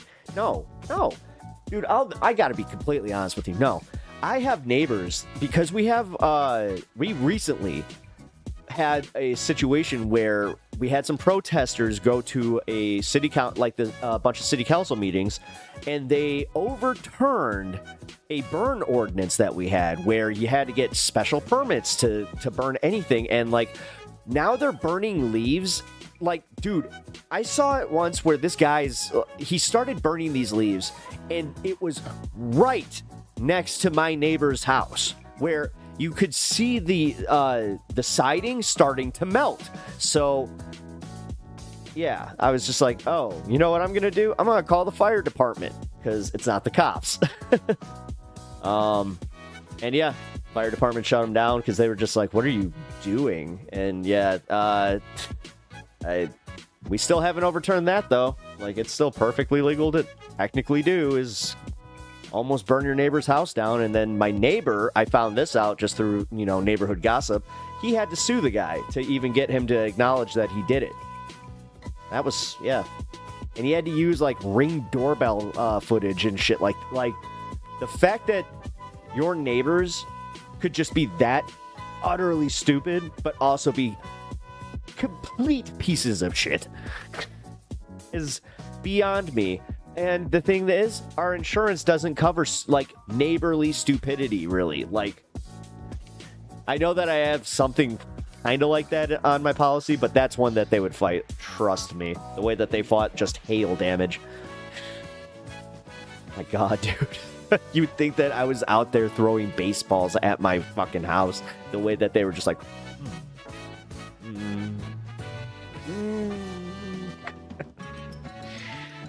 love. Oh, right. Video. I have a very quick video for you guys to see. I guess I don't. Where the hell did it go?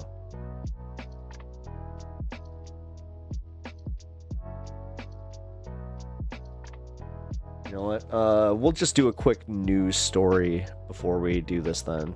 Because I can't find the video that I had originally pulled up.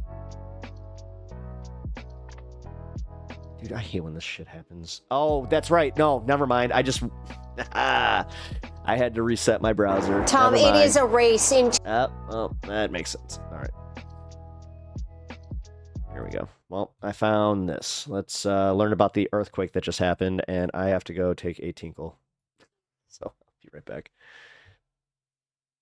Tom, it is a race in two countries for rescuers to find survivors. They have been working all through the night. The military junta ruling Myanmar has openly appealed for international humanitarian aid, a sign that they expect the death toll to be high, as the situation is now shifting from panic to despair. Tonight, moments of terror as the earth shook. Crumbling buildings reduced to dust and rubble, sending people fleeing for their lives. The 7.7 magnitude earthquake striking the heart of Myanmar and felt as far away as Bangkok, Thailand, where this building's swimming pool turned into a waterfall spilling onto the street. At the top of this building, this woman from Atlanta, I'm scared right now, fearing for her life. Inside Myanmar, a state of emergency and the death toll expected to rise as survivors rush the injured to hospitals, people digging through the rubble with their bare hands. The damage catastrophic to roads, bridges, and homes. Families seeking refuge at Mandalay's airport, terrified that more aftershocks would hit. The full scale of the earthquake is still unclear, though experts fear economic loss in the billions of dollars. In Bangkok, emergency workers are getting help from Thailand's army after a 33-story building under construction collapsed in a cloud of dust, trapping dozens of workers in the debris. Sky News correspondent Cordelia Lynch is there. Well, here you can see the scale of the problem up close, just how much rubble they have to clear, and they're using heavy machinery to do it. The nearby Siraraj Hospital was forced to evacuate patients. Shivani Dayal is an American medical student working there. A lot of chaos, uncertainty, and fear. Patients are being treated under a highway overpass with temperatures hitting 100 degrees Fahrenheit. I was concerned that even though I was outside, that the whole, 10-story plus building might collapse and that I might still be crushed by it. The rescue operation continues into the night. This woman waiting for her niece, who's 23 years old and missing. She's the hope of her parents, she said. I never thought something like this could happen. A desperate mission here and the chance of finding survivors fading. Janice Mackey-Freyer, NBC News, Beijing. Thanks for watching. Stay updated about breaking news and top stories on the... You're welcome there, Lester. When you leaving.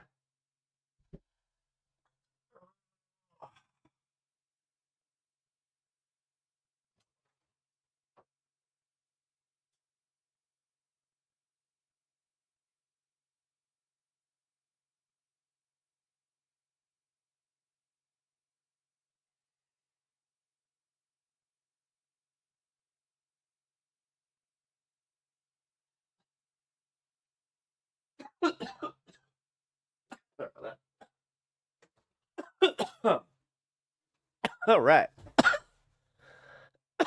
Now we're ready.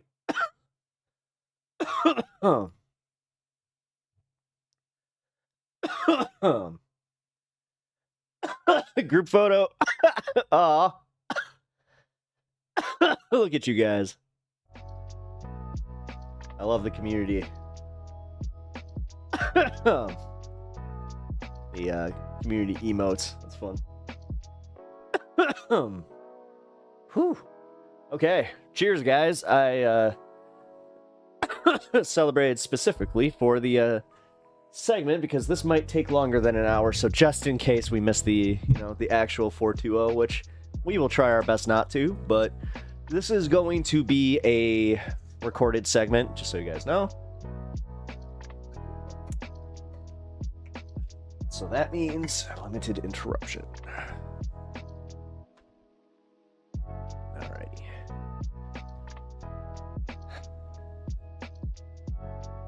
What is Kirk's emote?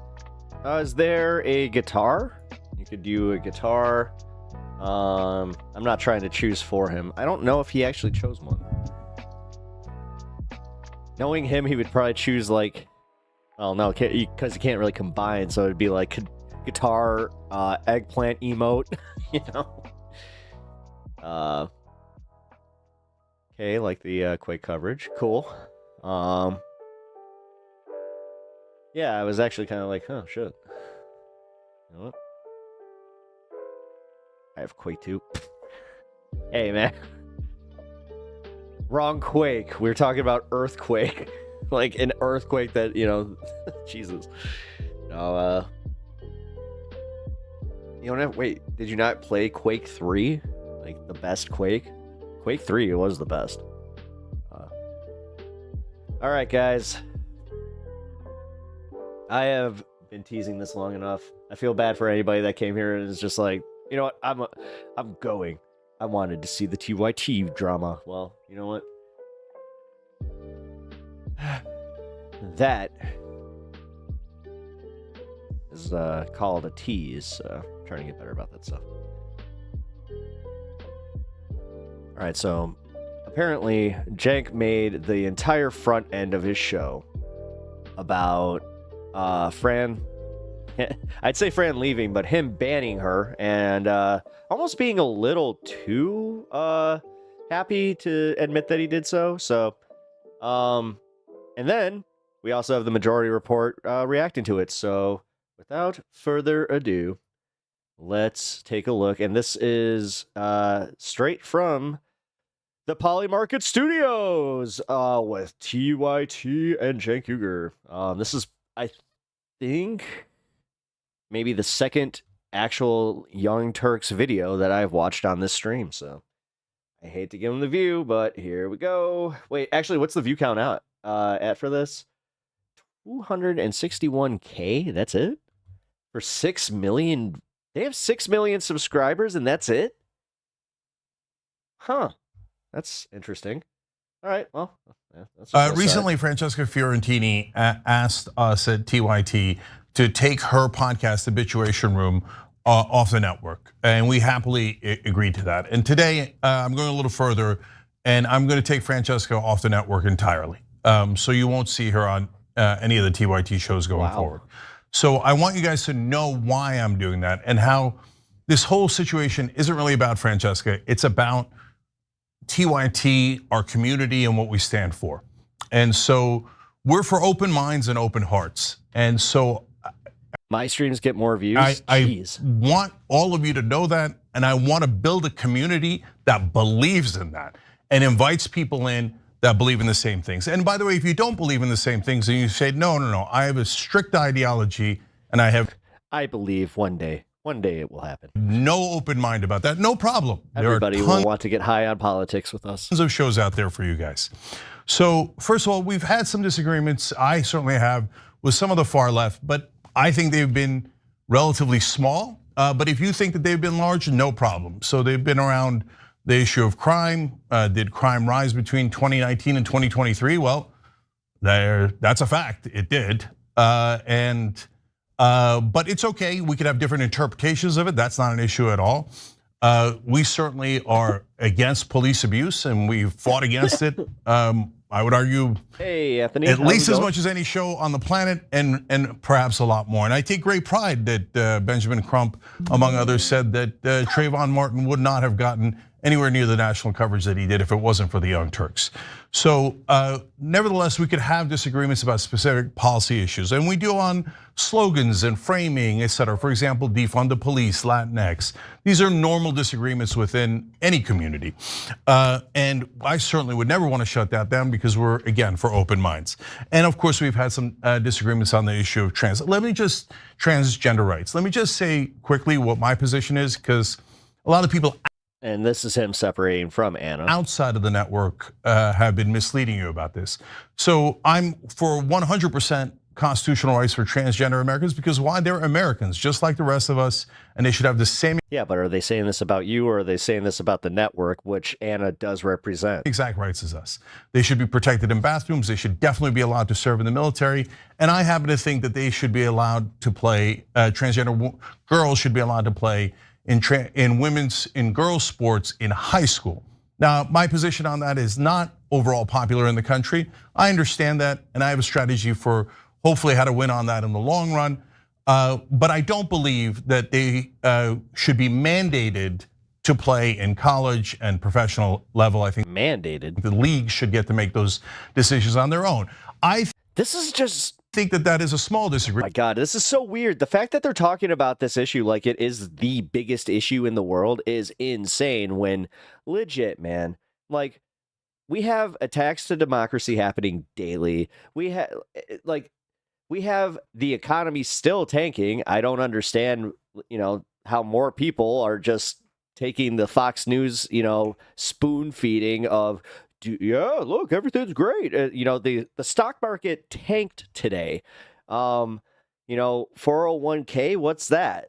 I mean, obviously others think that's a giant. But yeah, Trump wins, I guess. Like there's so many wins. Doggy is finding so much waste, fraud, and abuse, but they can't name, one fraudster. Disagreement. Like what? That's again not the issue here. I think what the issue is when others, among the issues, is when others say only my opinion is the correct one, the moral one. Everyone who disagrees with me is unintelligent, immoral, collaborator, etc. Well, we'll get to the specifics on Francesca in a second. I'm saying that we need non-gendered bathrooms all around. Generally, enough of this shit. And that they speak for the left. Well, let's find out if they do speak for the left. This is a little bit of Francesca, a little bit of Emma Vigeland from Majority Report. Everything single stall. And spliced in is the actual facts about what the American people think, and interestingly, what Democratic voters think. First, let's watch. If you've ever been to a Buc-ee's gas station, like in the middle of Tennessee, then you know that this can be done. It can be done.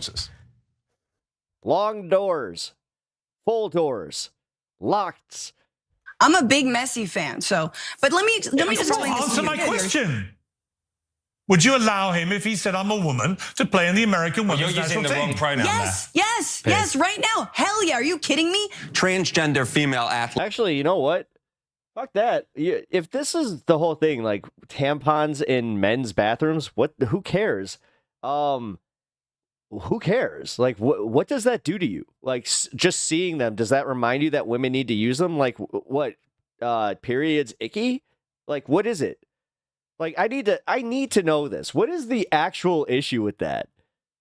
Please explain. And as somebody who had like chronic bloody noses in school, yeah, for being punched because I'm such a liberal, I could actually say that having like literally, I would just be like, oh shit, and I would just athletes in women's sports. Only 18% of the country says that they should be, in fact, it's a more prevalent issue than the economy. Apparently, it is allowed to participate in women's sports. Your argument, yeah, it's insane that people actually care this much. Is really bad on this, and you're out of your depth. You're correct that trans women should be able to compete in women's sports, but your argument for it is just scientifically and factually incorrect. I'm actually not bad about this. I'm 100% right on this. I don't give a the scientific explanations. People, if they identify as a woman, get to compete in sports. If that's not fair in the short term for a variety of little competitions, I don't give a and I mean, my goodness gracious, 79%. You rarely get 79% of the country to agree on anything. Because the societal interests of including trans people in society. It's like 14 people. Trump's stupid competition. Full stop. So I'm right about this. Anything under 1,000, anything under 1,000 people is insane. You're wrong about this. You realize that this is like we are focusing on less than a number of people. Then watch this stream, right? You'd let Lionel Messi play in the women's national football team and destroy women's football forever.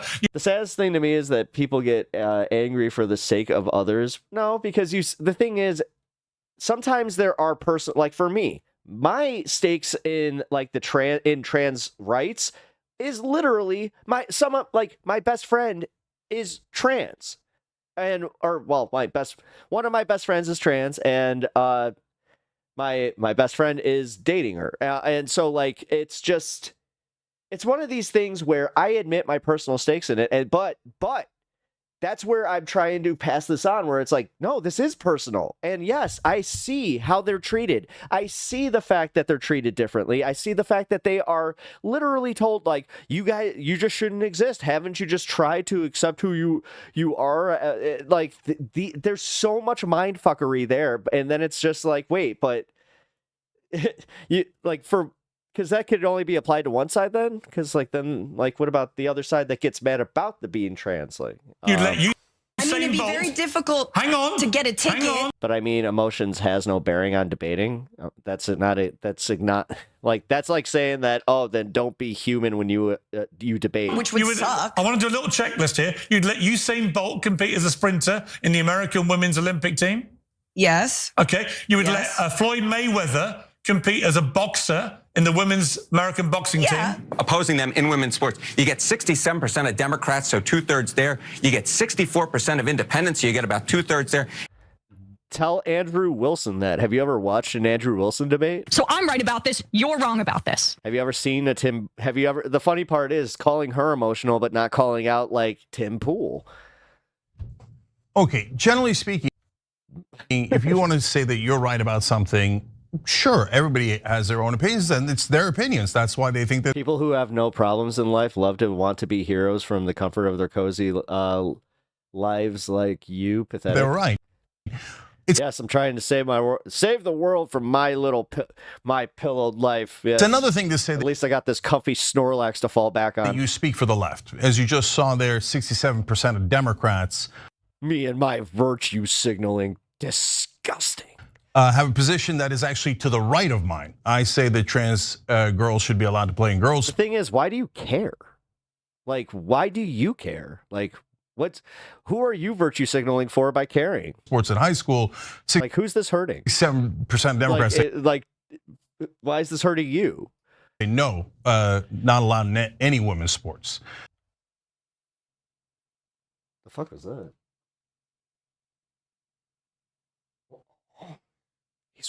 So he's running and he's doing this little. I'll work on my Democratic brothers and sisters, and I'll try to get them to my position on that. Nothing wrong with disagreements, and if Emma, Francesca, and others can convince 79% of the nation that is opposed to that to come over to that side, fantastic. This is so disingenuous. Happy to have it, okay? Again, you're gonna look back on this, and it's like, what was the issue that that Jake was burning down, everything around him on? It's like, excuse me, it was trans people in sports? So I think where the issue, how dare you think and care, Mr. Pepper, comes in is when things get personal. Yeah, fuck me, right? So we got 3 rules, generally speaking, on air here at TYT that are relatively bright lines. So one is, and I say relative, I'll explain that in a second. One is no lying. 2 is no threats of physical violence. And number 3 is don't denigrate being positive, so uncool. Personally, the other hosts in the network over and over and over again. And I say relatively bright lines because it should be relatively easy to follow, but I get that people have disagreements about, hey, what's a lie?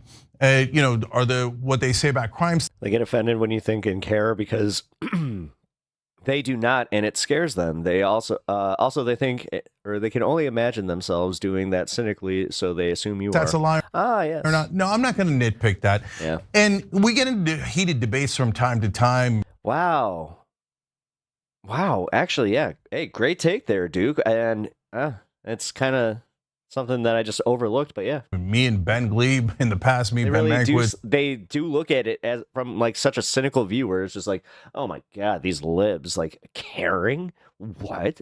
I mean, look at the way that they use Christianity to stand. Like they use it as a shield for themselves, but then they'll also be like, well, I'll also use it as a shield against things like gays, and I'll use it as a weapon. Like it's not just a shield. Look, a shield could be used as a weapon, and I could bludgeon. Yeah. It's me, Michael Shore, etc.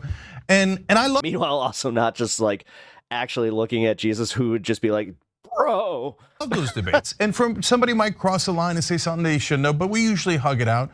And so I'm not nitpicking here. What we're looking for is, hey, are we all rowing generally in the same direction, or are some of us drilling holes in the boat? And so are you doing it over and over again on purpose? Meanwhile, it's Anna just, what was that? To try to create an issue, or even if you're not trying to do it, you are creating an issue by constantly attacking our own. And I have You're not mentioning that this is also happening internally? applied this 2 other times, which I'll tell you about in a minute. So what? This all started, unfortunately, when I went on Francesca's show, and we had what seemed like a normal conversation and debate about this issue until it made a turn. And this is part of the turn. Let me show you.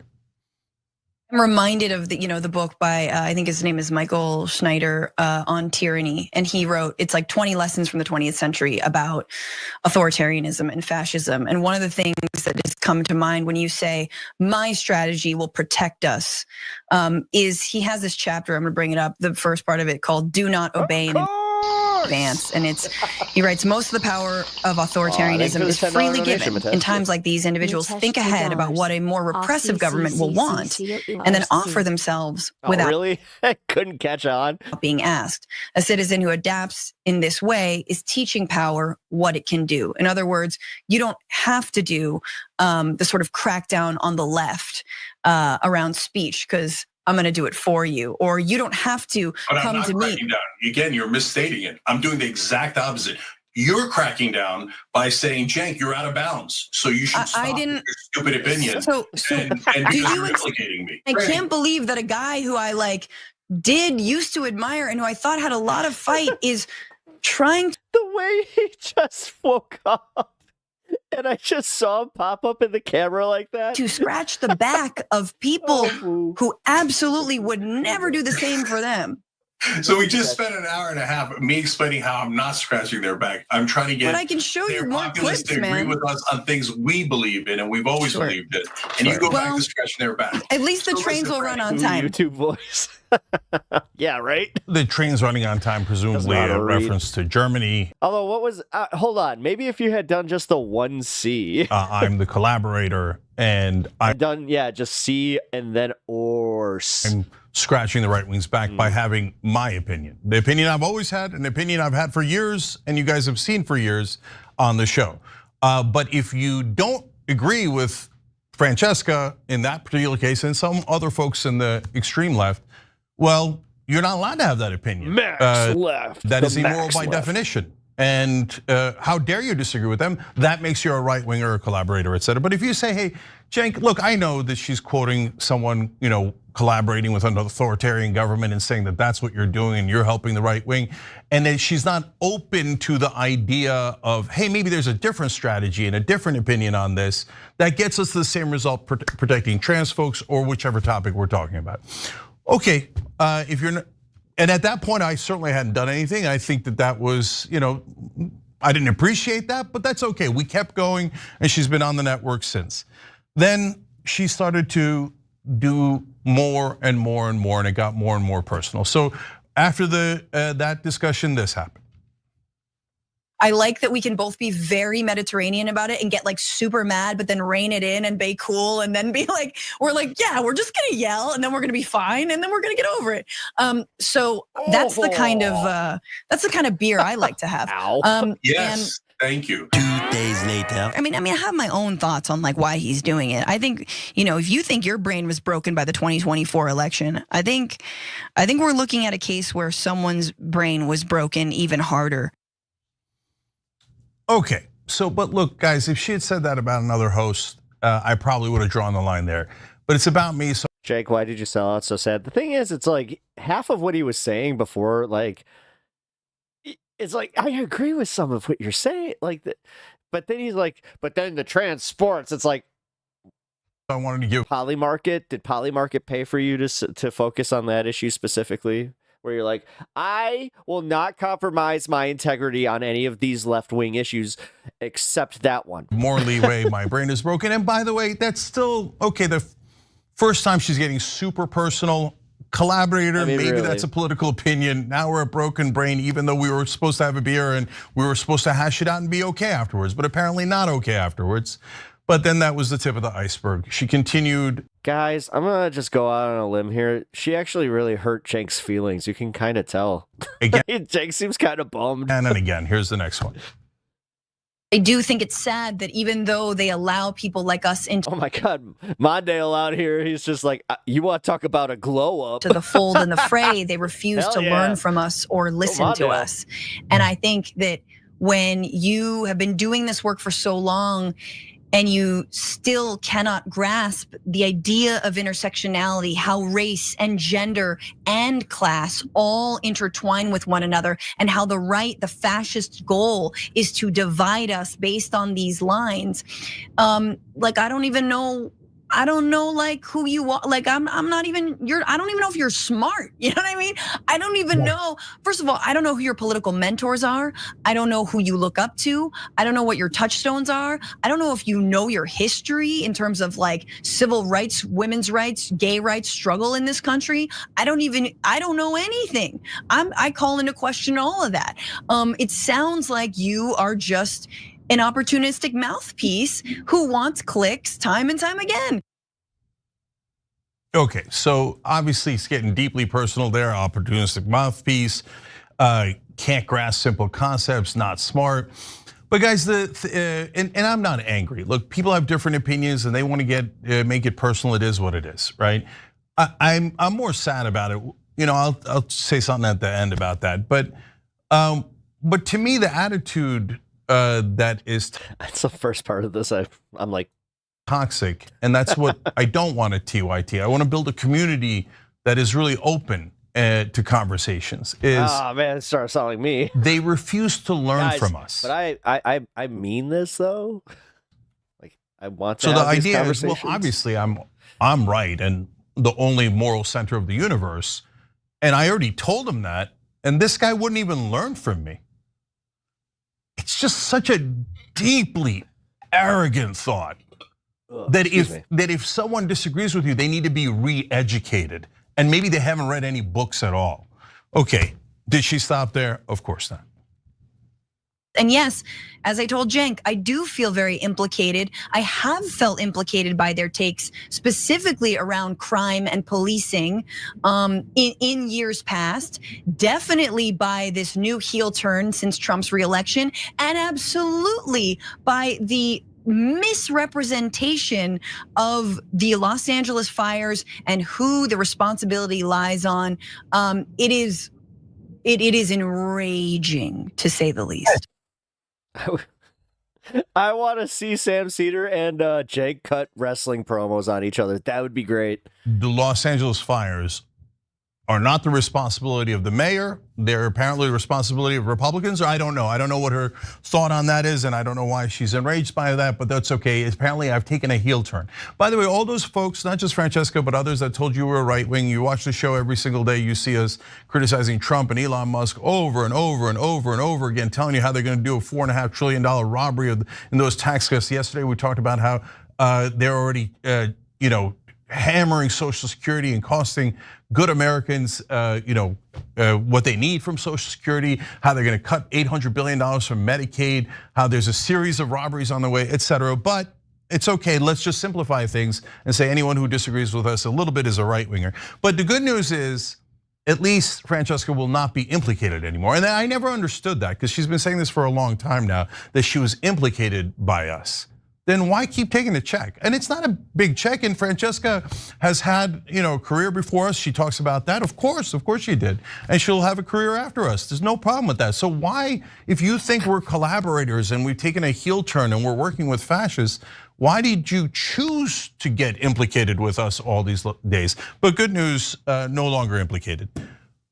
Believe it or not, she did not stop there. This is now another show. Watch. So Cenk's line up until this point has been, no, it's at the collegiate level and above. I think once you get to the college level and above, that's when it's bad. So he would be on board with what the NCAA said recently. But you're so dumb. You're so dumb.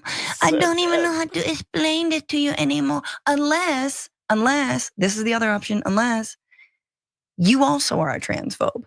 You know what I'm saying? Unless you also are kind of a misogynist.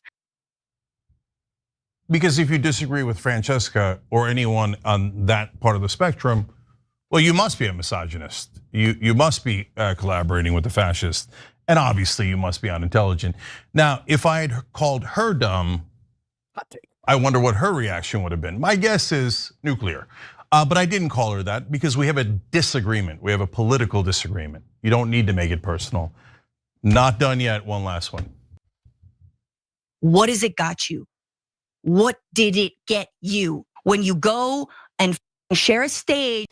I hate to say this, but she probably was like just a tad, like just a hair embarrassed where she was like, I didn't think he was actually gonna watch it. With Dr. Phil, what did it get you? Nothing. You know why? Because you look like a bitch. You know what I'm saying? You look like a bitch. That's what it is. Like that's just what it comes down to. You don't look like a fighter. I think she was trying to get fired. Don't look smart. You look like or not fired, but like asked to not come on. Bitch. That's just the reality. I've tried to tell it to you nicely. I've tried to tell it to you cordially. I've tried to tell it to you on your show, on my show, on every show.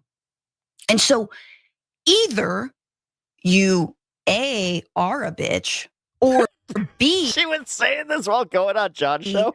You actually agree with the right. And I'm starting to think, in fact, I do think it's the latter.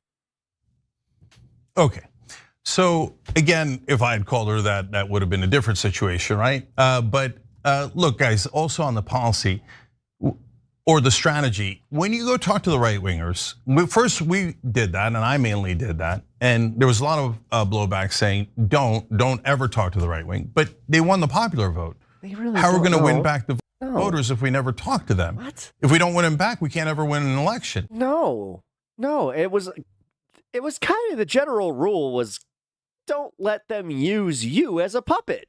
And that doesn't mean the far end of MAGA. It means the independents that voted for Trump and maybe some right-wing populists that voted for Trump. Now I've noticed that faction is now saying, well, I mean, of course we should talk to the right, but we should only yell at them or we should only accost them. That seems like a really productive conversation. And now I guarantee you they'll say, no, I don't mean just yell at them, but just like build coalitions. As Francesca said recently, apparently she's changed her mind about being a collaborator, but not with Trump voters. Well, who would it be if it wasn't Trump voters? Those are the folks on the edge of the middle of the spectrum that we got to bring to our side. We've got to convince them that the populist left is right, not necessarily the populist right, or parts where we agree. Hey, great, let's work together on that. So who are we building coalitions with if it isn't the other side or people who voted in the other direction? And if we talk to them, what are we doing? Only screaming fascists in their face? Or are we having a human conversation? So look, this is not an attitude that I agree with. Again, there are other shows that love what she's saying. And no problem, to each his own, it's a free country. Go and love that and yell and scream and do all the things that you want to do. But do you think that after you do a joint appearance with Dr. Phil or anyone else, that the very next day all of MAGA is going to show up and go, oh, I changed my mind? You're absolutely right. No, this is a gradual process where Americans begin to talk to one another and start to learn about each other and start, oh, that's what you mean. Oh, that's how you perceived it. And we begin to have human conversations until we understand each other. Again, if you don't want to understand them and you don't want to do that, plenty of other shows. So she said, I tried to tell him nicely. Did you? Did you? Because I might have missed that part. All right, guys, you get it by now. Look, there's two other times that I enforced this rule. One was when Sam SEDER was doing it to Jimmy Dore, and they were both in the network. Sam's show was nominally in the network as part of our YouTube partner group, and that's what we were doing early on. And I was happy and thrilled with all the folks that were in it before. And then we stopped doing that since then. So God bless, no problem with that. And in terms of Sam and others leaving at that point, at different points from that network we were trying to set up. But while they were in the network, I said, Sam, you can disagree with Jimmy all you want. And in fact, I agree with you on that, on the policy you're criticizing him on. But stop doing personal insults. You're doing like personal insult after personal insult. So I talked to him about that. He wouldn't agree. He loved the personal insults. He wanted to keep going. And apparently that's a thing that he does like, and that's what he likes to do every time apparently. And so, okay, that's Sam. But we did enforce it before. And then ironically, the second time we enforced it was against Jimmy Dore when he was doing it to Francesca. And he'd called her an effing liar. And he'd called her, and he said that she was a paid shill, which is a classic go-to move for Jimmy. Although he misspelled it paid chill, which sounds pretty nice. And I said, Jimmy, you can't do that. Ironically, he's the only one who actually. Cenk's such a good guy, but wait, who did Sam do that to? Apologized and said, I won't do it again. Hold on, sorry guys, I missed that. Who he said Sam did that about? Classic go-to move for Jimmy. Although he misspelled it paid chill, which sounds pretty nice. Against Jimmy Dore when he was doing insult. So I talked to him about that. He wouldn't agree. But while they were in the network, I said, Sam, you can disagree with Jimmy all you want. And in fact, I agree with you on that, on the policy you're criticizing him on. But stop doing personal insults. You're doing like personal insults after personal insult. So I talked to him about that. He wouldn't agree. He loved the personal insults. He wanted to keep going. And apparently that's a thing that he does like, and that's what he likes to do every time apparently. And so, okay, that's Sam. But we did enforce it before. And then ironically, the second time we enforced it was against Jimmy Dore when he was doing it to Francesca. Yeah, but then and he'd called her an effing liar. Okay, I know it doesn't necessarily negate what Sam was saying, but it kind of does make it like, oh, he had a reason. And he'd called her, and he said that she was a paid shill, which is a classic go-to move for Jimmy. Although he misspelled it paid chill, which sounds pretty nice. And I said, Jimmy, you can't do that. Ironically, he's the only one who actually apologized and said, I won't do it again. And he apologized to Francesca. Francesca apparently thought, great. I'm allowed to do this, but no one's allowed to do it to me. Anyway, you guys get it. So I don't, like I said, I want everybody rowing in the same direction because we're trying to build something here. And why do we want to build something? Because we want our movement to be strong. We want our message to get out there. We want to win over those voters because the bottom line in all of this is eyes on the prize. You've heard me say that year after year after year. What's the prize? The prize, by the way, note to other online hosts, is not more subscribers. The prize is passing bills because those are the only things that affect our voters, our audiences, their actual lives. Let's pass paid family leave. Let's pass Medicare for all, higher wages, etc. And I hope wherever you are on the left-wing spectrum or the middle or wherever you are. It's weird to agree with them. I hope that you agree. Again, where it's just like. I hope that we all work together in trying to pass those bills. So please, eyes on the prize. And so look, I'm gonna show you two charts here for a reason. So Media Matters did this chart recently. You guys, some of you might have seen it on air. And it has the problem. Wait, I just thought about that though. The problem with that is does he actually practice that? No. It shows online in red, and it has the left wing shows online in blue, okay? What we did there, and I hope you can see it, is we put a little bit of a green circle around the TYT show. So the Young Turks is right next to Rogan. We got 12 million subscribers, one of the largest ones in the whole chart. But Rebel Headquarters is also on there. Damage Report is on there. Indisputable with Dr. Rashad Ritchie's on there. And when you put them together, that's 18.8 million. And it is one of the largest presence in online media, period. If you include our alumni, people that have been in part of the TYT network in one way or another throughout the years, then we're at 30.1 million subscribers. I thought subscribers didn't matter, Cenk. With the way that media matters. Like, what's this flex if it didn't matter? I thought that you were trying to pass policies. So again, weird flex if you're trying to pass policy. How about all the policies you got passed? Does it today? Actually, I mean, you'd think that he would go right to the Justice Democrats wins, but like, no, I went right to subs. When you include all the platforms that we're on, some of which Media Matters did not count, we have 27 million subscribers. Now, why do I tell you that? Yeah, please explain. Because guys, we're trying to build something. That's not contradictory. Fox News has dominated discourse in this country for at least 20 years, almost 30 now. And they've made an enormous difference, and I think for the worse, for the much, much worse. We're trying to build a network. Do you think he ever watches his playbacks or like gets like something sent to him and he's like, I said that? That makes a difference for the better. But by the way, you don't have to agree with us, and you don't have to say, oh, well, okay, then great, and we should help you and support you. No, you don't have to do that. Build something of your own. Instead of being destructive over and over and over again, how about you be constructive? And you say, hey, Cenk, I don't like the way you guys are doing the TYT network. And I see that you've had this huge success, and you've given rise to other progressives that are now having success. And it seems like you helped to build something for our side.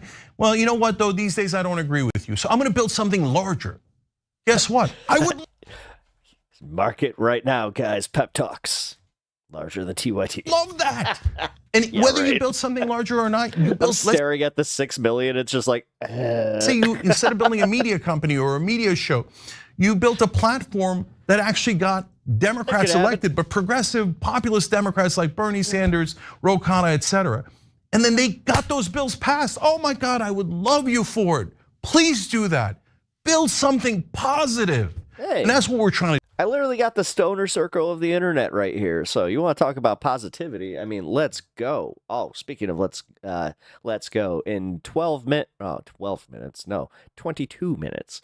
We will be celebrating. Do here, okay? So, and I don't say this just for Francesca, and the reason I'm doing this segment isn't just for her or to explain what's going on, but I do want to be clear with you. It's mainly to tell you what we stand for.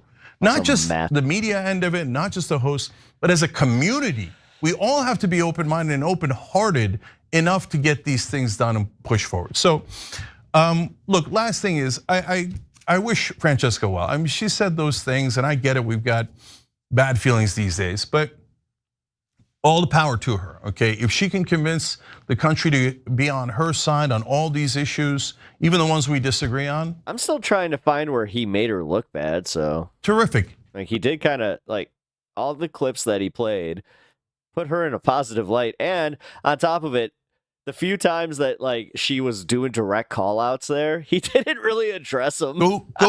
Try that. He addressed the meanie bobini stuff, but that's it.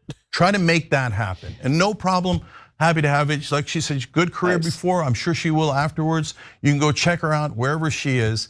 So I don't have hard feelings, I'm not angry, I'm just done with it. I want a positive atmosphere here where we fight for you guys. And we do that in all different ways. So if some hosts have a different idea on how to do it, great, let's have that conversation. We've had that conversations, those debates, those discussions, so we can get to the right answer and so we could help you guys decide what you believe instead of what we believe. So for folks who don't want to be part of that, bless your hearts. Go get them, Tiger, okay? But for folks who think, yeah, that's a great idea, and I'd love to pass the things that are in your populist plank, 6 incredibly popular policies, you didn't say which ones you did. Higher wages, anti-war, etc. Get money out of politics. So if we can do that together, whether we disagree on some issues or not, wonderful. But whatever you do, please roll forward. Please be mindful of others that are, in this community. Care for each other, love each other. And let's try to be positive together. And let's go build something as we always do at TYT. Why do I have this feeling we're gonna end up playing this one back like a little bit sooner than later? Love you guys. We'll I have this feeling. I don't know.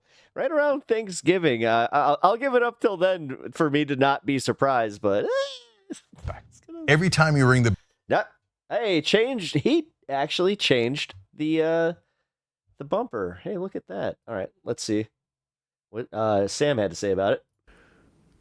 Number 646-257-3920 is the number. Let's read 3920. I was right. Some IMs. Majid, by the way, Hawley is Cenk's populist example. Huh.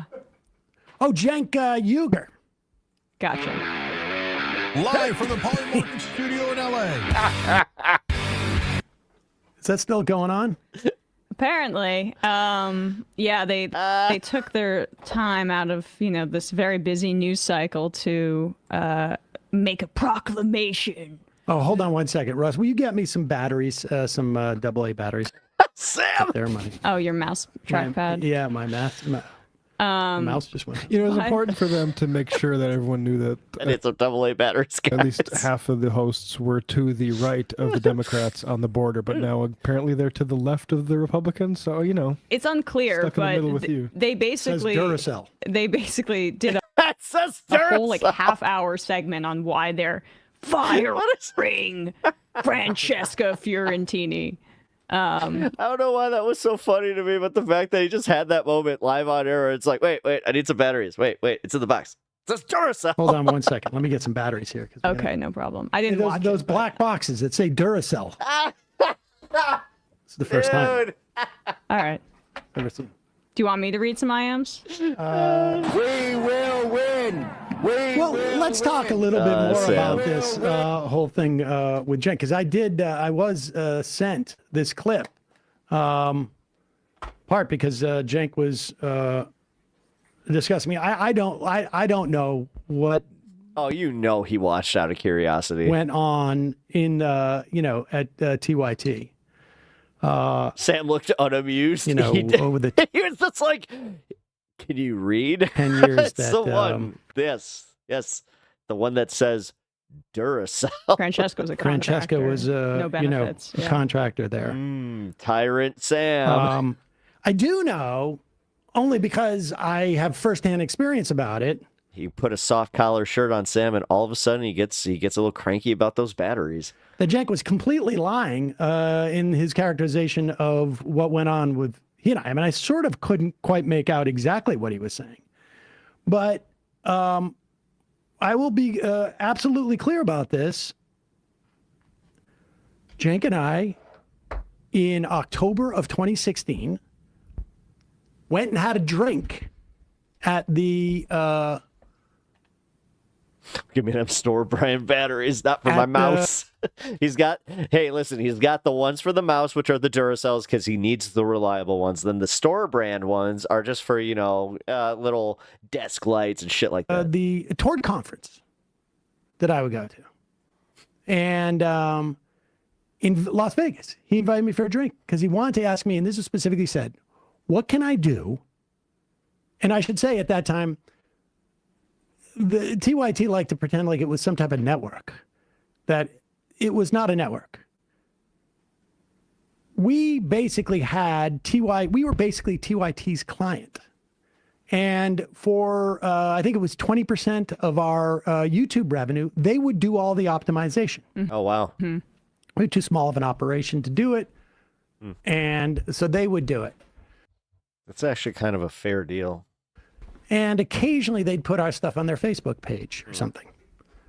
And Cenk came to me and he said, but he wasn't my employee. He wasn't employer or employee or any of it. And Cenk came to me and said, what can I do to tamp down this feud with Jimmy Dore? And I was like, fire him, because his politics suck. And I think Cenk accused me of wanting to call him names. I had a problem with Jimmy Dore on his TYT show saying it didn't matter if Peter Thiel was on the Supreme Court. And then subsequently, when I invited him on to discuss it I was very measured about it until he started acting like a jackass.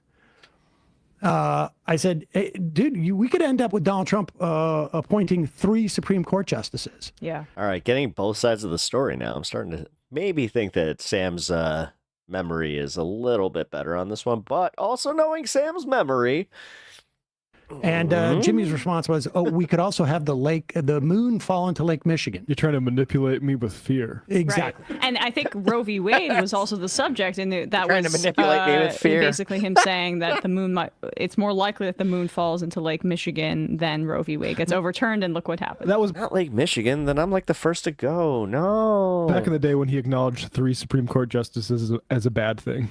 Right. Yes. I mean, sort of vaguely. And that was it. Cenk wasn't reprimanding me, because if Cenk had tried to reprimand me, I would have told him to eat my arse. Right. There was no reprimand. He's part of the Bring Arse Back movement. Hell yeah.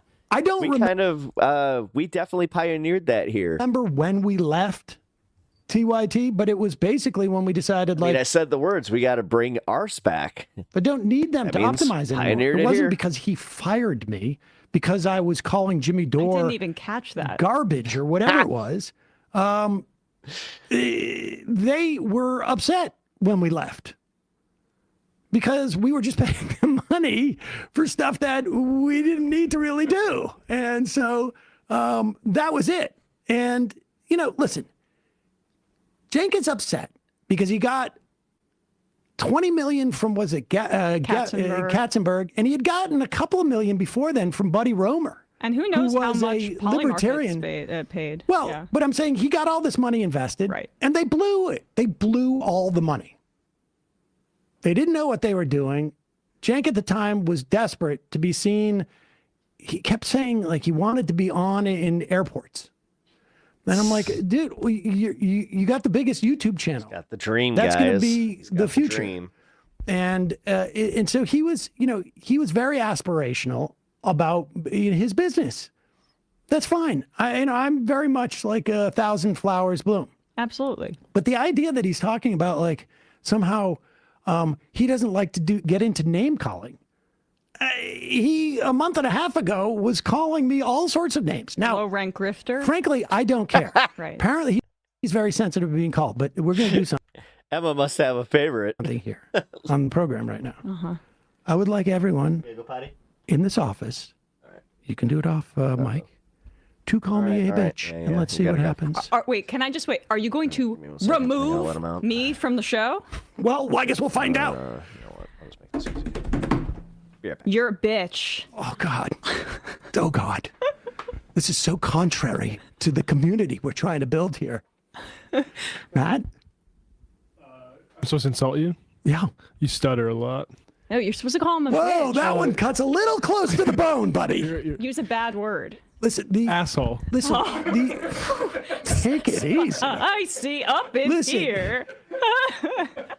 The point is that that Cenk is looking for everyone to blame but himself for his current predicament over there. And we held off for a long time and took a lot of criticism for it, for not critiquing what was going on over there. Because largely, I'm not that interested in policing people. But some of the stuff they started to do was really, really bad. And so that's what we started addressing it, and they're lighting themselves on fire over there, and that's all well and good. But they should do it in a way where they're not telling lies that are easily debunked. Now, just because there seems to be a desire to sort of have all the things out, I just want to tell one other story, because Cenk and I didn't have a tremendous amount of interaction over the years. I've known him since he was on Air America. And I filled in a couple of times, I think, on TYT, 15 years ago or something like that. That's too funny. I'll have to watch that. The one thing that I really struck me in the one sort of behind the scenes interaction I had with Cenk was at one point, and I had looked it up when I don't know when exactly this happened. It was during, I think, the first Trump administration. I could look it up again in the emails. I was invited to a meeting with some of like the Google, or I think it was Google, government liaison people. And it was me, Cenk, and two of these people. And they were asking us about potential hearings on antitrust that Google might face. Mm-hmm. And I remember saying, like, with all due respect, I like the fact that, we do make money on YouTube. I appreciate you people. I do think that Google should be broken up into many pieces. And they were like, okay. And I was like, and there's a growing antitrust movement. And I really do hope they're successful in pulling you guys apart. I don't want you guys to lose your jobs. And I don't think you will or whatever, but I just want you to know that. Cenk was not only so dismissive about it, I do specifically remember, he goes, I've read Matt Stoller. I will testify on Google's behalf in front of Congress. Now, it was both hilarious to me that Cenk thought that that would be valuable to them. A little delusional. Yeah, but the delusional part, I've always sort of understood. It always, was part of Cenk's charm. Yeah. But I was like, this guy, like, where are this guy's principles?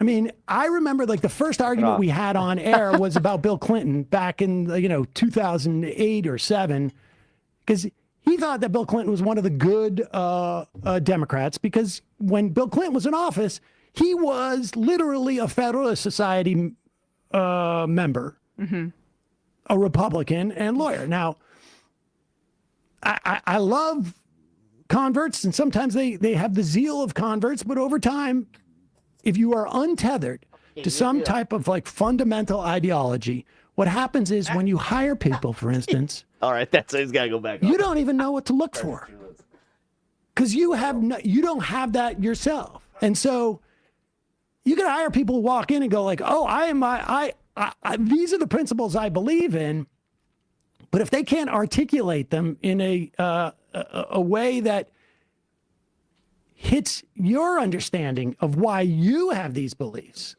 they could turn out to be a Jimmy Dore. Right. Or a Dave Rubin. Right. Or an Anna Kasparian. Or a Michael Tracy. Brianna Wu. Or a Brianna Wu. Who's still on the payroll, I guess, but not Francesca. Ben Glebe. Yeah, Ben Glebe. Ben Glebe. I mean, all these things can happen. Yeah.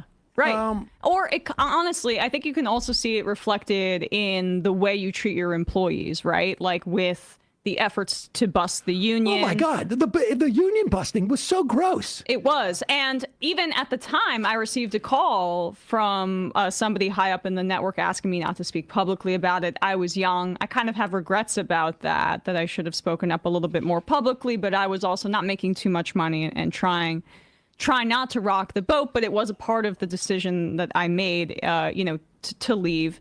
But it's also, I think, kind of evident in the way that he decided to do this kind of 30-minute monologue criticizing Francesca, who never, that there were opportunities for them to hire her full time, to give her benefits, to value her labor.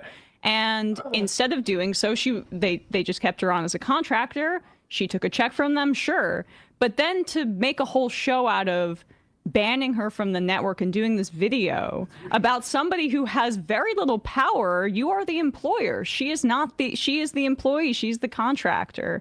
And to throw her under the bus like that, especially when her show has like a fraction of their subscriber count, I really do think it speaks to the workplace environment that's becoming more and more evident for people here. And I will say, like, this is going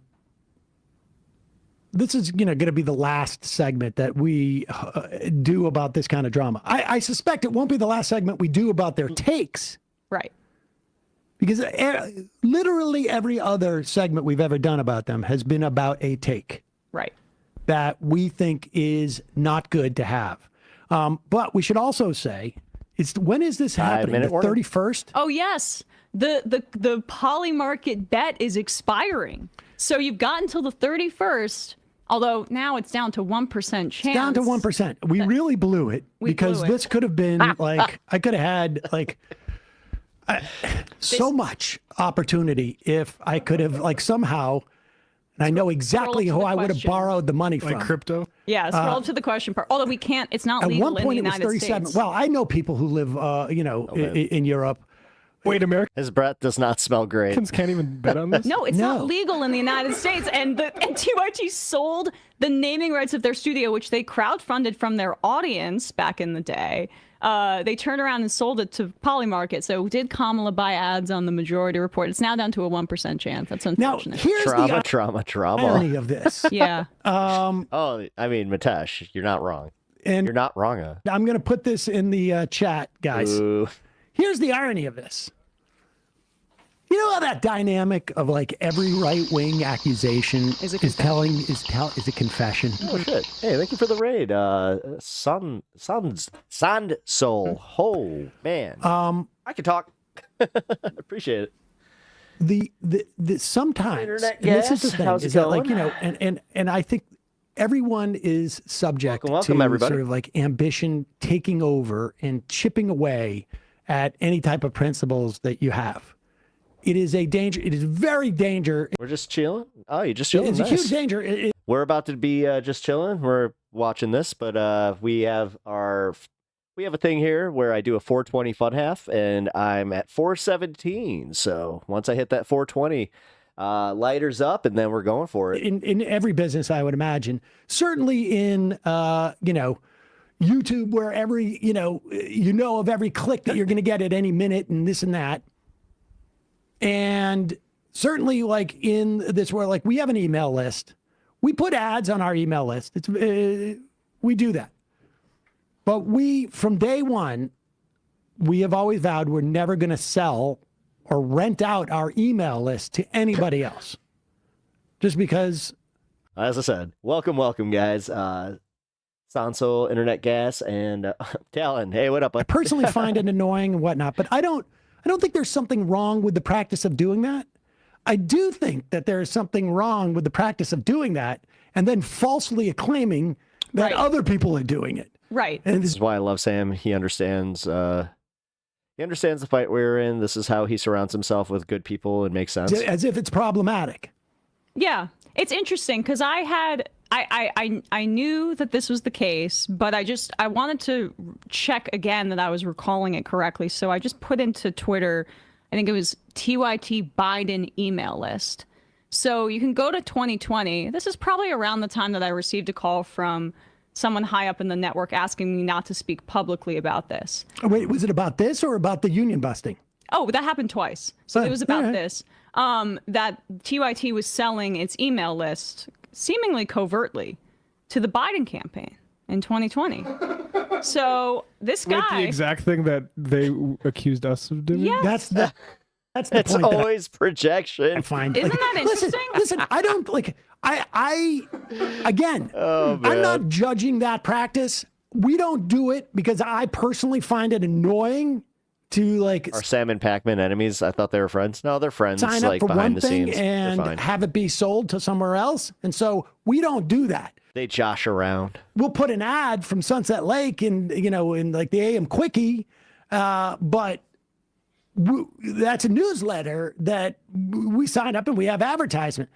But I would never sell the email list to somebody else because then it's out of your control and God knows where it ends up. Let alone to a political campaign, because we're supposed to be a show that's independent of Who among us is not taking money from a crypto gambling site? politicians that we're trying to be critiquing. I would run if all right, guys, you know what time it is, so lighters up, let's go. If Bernie's campaign came to us and said, will you do a whole email about how Bernie's great? I would say yes. Probably, yeah. But I'm not going to give you my email list. Yeah. I'm not going to give you my email list. Right. I mean, they disclose it here, but it's interesting, their disclosure. Go to the next page. This is the Biden. This is the screenshot from 5 years ago now. Yeah, 2020. But here's down at the bottom here. You can see like the above advertisement for Biden for president been sent to you via the Young Turks email list. At TYT, the bulk of our funding comes from you and other TYT fans. Now, that's also a lie. The bulk of their funding came from Katzenberg, certainly by 2020. Didn't go to employee raises or bonuses or anything like that. I wonder where it went. And that's what allows us to maintain our independence as an alternative media outlet. On occasion, we forge partnerships with select advertisers as a source of additional. We do not share your information with advertisers, and the views expressed in this email do not constitute any endorsement or recommendation by the Young Turks. I mean, it's hard to trust it when they're like sort of being a little cagey, but cheers, everybody. The $20 million investment they had in there. Now, I don't begrudge them that either. I don't have those kind of ambitions to become, like the world's largest, that's not right. Just we just want to do our show the best a matter we can. of taste. Yeah. But the problem is with taking money is that sometimes if things go sideways, that money becomes a source of pressure, and you start to do things that is really more about that. This is when the flights to El Salvador took place, Cenk had a tweet that was like, I think we should be removing these things, but you need to listen to a court. The criminals. The criminals, but we need to be listening to a court. We are not in an era where parsing things this thinly is in any way effective. When you do that, you are obscuring what is the fundamental issue here. That flight would not have been right, even if they were unable to get to a court to enjoin them from flying there. Nothing about that flight was right. Nothing. There was no due process. You don't know who's on that flight.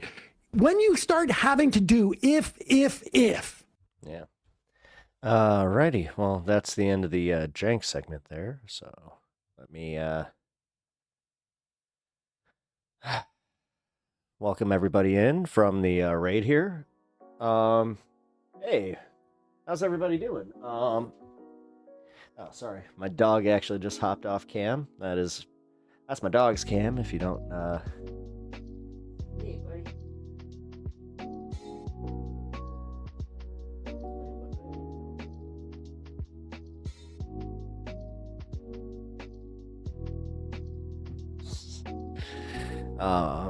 Here, actually.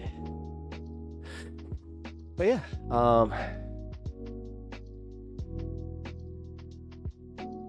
wait a minute.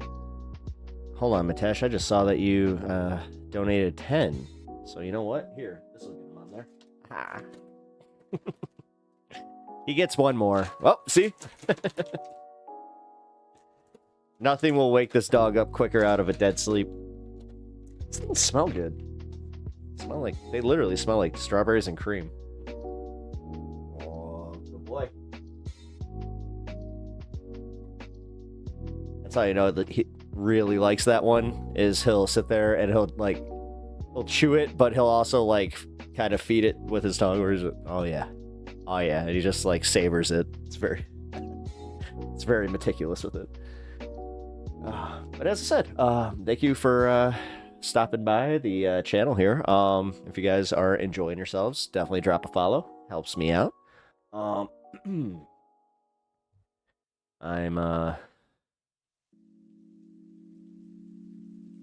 internet gas. Hey, look at the puppy. Hell yeah, man. When does Sansoy stream? Very sporadic. That's one thing that I do here is, I'm on Monday through Friday. Monday and Tuesday, I start at 4. Wednesday, I start at 2. Thursdays, I start, that one's kind of a sporadic day. It's either 4 or 8, and then back to 4 on Fridays. And then I also do Saturday streams. So, are you aware of the glorious revolutionary known as Turkish Pikachu? I am not. You had to talk about Xander Hall. Wait, who talked about Xander Hall?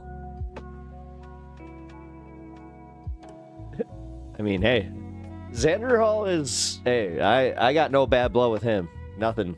He's nothing. I am appreciative of him I know that some of my chatters, they aren't like the biggest fans, but I got some that are. So whatever, man.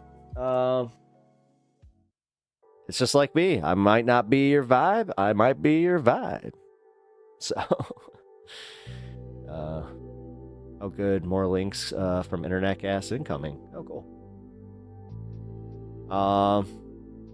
Anyone else jaw make that popping noise when you open it? Yes. This. Did you like recently have a jaw injury, like where it's like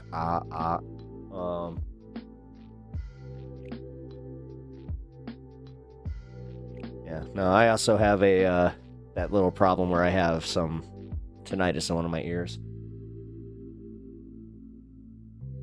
Oh, good. More links from Internet Gas incoming. LOL told you. I bring good memes, alright. Here. I actually I don't really do links from Twitch. Somebody told me, they're like, but you have them on. I'm like, I know. It's more so for, you know, anything that I can't get from my Discord, but you can join the Discord and send them there, and I will be more than happy to take a look. So, I'm sorry for the little bit of an extra, you know, step there, but join the Discord. Also, follow if you haven't already. I really do appreciate you guys stopping by. So you guys, I hate to do this, but I'm probably gonna have to do the thing where I gotta drop the link where I hate that this is the one link that I hate dropping, but if you guys can donate to my mom's memorial fund,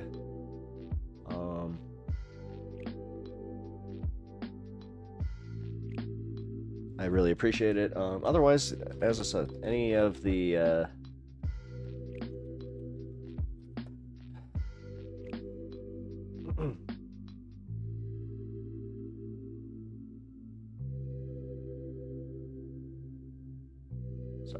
any of the free stuff that you can do also. Help the channel out. Leave a like. Oh yeah, leave a like on the channel. It is, you know, very easy, very free, and very, very meaningful to me, because it does actually, like, it as a smaller channel, it helps me out a lot. So I appreciate it, guys. But you know the deal. Thank you for all the support. I really lately I have been really appreciating it, guys. So.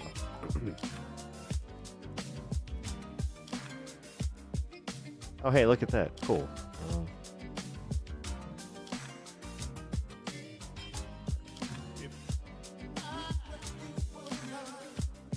So the Frank Uger stuff is done.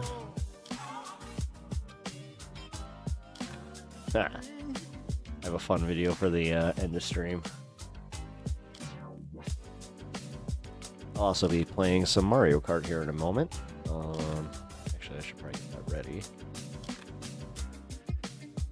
If you guys want to also try to play Mario Kart, then I am... Oh yeah, I gotta link that shit.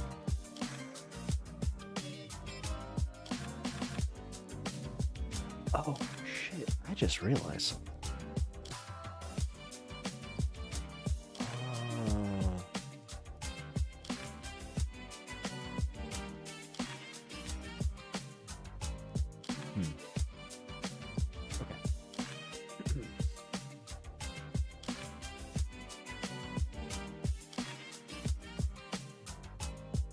All right. Let's go for it. I actually really dig this song. As I said, if you guys are also, 420 friendly, then definitely join us. I like to say that this is more like the stoner circle of the internet. If you do not partake, do not feel like you need to. are totally supporters of, you know, the straight edges, and also if you like to just kind of vibe, you know, chill with a drink, feel free. I got punched in the jaw once and it clicked for a long time. That's what I'm saying. I've had a clicky jaw for a long time. Let's see, when's the first time I got punched in the face? Like 14. It was in Pee-wee's. No. It was earlier than that. This was like my first year in hockey. I mean, when you're a kid, you don't know how to punch, though. That's also, my first hockey fight ever. We fought with gloves on. Oh, boy. Yeah, now I'm thinking about it. I was pretty young. I have my tea. Oh, that's right. Tea breaks. You and Mitesh are tea buddies. And also then you got the pupper. Nice. Man, he's been really good today. The only thing that is not good with him right now is those damn walks. He needs to figure this out. Like, got like really bad anxiety. I think it's I have 2 dogs right down the way where anytime he gets near that fence, he freezes. So, I don't know. And I've tried walking like the other way. For some reason, he doesn't like that. So he's just, it's very, very particular in his ways. And honestly, he is an older pup, so why would I question his ways? Well, older. Let's see. For a hound, he's getting there. Let's see.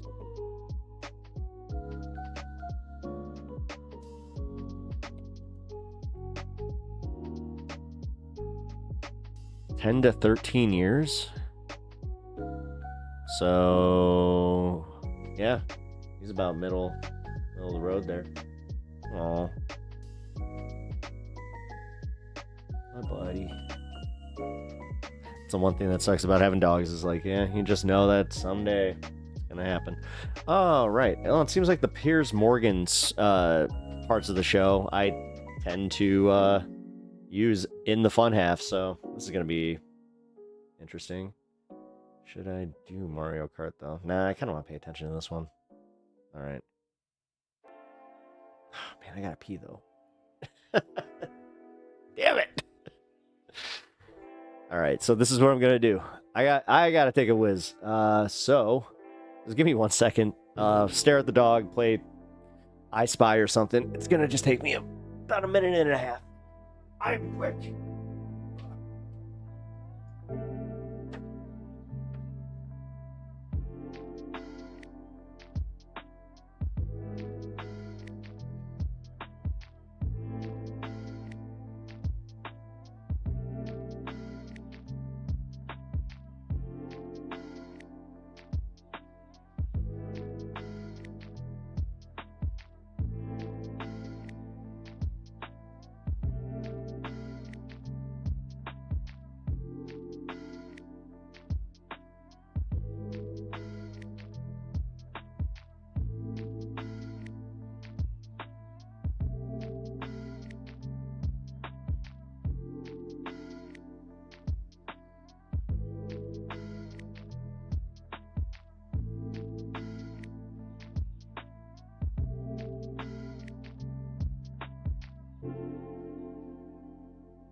Set timing. Okay. Much better. You have you what Doghouse lately? What watched Doghouse lately? Which Pierce episode? The last two were brutal. Either Dave Rubin, Benny Johnson. It's the Benny Johnson episode. I saved that one specifically because of the Anna Kasparian thing. He gets ganked. Ooh, okay. Well then. Let's prepare for this then. It's gonna be good. Hold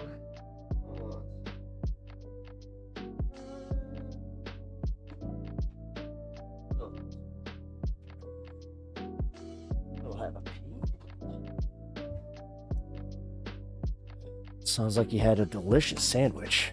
Wait, who had a delicious... Wait.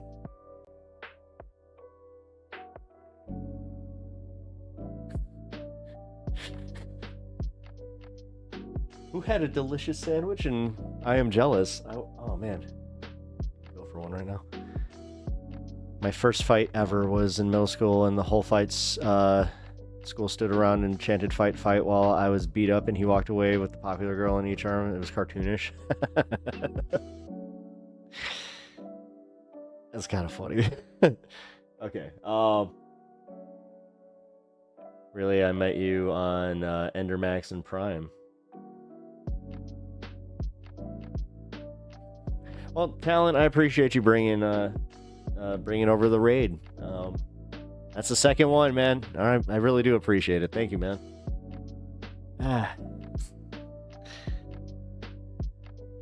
Alrighty. So, let's get to it. Let's watch. I mean, as our chatter here said, Benny get ganked. I like that term. All right. Here's Morgan. Investigation. Figure out what's classified and what's not. I like how that's the intro. Biden, we know that he had classified information next to his Corvette. Are you able to recognize the issue right in front of us instead of talking about previous... Ooh, she's wearing the red shirt. You guys know what that means. A question. I mean, it's bullshit. Yeah, am I just here to look pretty? I'd like to I'm going to come to Anna. It is okay to call a spade, even if it's your own preferred party engaging in the bad behavior. But that's the problem, Pierce. We have nothing but hacks in the media in America now, because you don't care about the country. You care about whatever political figure you're doing propaganda for. It is pathetic. When you enter the country illegally, you are a criminal by definition. So deporting a criminal alien... No, actually, no, that's not right. Is the right especially thing to under do the by Constitution. your I'm sorry. Benny is just flailing because he can't accept reality right now. Yeah. Donald Trump is going to do that. He's transactional to not do what's right for the United States, but to do what's right for Israel. You're like my schizophrenic aunt. Like Thanksgiving dinner after a box of wine. Democracy. She didn't look too happy. Doge and deportations. Three divisive Ds have dominated debate in the breathless opening months of President Trump's presidency. All of them in some way related. Elon Musk's role in cost-cutting Doge has divided opinion, and the courts. A wave of protests against Tesla has sparked questions about the line between crime and free speech. And so has Musk's decision to sue over being smeared as a Nazi. The deportation of alleged Venezuelan criminals was slammed as one of many apparent attacks on constitutional democracy. The attempted deportation of allegedly Hamas-loving students was slammed as an attack on the First Amendment. And somewhere in between it all, Trump's approval record is at a record high, while the Democrats are in disarray. So, a lot of Ds there. Fortunately, we have an A-list panel to debate them from the political right, the left, and the centre.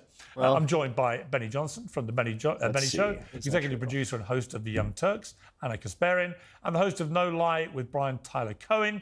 Brian Tyler Cohen, welcome to all of you. Okay, before we get into the Ds... I'm the only one smiling, Piers. This is going to be a very bad D panel. Very small D energy on this panel. Well, before we get to Ds, why don't we start... Still didn't laugh. Well, before we start with Ds, let's start with S for signal, okay?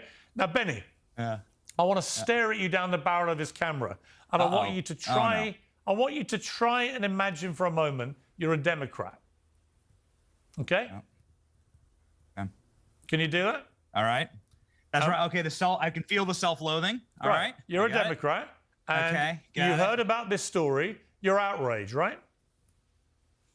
Sure. Why are you outraged?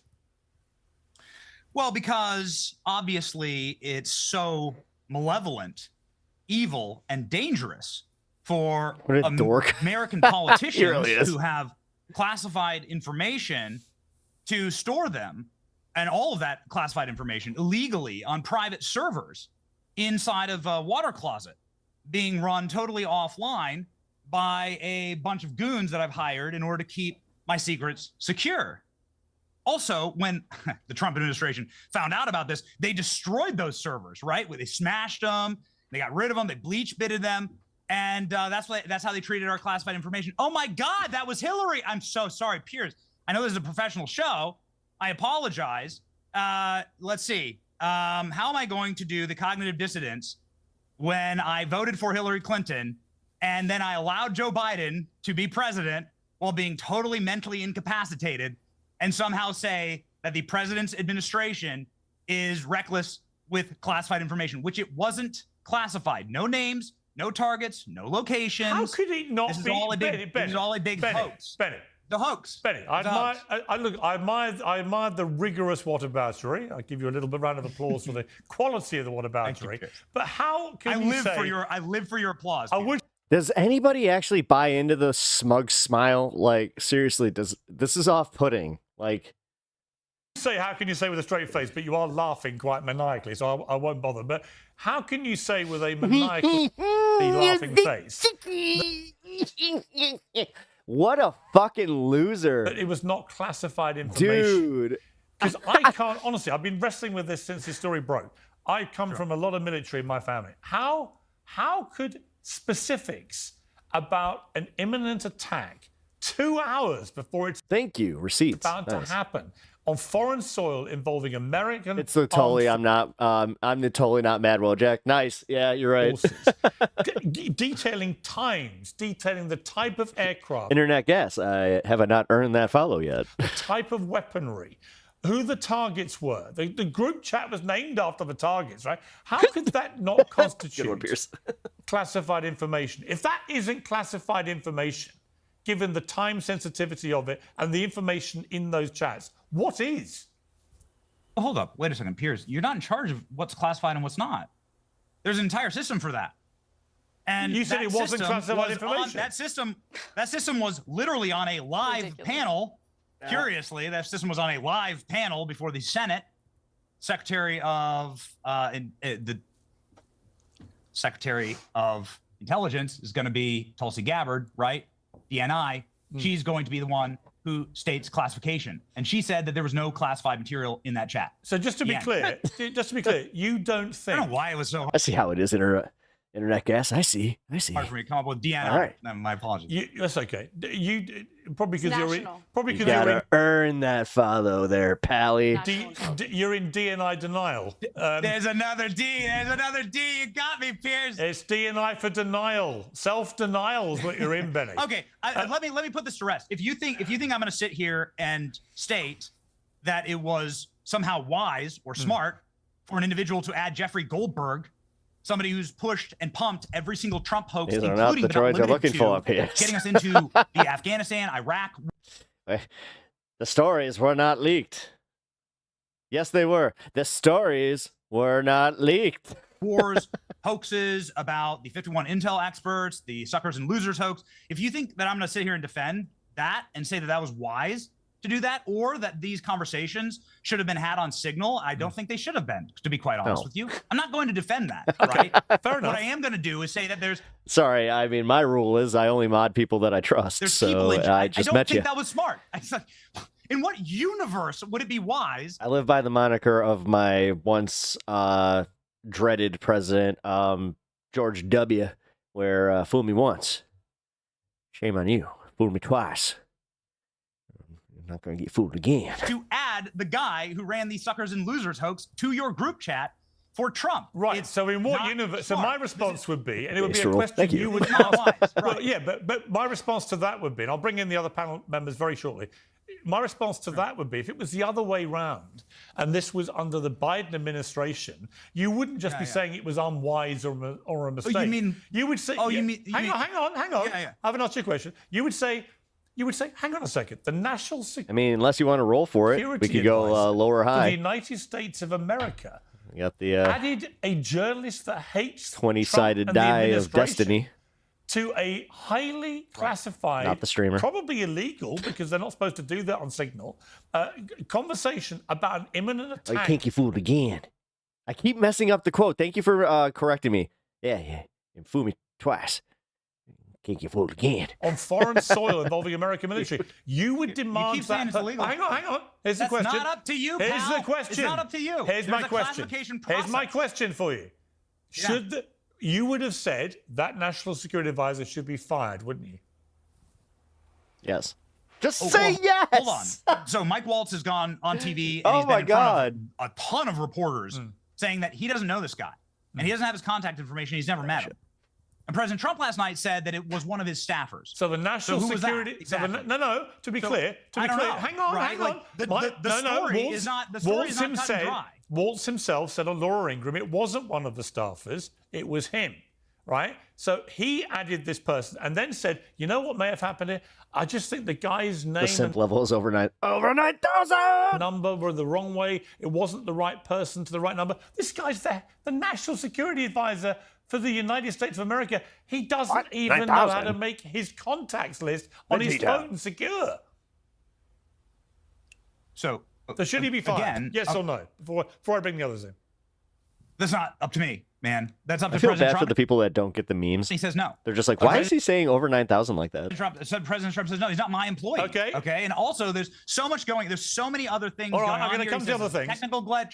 All right. Says they're bringing in Elon Musk. We're going to bring that stuff in. I'm We're sorry, going to get I've to seen the enough D's. hoaxes, and the fact that they had a lawsuit ready to go, like the day afterwards, and it leaked the day before the Senate panel, and then that lawsuit gets given to Judge Boasberg. I don't know, man. How many coincidences do you believe in, Piers? Is this like some Christmas miracle for Democrats that need one right now? I don't know. What? 9,000. American homeowners are at risk of a growing real estate scam, which the FBI calls house I don't know stealing. why, but this is the how fact, it works. The meme lived on, but the over 9,000 bit, great. But I love how Napa did get included in it. Like, all right, cool.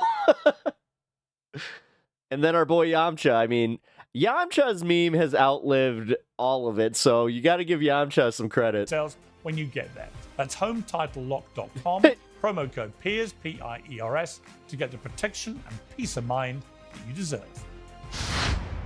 Let me bring in Brian, because he's been waiting with unusual patience, Brian. So it's a massive conspiracy theory, and he was deliberately added to this group for some nefarious reason. He literally just had this mother. Is the new theory from Mr. Johnson. Android 8. All right. Yeah, I mean, look, it's all just, I mean, it's bullshit. Like Benny is just flailing because he can't accept reality right now, and he knows full well that if the tables were turned, he would be going on a scorched earth tirade about how all of these people should resign or worse, be prosecuted or criminally. I mean, like, what are we even doing here? Are you that much of a partisan hack that you can't just acknowledge? The problem is this administration is so incapable of taking the L that they would rather just entrench and prolong these problems even more. Which I think is I think that's a good point, because Trump, that comes from Trump. Trump is on, Trump's told me, you never ever admit you lose at anything. You just barrel down. It's the Roy Cohn School of it's the Roy Cohn School of Management. It's that these guys they're so focused on ego. Do you see that little smile right there? He was like, so focused on protecting their own asses that instead of just being able to like take the L, which by Android 18, 7 of 9 all day. the way, Especially peak 7 of 9, 7 of 9 all day. people would respect a hell of a lot more. I agree. Than Pete Hegseth coming out and saying, I did not discuss any war plans, only for Jeffrey Goldberg to release the very next day a detailed account of exactly the war plans that he was releasing. Yeah. I mean, look. I know Pete. I like Pete. Even the Atlantic has changed their words but and hang changed their on. story here. Let's The be Atlantic clear. says, "Oh, now it's an attack. It's an attack plan. It's not a war plan." Well, what And would it's you not call exactly- this? they What would you- scrubbed- okay, they but scrubbed what would you call this? classifications. Look, All of this hinges hang on on, what's no, classified Benny, and what's not. I'm going to bring Anna in here because What's she's not had a classified chance and to what's speak not? yet. Piers, am I Go just ahead, here to look Anna. pretty? I'd like to I'm weigh going to in come on to this a Anna. little I'm going to bit. read Yeah. you first of Listen. all. I'm The going to read semantic you one of argument. the things that Pete He seems like he's good at semantics, that's for sure. Hegseth says was not a war plan. Weather is favourable, just confirmed with CENTCOM. We are a go for mission Aw, you guys. launch 2:15 Strike drones on target. This is when the first bombs will definitely drop. If that's not a bloody war plan, what is? What is? I'm not going. Anna. I'm not gonna defend adding Jeffrey Anna, Goldberg to this chat. I'm not defending that. I'm asking Anna. But you did, Benny. The first thing you did was engage in whataboutism. It's a war plan. That's the first thing you did in an effort to provide cover for this obvious, massive, colossal mistake and error that was made by members of the Trump cabinet. Let's just keep it 100. Look, Brian is correct in calling out the hackery that is going on in the media right now. Depending on which party, the member of the media is supportive of, they're going to provide cover for bad behavior, but immediately change tune when it's a member of their own party or preferred party engaging in the same activity. Fact of the matter is, what Hillary Clinton did with her email server was wrong. We condemned it at TYT. I continue to condemn it today. The massive error that was made by Trump administration officials, not just by the inclusion of Jeffrey Goldberg in that group text, but the fact that they were using Signal to communicate, which is not a secure way of communicating about classified information. It's nice having her on our side for something. Whatever plans they have, whatever strikes they intend to do in other Almost countries, feels they nostalgic. should not be using the Signal app to be doing that. It is okay to call a spade, even if it's your own preferred party engaging in the bad behavior. But that's the problem, Pierce. We have nothing but hacks in the media in America now, where you're so obsessed with your own precious little tribe that you put your entire country on the back burner because you don't care about the country. You care about whatever political figure you're doing propaganda for. It is pathetic. Okay, look at our economy right now. Consumer sentiment down the drain. Okay, Federal Reserve is not lowering interest rates further because of the fact that there's a lot of uncertainty in our economy that's going to negatively impact households. Inflation continues to be sticky. We have so many serious issues to deal with, and we're never going to come up with a damn solution because we have two sides that are covered by two, hack groups of media figures who provide cover for failed solutions to very real problems in this country. That's the real issue here. Yeah. Okay, and I'm not interested in the whataboutism. None of them profile pictures in the group chat? What? I'm not interested in pretending as though Democrats are perfect or Republicans are perfect. What happened with Jeffrey Goldberg was a big deal, okay? And if they just take responsibility for it, we'll all move on. But that's the other thing. No one ever takes responsibility, ever. I totally Trump agree. said it was a mistake. Trump said it was a mistake. Trump said it was a mistake. I've said it was a mistake. Many people on the many people in the chat Benny, has you said started this. off. And You couldn't even bring. You started off with Hillary Clinton. What are you going to bring up? Adding From Jeffrey decades ago, you're going to bring up other stuff. There's no defending adding Jeffrey Goldberg. The entire argument that everyone on this panel is making, and I'm perfectly happy to fight all of you, is that they shared classified information. The administration says no, you're not the arbiters of that. That would be what the entire case. I'll fight you. I'll fight you all. Case hinges on. That would be what all of the controversy hinges on. And so you're going to have to specify the classified information. Here we go with the both sides again. I mean, that's the whataboutism. Yeah. We know that Just do it on X. Let's all read we know that Joe Biden had classified information. Okay, it's not classified. Time out. As I said, had classified information in his garage next to his Corvette. Hillary Clinton had classified information. That's what was determined I get by an investigation. I just cannot think. Pierce is talking him down. Wow, that does not happen often. Anything that could be more Hillary's emails. Highly classified than to her emails. They bleach washed them. They used bleach. They used bleach. Disgusting. You get it? They put the hard drives in the bleach. War plans for an imminent attack on foreign soil involving American military. Yeah, we will all move on, and then he proceeds to name Hillary Clinton's emails. To me, it's indisputably consistency. highly classified. Otherwise, what else is? If this was serious, people would already be in jail waiting trial. War is happening, or Americans are getting rounded up. Something is going down soon. This scandal has run its course. Yep. In front of a journalist that hates you. I'm not. Something's going down soon. I don't know. The more that they say it about the April 12th, or it's either April 12th or 20th. Especially in front of a journalist that hates you. About the martial law thing. I hope that they find the person that added Jeffrey Goldberg and then that they fire him. It was Mike Wolf. I just think it was Mike Wolf. I can't imagine stupider. I can't imagine a worse thing to do. I'm not going to defend that. Okay. Everyone knows that. All right. It's a mistake. That's a terrible mistake. But we know who it was. I mean, Brian, let me bring in Brian. We know from the screen grab. It says added by Mike Waltz. And by the way, Mike Waltz clarified last night on Laura Ingraham it wasn't a staffer. Brian, your final word on this, then we're going to change topic. Look, again, I just want to dig into one misnomer that Benny is putting forward, this idea that it wasn't classified and so it's okay. This is some clever little trick that Republicans and Trump are trying to do. Trump is the ultimate classification authority. So he thinks that if he can just come forward and say, well, I'm declassifying it, then that will absolve everybody in retrospect. But they know full well that this kind of material, when you are talking about an imminent attack prior to it happening, notwithstanding the fact that Jeffrey Goldberg was there, notwithstanding the fact all of a sudden it becomes a proven. Ali, I've heard that Beetlejuice the musical is quite erotic. So it'd be funny if it was a proven theory. All of a sudden you walk out and you're just like, I mean, I haven't seen her that riled up since our wedding. And it's on an unsecured app. But of course, by nature, this stuff is classified. Beetlejuice. And again, if Benny didn't have his head so far up the Republican Party's ass, he would be able to recognize that if somebody with a D next to their name was doing the exact same thing. Well, to be fair to Benny, I'm not really. To be fair to Benny, he said it was a big mistake. He said that there should be accountability. He's not tried to shirk away from that. He simply questioned whether we are the right arbiters for what is classified information. It's a reasonable point. The question will be, will there be a proper investigation to get to the bottom of it?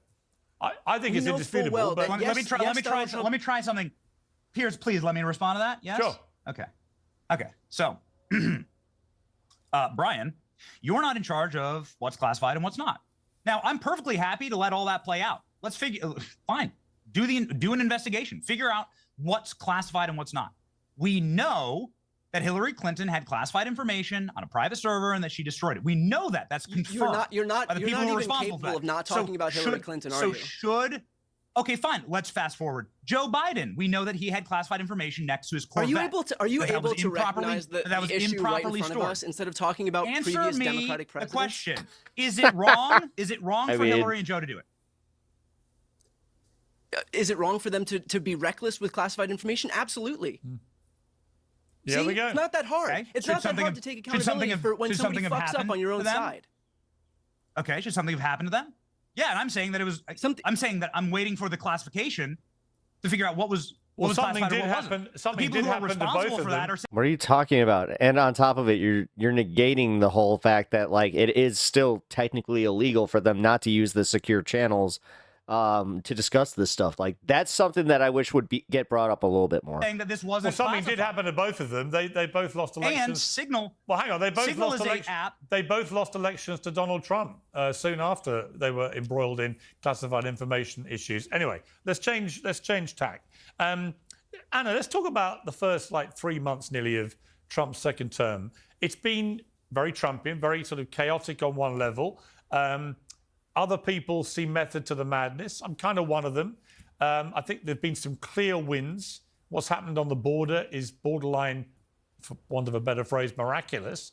You know, the volume of people pouring over the southern border illegally has been stemmed almost to nothing, which is an incredible achievement. Would you agree with that before we go into other issues? I don't always pick the healthiest food options. I'm sure you don't either. Shit, we're all Piers. human and we're all busy. That's why doctors created Field of Greens. So we can just hope that you and Donald Trump, It's like nutrition. You have that one cheeseburger too many. At brickhousenutrition.com/Piers.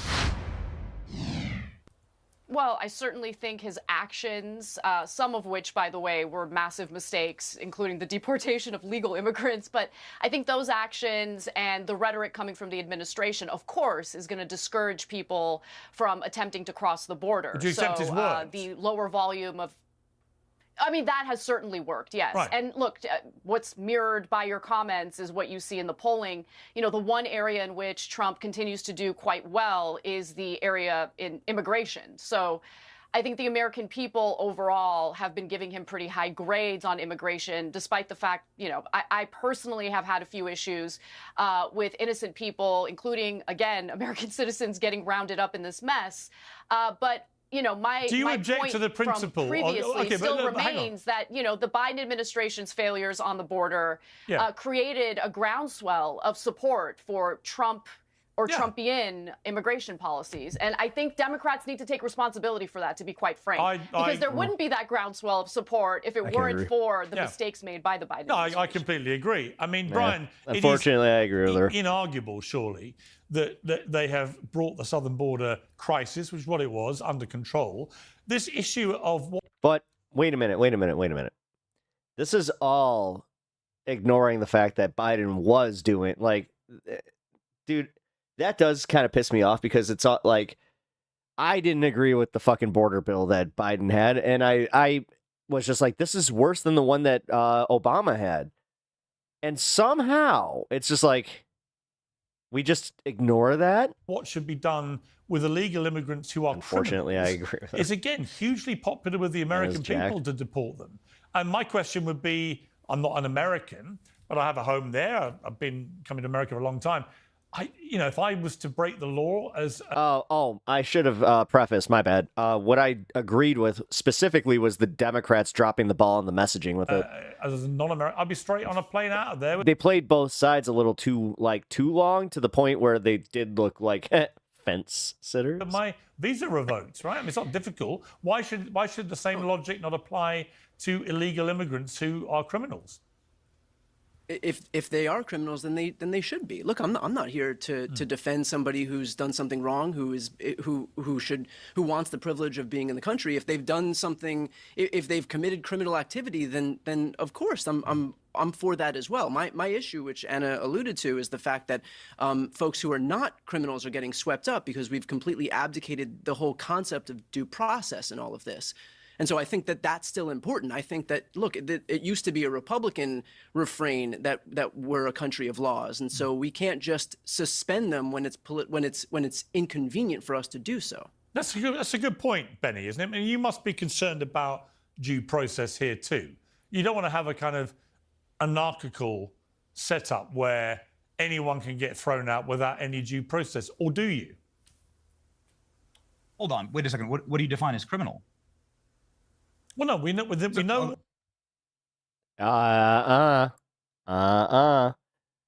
You're doing the thing. He's doing it. He actually just answered it. He doesn't agree with due process. He just thinks that you can be accused of a crime. So that was essentially just him just saying no due process. For example, there are some members of this so-called Venezuelan laws that have been on the books. Well, there are certain people of years. Well, the point I would make about say the Venezuelan gang ratified quite recently. When you enter the country illegally, you are a criminal by definition. That's why we call it illegal immigration. You've broken our laws by remaining. No. What law did they break? Because then you are ignoring the actual law about asylum and how these people still are protected under due process here without an official invitation. And that you actually have to give them due process to then go, oh, well, do we give them asylum? Do we weird. And that's actually written in our Constitution for citizens and non-citizens alike. I can't read that well, but I read that. In doing this the proper way, you are a criminal. Therefore, all illegal aliens are criminals by definition. Yes, effing gay. So deporting a criminal alien is the right thing to do by your definition, Brian, because they're criminals. Yes? Honestly, at this point, I hope that, every European country, I hope Canada does it. I hope Mexico does it. Like, I hope Benny never gets to go to fucking, Cancun or any of that shit. They should deport his ass. Or they should lock him up down there. I think that on that point. Honestly, these people fucking deserve it, man. So, Benny, I get what you're saying, that if you're in the country illegally, then the United States has the right to deport you. I understand where you're coming from on that. However, I would just ask to maybe consider the limited... Our sides should constantly bring up the fact that Foreign Aliens Act Trump is using was last used... Yeah, I know. ...resources we have in regard to our response... Well, I'm not American, I'm European, but your VP really hates us.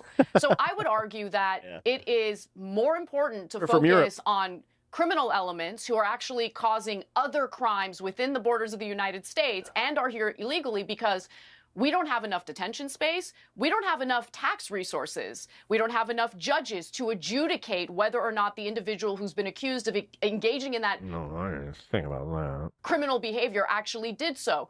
The court still... Hi, I'm Benny. I'm Benny's conscience. And Benny's conscience is now, he's going through a little bit of something. He just realized that he's completely wrong. Let's watch how Benny handles it. have a role in our system of checks. Do you see how he's not smiling anymore? He couldn't even have the veneer to keep up the smug smile because, oh, look, I just had the perfect pause face for this. Oh, poor Benny. I try to tell him you don't always need to be right about everything, but Benny doesn't like to listen to me. He always goes against his conscience. And balances, and they do need to weigh in and adjudicate whether or not someone should be deported. That's an important part of due process. And I get that people are under the assumption that due process doesn't matter for people who are undocumented, but you would be mistaken in taking that ideology on, because that ends up deteriorating the rights of American citizens. We must protect due process at any and all costs, because if Yeah, it's the same as the First Amendment, but these people don't care. Like, look at the way that they want to censor Jasmine Crockett. Look at the way that they, because comedy's legal again in America. But she called, Governor Hot Wheels, and here we are. If we don't, it'll come back to us in a very negative way. But, I support the Trump administration's efforts And he knows what it's like to be skewered like a kebab. in deporting Chinese finger cuffs. criminals who are engaging in violent crimes in the United States. But I do think it's also important to ensure we're Jason gave me. implementing due process so we're not wrongly accusing people of doing things they have not done and then deporting them based on those accusations alone. Yeah. That's too much government power concentrated into one branch of our federal Well, government. Brian, there was at least one case reported this week of a so-called member of this vile Venezuelan gang where they were identified. Trendy Agua. The Trendy Agua. There's one guy who's who looks like the least likely member of a Venezuelan gang Best water in Mexico. ever, who's this sort of gay, quite artistic bloke who seems to have been rounded up here. It seems on the face of it to be a complete miscarriage of any kind of justice without any due process. It's those kind of stories which I think are concerning people about the due process. 100%, and it was all because he committed the crime of having a tattoo. I mean, the reality. Again, if we're locking people up for the crime of having tattoos, then geez, have we missed the mark on this one? Where you got a lot of people walking around with open Nazi regalia and all that fun stuff, and hey, based on that, why aren't we locking them up? It's almost like this whole thing with the color of their skin. Is that if we're in a situation where even one of you guys don't want to be called racists. I mean, one of these people was one single person who should not be there gets sent off. That is a massive fuck up yet again in an administration that's shown that it's perfectly willing to commit them over and over and over again. But look, this is what, so that none of us, so that Anna doesn't get rounded up, so that I don't get rounded up, so that Benny doesn't get rounded up. We cannot be in a situation. Are you a we legal cannot American be in a citizen? We cannot be. No, Benny, you're missing the point, because then you start using it against your political opponents. Then you start accusing your political opponents of stuff, and then you use that as a justification to not have due process. Weird how he's missing this. And the only reason he's going, don't understand, is because Biden's not in office. Could you imagine if Biden was in office and they were like, hey, he's not doing the due process? It's like, well, they could lock up the right-wingers. That means they could lock me up. It's like, you're getting it, Benny. Good job. In a situation where we're just allowing people to get deported because they have tattoos on their arms. This is why due process is important. Really important. Benny? Piers, this is really because he just brought in something that is berserker mode. This is bizarre world. So are you asserting that the administration is deporting Americans, naturalized American citizens, or native-born American citizens? Is that what you're asserting? I'm asserting that they are deporting people who are not criminal aliens. Are you? So you're saying that Anna is here, and Anna, I totally agree with your last point, by the way. And I need to take an aside here. Anna's done incredible reporting on some of the horrific crimes that have been allowed to happen in this country. Some of them by criminal aliens, some of them by American citizens that don't get prosecuted. Right, and so there's why we cover that fucking on my hold. program. No. Hold on. That's why we're pissed at Anna. That shit right there. The fact that he could do that shit. I hope she's fucking proud that he just used her as a fucking prop. It's an awful society. It's a zero trust society when you let criminals out of jail to do heinous crimes. Elon Musk stroke Doge. There's a lot to unpack here because they are finding a lot of evidence of waste. They are finding a lot of evidence of abuse and so on. No, so I didn't say fraud because he doesn't actually have any proof of fraud. To firing a lot of people, and Musk is now being targeted. Yeah, right there. The fact that she also didn't push back with companies like Tesla, with people who used to support him vociferously, now turning on him and burning Teslas and so on and so on. So I guess my two questions would be: is Doge washing its face? Is it proving its point enough to justify it? And how long do you think Elon Musk is going to put up with the damage to his existing businesses if they carry on being as pretty devastating as they've been with Tesla? Do you think there's a chance he walks away from this? I don't know if Elon Musk is even tempted to walk away from what he's doing. It seems like he gets a lot of enjoyment out of triggering people who are upset at the potential of losing certain entitlements that they have paid into their entire lives. The Social Security Administration is really suffering right now, and we're talking about the entitlement program that working Americans paid into their entire working lives, and now recipients of Social Security are unable to get a live person to talk to if they haven't received their Social Security check. 7,000 people were fired, and 10 field offices for the Social Security Administration were shut down as a result of Doge's actions. And I see this as a roundabout way of dismantling an incredibly popular, wildly popular government program that Republican voters absolutely love without having to even... Again, this dead 300-year-old thing, listen, I only know this because my mother recently passed away. Her Social Security was they locked her out, they quit sending payments immediately. Like, the second that death certificate was locked up and her Social Security number was on that death certificate, they literally no more checks getting cashed. So even think of it this way: even if she's on the rolls and they send a check, nobody's cashing it. Nobody has the ability to cash it. It's not like her husband has the ability to cash that kind of shit. Like, that's not what's happening. And I'm kind of sick of the fact that these guys won. They won the narrative war on that one. For some reason, that's exactly what a lot of the fucking older people in my life think is happening. Pass a single piece of legislation. Why would that be? So this is the Trump administration's way of dismantling it without having to deal with Congress. This has been considered the third rail of politics because of how popular Social Security is. If they either privatize it, shut it down, or essentially take away these entitlement benefits from Americans who paid into the system, there will be hell to pay for the Republican Party. No, there won't, because honestly, Benny knows. I think they all fucking know at this point. And guys, I think we're seeing through it. We're not going to have another election. Not just the Trump administration. I hate to say this, and I know that I was trying to be hopeful even just halfway through this broadcast, but the more and more I'm seeing this shit and the more and more I'm just kind of having it worked out here, I'm like, yeah, it's not just something's about to happen. It's the fact that they're about to make a really bold move. Likely for decades to come.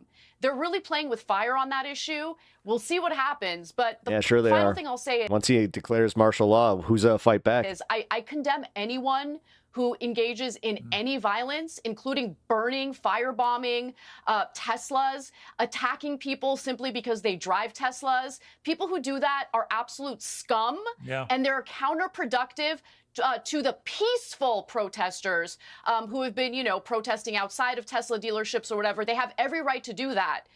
And those people are not the same as the scummy individuals who are causing real violent acts and damage to, these dealerships. Okay, before I come to you, Brian, Benny, on Elon Musk, you know, he's doing this for nothing. He doesn't need to do it. He clearly enjoys it. He's sort of reveling in it to a degree. But purely from a optics point of view, you're victimizing him. You're gonna make the billionaire who's playing King, Lord King, a fucking victim. All right, Piers, jerk him off some more. If you seriously, he's waiting for that fucking check, or he just doesn't want. He's like, like he's got for him, are you going to keep at this or are you going to walk? Well, I don't know Elon Musk, but you are pretty clear in what you can see is his thinking because he says it every single day on X. He sort of lays out why he's doing it. Yeah, and watch the boomers then have shocked Pikachu face when all of a sudden they're locked up and they're just like, I thought I could protest. He sees this as saving like, yeah, you voted for this dumbass. The American economy, which of course he is intricately connected to and is. You voted for this. He's the greatest. I trolling the libs, you know, at the cost of, I don't know, the entire fucking country because they don't know a goddamn thing about civics. It's a great thing. I love it. I love how dumb America is. Exist without. Totally used them, played them. Just, I needed the 8 years. I didn't even need 8 years. Technically, I only needed 5. You see what would have happened? This is why I was so mad about January 6th. And so he views the righting of the ship and the solving of waste, fraud, and abuse economy as is saving amazing. the future Yeah, sure of it American economy. You cannot. I actually had somebody on say that to me, and I was just like, wow. And knowing their financial situation made me laugh that much harder. Run a household, $37 trillion in debt. You cannot run a business, $37 trillion in debt. You could not run your own pocketbook if you were going down to the 7-Eleven to get a Zyn. You wouldn't be able to buy that if you were $37 trillion in debt. None of it works if you don't solve. Why is it always about the debt when they're not doing the tax cuts thing? Like, they're not solving the fucking debt. They're going to add to it. Solve the fraud, waste, and abuse. And so that's what Elon Musk is doing. And I think it makes. What's he going to say then? What is he going to sit there with his smug little fucking smile? A ton of business sense. God, this is the problem with guys like him not getting punched in the face sooner. But when Anna talks about her concern about what happens to. God, I would have loved to run into him on the ice. The Republicans. Oh, yeah. Even with a cage out, dude, I would have knocked those teeth out. Republicans, if they come after Social Security, which is hugely popular, she said, with Republicans. Are you concerned about that? Well, as far as I know, the only people who've been taken off of Social Security are the 300-year-olds who've been getting Social Security what up? Since the 1700s. That's not how it works, you dumb motherfucker. Okay, Brian. No, Benny. They fired 7,000 people. So now people are unable to get in contact with anyone at the Social Security Administration if they haven't received the Social Security check that they're entitled to. We're talking about our nation's elderly. Okay, it is. He doesn't give a fuck. So important that we protect these people. And again, they paid into the system and now they're being screwed over. It's just wrong. You know, there is a theme. And it's there is a theme, Brian, I would say, developing here about this administration. It's very fast. It's very. I've had a rough day, so I'm glad you're still streaming. Oh. Very furious. It's very big thinking. I'm glad I can help. It's very bold. But if you look at all these things, whether it's Doge, you know, whether it's the border and people slipping through the net, there are people slipping through the net all over the place, perhaps because of the speed that they're moving. You know, did what happened with the signal thing? Was that because they're all just moving too fast and trying to be not really... I'll die on this hill. I think that Chewbacca was based on Bigfoot. Giving enough time to really think things through. That would be... Strangely enough, that's the first time I've ever heard that. My observation. If I was talking to Trump now, I'd be saying, you know, maybe just slow the horses down a little bit to make sure that as you roll out these very, very big things, you're not letting... You're not saying it right, Duke. You gotta say it like Jeff. Actually, I believe that is 1000% canon. As of 1977, he had an interview with Star. Americans who don't deserve it. Already fucked that up. Star Magazine. Being deported wrongly, losing Social Security wrongly, being fired wrongly, time traveler, etc. Well, look, I would say the easy analysis of this is to say that they're incompetent. And I do think that they're incompetent to a degree. But I also think that in large part, this is what they want to do. Elon Musk isn't incompetent, is he?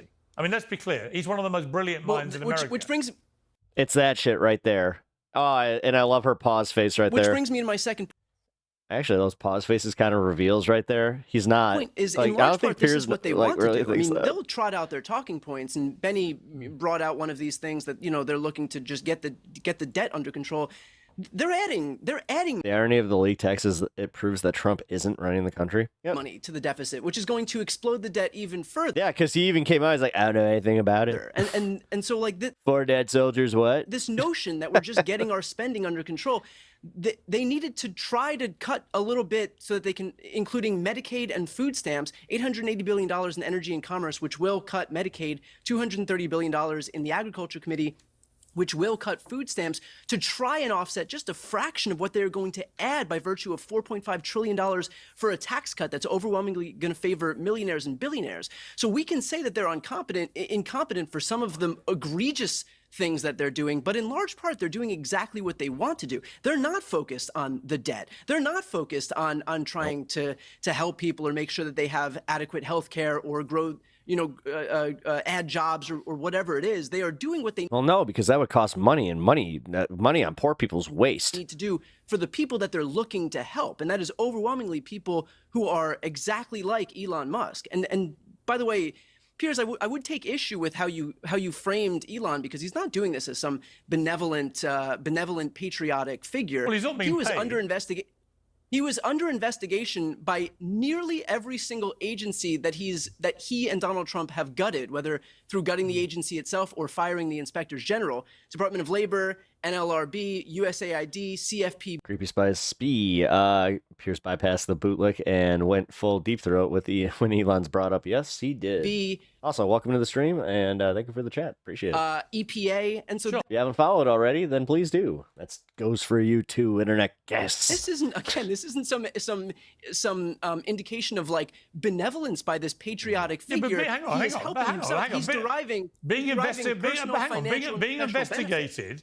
investigated or even sued. That's perfectly reasonable, normal business practice. It's whether those investigations or lawsuits Elon's the most brilliant man in the whole universe lead to anything being actively overturned or then being punished for it. Thank you for the follow. I appreciate Trump is already on the record as saying, look, I will accept the ruling of judges on these things if we get challenged, but I'm not going to be blasted off my mission statement I made as a candidate. Many people would say, and I think there's merit to this, Trump is doing exactly what he said he'd do.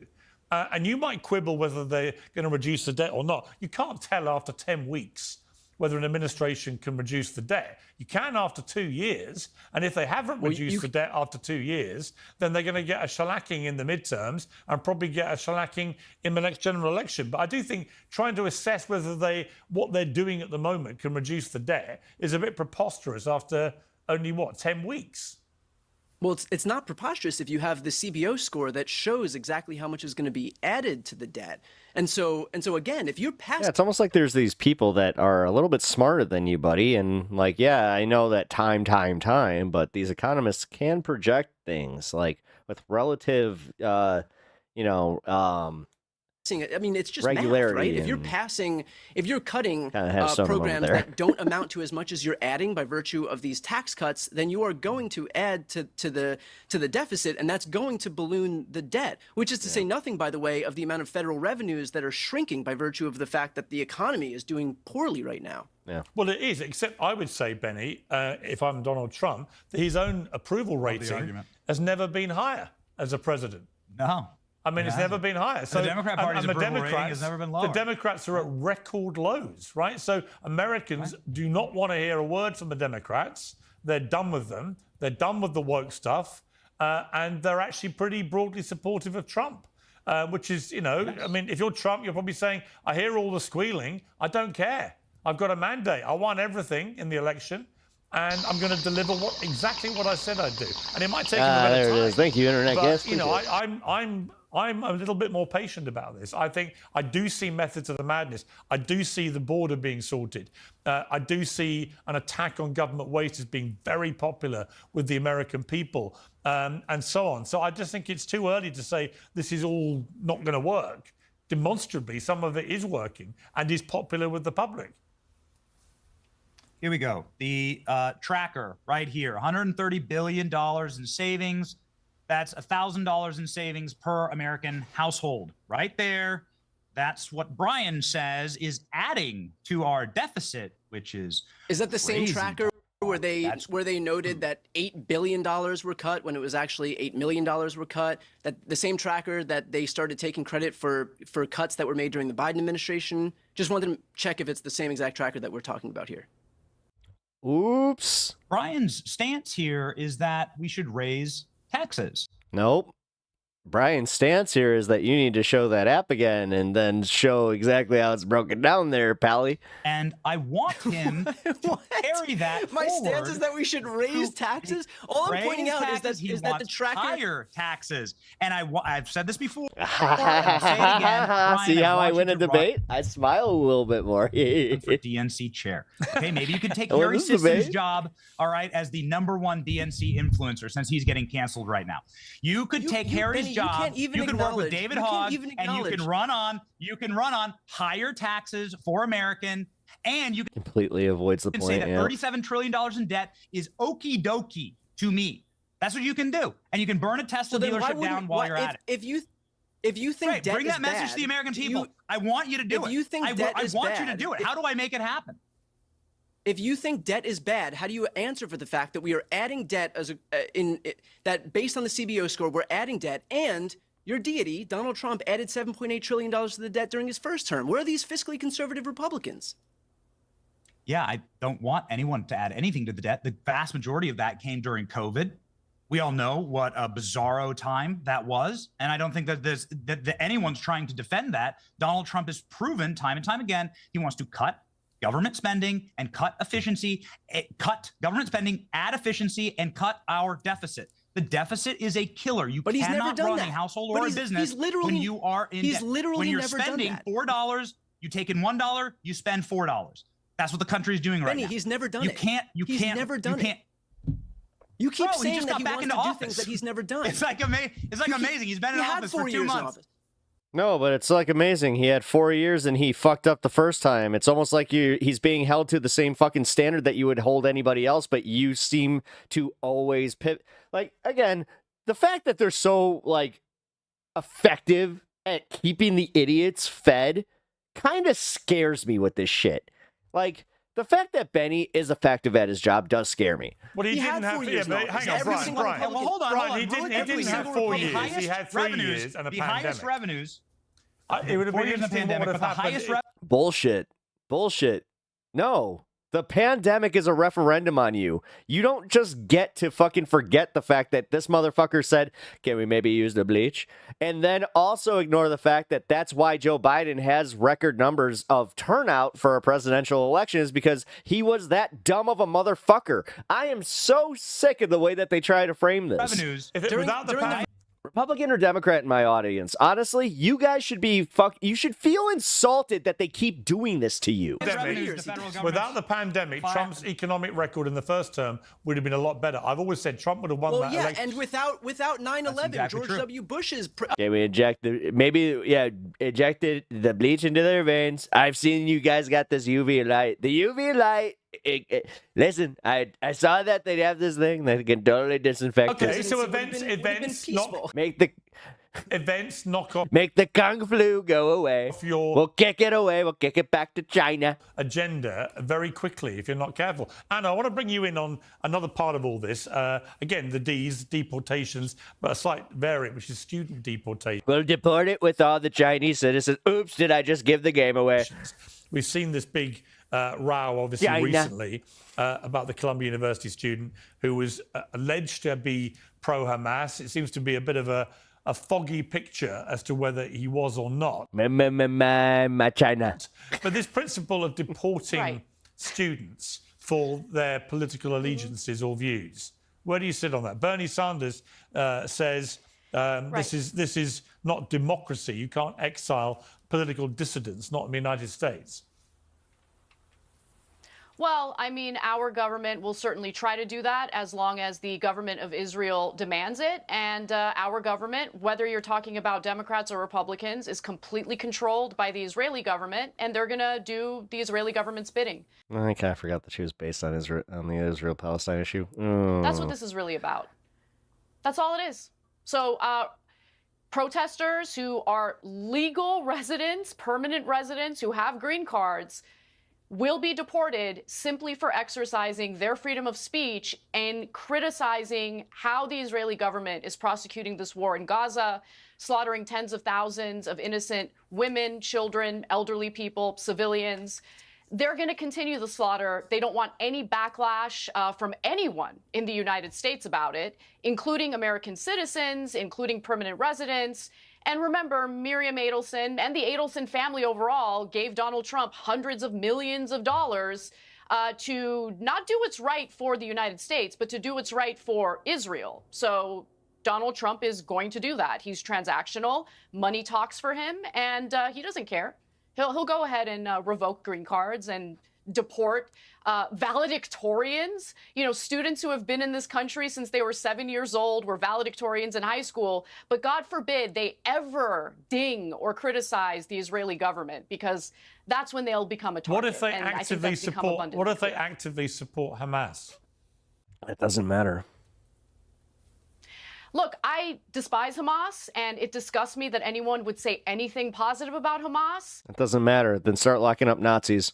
But our freedom of speech indicates that we are allowed Then start locking up Nazis. There's literally a plot point in the Blues Brothers about this. to even be supportive of the KKK, be supportive of Nazis, be supportive of terrorist but that groups. applies to American naturalized citizens. If you No, it doesn't. No, it applies to anybody that is a citizen of the United States, whether they have a green card or not. Doesn't matter. You are doing some racist bullshit right here where you're just like, well, you need to be born on that soil. You've come in on a green card. God, we need to deport him the second he comes to America.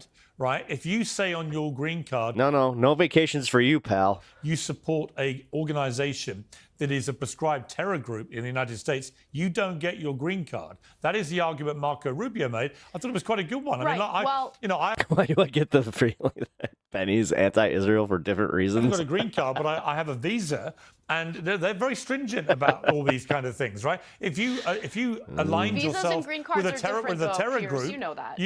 My name is Benny. I do not know what you are talking about. Babe, if you aligned yourself with a terror group, you wouldn't get in. So why should you stay in? Well, is my visa point. and a green card is hold on, Piers, hold on. Visa and green card is different, as you Of know. course, yeah. Someone who's a Yeah, it's almost like you fucking have one, you dipshit. permanent legal resident is, it's like one tiny step lower than a naturalized citizen. And the point is, whatever allegation the Trump administration is making against these green card holders, it needs to be adjudicated by a judge. Again, it goes back to the issue of due process. If you guys are comfortable with an executive branch official, simply one person unilaterally deciding without any due process that someone has done something wrong and now their green card That's almost like you're, there's this term for it, bootlicker. should be revoked. I think that's setting a really, really bad and dangerous precedent. Again, that concentrates too much power among a very small group of people, and I think people deserve due process. Have a judge weigh in and determine whether or not this person is actually a threat to the United States or our national security. And Now, what are you so afraid of, like, them going through due process? That's almost weird. Like, I think that's actually a little bit weirder. then make that decision. Like, why are they pushing to take away these rights so quickly? Okay, but Benny. For some reason, they Okay. All right, Joe Pesci. don't want to do that. All right, Benny, Trump has banned the AP from the White House, refusing to rename the Gulf of Mexico to the Gulf of America. He's kicking out student protesters for having views he doesn't like. He wants CNN to be banned from the airwaves and so on. A lot of people saying, hang on, aren't you supposed to be Mr. Free Speech, Mr. President? Aren't you and Elon Musk the standard bearers of free speech? What happened to free speech? Is it only free speech when you like what you're hearing? I love the way that you ask these questions, Piers. You're like my schizophrenic aunt. It was like Thanksgiving dinner after a box of wine. Because in 1 second... Oh, wow. He said that about Piers, not Anna. Notice how they, in the very beginning, made it seem like he said that about Anna. You're like, Anna, this scum should have been deported as a member of Hamas. This scum said that they needed to be out. And he said the end of Western civilization is what they're here for, which, in fact, they did. And then in the same question, you're like, Trump's just deporting students because he doesn't like what they say. Right. You can't have it both ways, Piers. Well, is this guy a supporter of a terrorist group? Actually, as somebody asking the questions, I can ask you all difficult questions phrased in different ways. The one thing you just said that really offended me, I would never drink wine out of a box, ever, ever.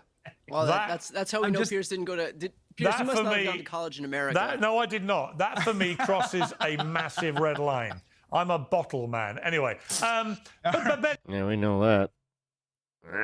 But Benny, is Brian and Benny are going to team up and gang up on Pierce? Do we have Benny? I think processes as if innocent people get falsely accused. I mean, let's turn this on them. Let's play their game. Let's play Brock Turner. Let's do this. You know how women, falsely accuse men of rape, and the whole Me Too movement is just a whole fallacy of the left? Oh, well, based on their whole logic system, you go to jail. The one thing you'll ever get in American history. The one thing you'll get buy-in from me on is that I will defend Franzia wine till my dying day. Then you're gonna lose. My boy loves some Franzia immediately. But Benny, dude, I can tell you right now, I got an aunt that would have loved him. Back to slightly less serious matters, free speech. Respect. But on this issue of free speech, has the Trump administration been consistent? We might find this student Mahmoud Khalil's views loathsome. There's no apparent so far hard evidence he has been pro-Hamas, and he disputes that. If it turns out he's not been actively pro-Hamas, and we can't find actual words coming out of his mouth to show that, is it right that a green card holder in America should be... Dude, I'm not even kidding. She would have totally, with wine breath, told me, hey, that Brian Tyler Cohen there is pretty cute. Thrown out the country. And I would have been like, okay. Listen, I'm not an expert on this case. He just say that he likes Frenzia. I'm not a green card expert either. So I'm just going to go very quickly to the simple... He's a man after my own heart. ...example of you're a guest here, all right? And if you go to another country... Hey, what up, Kirk? Glad you're back. Go and travel abroad to tons of countries. Yeah, we had a raid while you were gone, so we got some new chatters. Every country on earth right now has an American traveling abroad. If that American decided to support a terrorist faction or behave in a way that was criminal and illegal, right, which is what was happening when you were barricading and burning down and harming students and threatening students, then expect to be kicked out of that country. It's pretty logical, right? And I don't think that free speech has anything to do with it. And as you stated, free speech applies to American citizens, either native born or naturalized. That the Constitution applies to us. So the Navajo Nation, the Algonquin Nation, okay, cool. Not to guests here. Right? So it's the wait, same did I go too far back? As the criminal alien argument. All right. Oopsie. You don't get the same rights if you are a guest here. That's motherfucker. Especially if you came here illegally, right? Although, funny enough, I did discover he's one of those dudes that makes me hope that the planet literally shakes us off like fleas. When Alex Jones tried to have me deported for my views on gun control, I did discover that First Amendment rights apply to me, even though I'm not a citizen, if I'm in America. Correct. And so Barack Obama saved me for the gleeful American nation by saying I was entitled under my First Amendment rights, even though I'm not a citizen, to be critical of the Second Amendment. And so I was allowed to stay. So I thought you were allowed to stay. I did get exactly the same rights. I can totally say his name right, but I just say it that way. Ever since David Beckman made it one of his drops, now I say it that way because I don't want to look stupid. Now David Beckman looks stupid because it's Obama. I just call him Obama because that's a nickname. That's what I do. Like Little Marco. Free speech that you did in your country. And I was very grateful, by the way. Brian. I thought you were allowed to stay because you played the Pigeon Lady in Home Alone 2, and it's a classic. Right. Benny's wrong. The Supreme Court has ruled that guests here are entitled to rights under our Constitution while they're here as well. And look, the truth is that if we are, if we are actually abiding by this idea, attacking students, right, and like attacking universities and barricading yourself. I mean, that's not a right under the Constitution. I'm saying that the guy. The Constitution applies to everybody within the U.S. This has been established for a very long time. It doesn't matter if you are a citizen, a cop, or Cop could arrest you for no reason if you were in Canada. Physically Yep. attacking or Humans did verbally. that. I'm saying it's bad behavior if you're a guest in a country. That's all I'm saying. You know. Then, oh my God. Like, this motherfucker doesn't have a spring break story about that's what I was saying about him and his buddies in Cancun or some shit. No, I hate the entitlement of these white douchebags. I really do, because they're the ones who walk into other countries thinking like, this is for me. This country exists for me because I'm American, and they're the ones who are like shocked Pikachu face when they're getting hauled off to jail for doing something stupid. Where they're like, I thought I was America. I thought they literally turn into Randy Marsh. I thought this is America. I thought this is America, and they're like, no, señor, Mexico. Like I am a massive free speech proponent. I'm not going to sit here and say, you should be kicked out because of your speech. I'm talking about but you kind of a are. series of criminal behavior. You kind of are. I'm talking about a series. I may be wrong. Isn't Anna's husband an immigrant? Yes, he is. You are. Series of. You're saying if you're a yes, he's Cuban. guest in the United States and you say something we don't like, his name is Cuban Pete. We're going to throw you out. He's the king of a rum beat. I didn't want to get caught in this because I do not know. Chickie boom, I will tell you straight chickie out. boom. There's a lot of people that are experts in the what's his name? Mahmoud Khalil. Oh, so like Johnny Somali. Okay, so there's a lot of people that are experts in everything he's ever done. I'm not one of them. All right. So and there's a lot of so people think you can treat people without papers like scum. Show me your papers. My mom used to say that shit all the time. She was joking, by the way. Because of paperwork, they don't even need to say we were following orders. Exactly. No, they're fine. Yeah, they didn't have their papers. Or against this guy, to be honest with you. No, but you're saying if a guest behaves got to watch the mask again. badly, I'm saying in generality, you should be allowed to throw them out. And as Brian rightly points these out, riots, you are kind of saying if you don't like what he schools. says, you can kick him out. The riots at the schools were criminal. The barricading of the schools, the that's threatening of different. students, the threatening of teachers, That's different. the smashing of the doors. Like this is criminal behavior. If you break the and law, if you're a guest here, if you break the law, hang on. If you're a guest, if you're a guest in America and you break the law, absolutely, that's grounds for deportation. There is no Do you have anything else? evidence that I have unpaid parking tickets. Mahmoud Khalil has broken the law. No, liars. Which is a pretty significant part of this. Watch that He's before just been mask. targeted, and Marco Rubio hasn't even tried to use that argument. All he said is, if he had said on his green card application that he supported Hamas, he wouldn't have been allowed in. But then it comes to, is there any actual evidence he has openly supported Hamas? There doesn't so far seem to be any. Brian? that's for investigators, man. I'm not the expert on this guy. I think you put it perfectly. The reality is that you cannot both claim that you are a free speech absolutist while claiming that if somebody says something that doesn't comport with your political ideology, that they should just be kicked out of the country. Yeah, I'm not an expert on this guy. He says this is the God, hypocrisy being put on full display. There's really it took a half hour for him to just go, I don't know who this guy. I don't know him. No other way to whatever. cut it. I'm even if you are diametrically opposed to what he advocates for, if you are in favor of our First Amendment, if you are a free speech absolutist, there's one way to show it. And what this administration is doing is showing that they're not. They only want people who are going to echo or mirror political ideology that comports with their own views. Okay, I want to end by asking all of you to sum up Trump's first 10 or so weeks back in the White House with 3 words. So, Benny, I'll start with you. 3 words to summarize it. Yep, here we go. You ready? Yep. I've been thinking about this for a while, all right? So glad you asked. Deport Piers Morgan. Well, Alex Jones tried. He failed.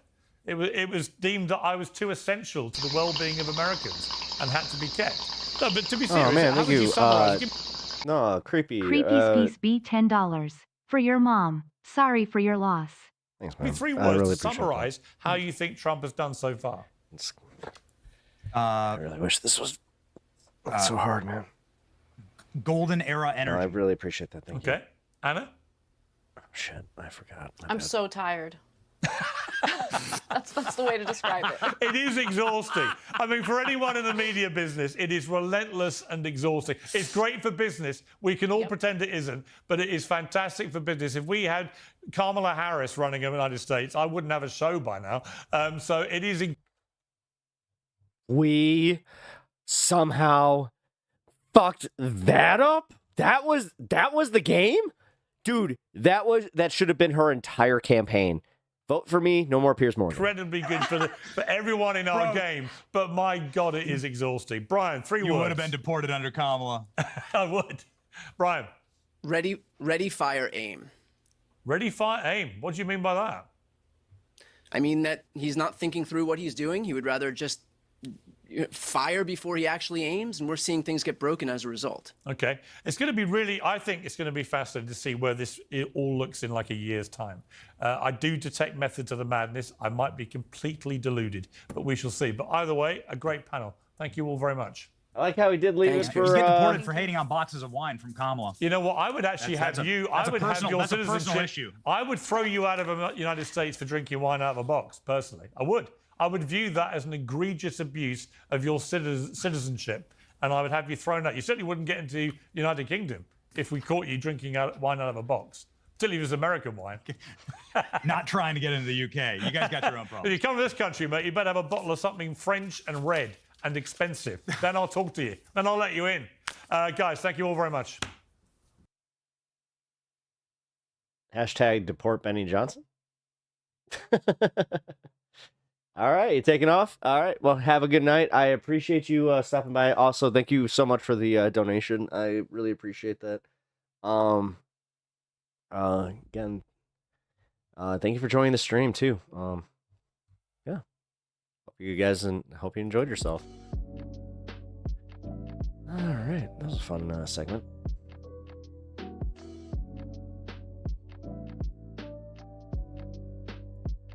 Actually, yeah, it was fun. All right, guys. So the fun video that I want to cover. Just give me 1 second. I'm gonna go take a quick pee. But yeah, here. If you guys are you taking off, Mitesh? All right. I will catch you later, Mitesh. Thank you for hanging out as long as you have. Yeah, everybody who has hung out this long, also thank you. If you haven't already liked the stream, please do, and subscribe to the channel if you haven't already. Over on Twitch, actually, here. If you guys can do me the favor, I really appreciate it. If you guys can pop on over to YouTube to like the stream and subscribe, you guys can hit that link right there. Trying to get to 2,000 subscribers. So if you guys can help me with that, I would really appreciate it. No, saying bye to the others. Oh, cool. I was about to say, I am not leaving yet. I'm going to go, as I said, take a quick potty break, and then we're going into it's a really fun video, guys. And I'm just going to preface that this has nothing to do with politics. It's just a silly video that I want to watch with you guys. I'm excited for it. Also, I'm going to turn on the Mario Kart. So if you guys are looking forward to the Mario Kart portion of the show, stick around. All right, I'll be right back.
Okie dokie.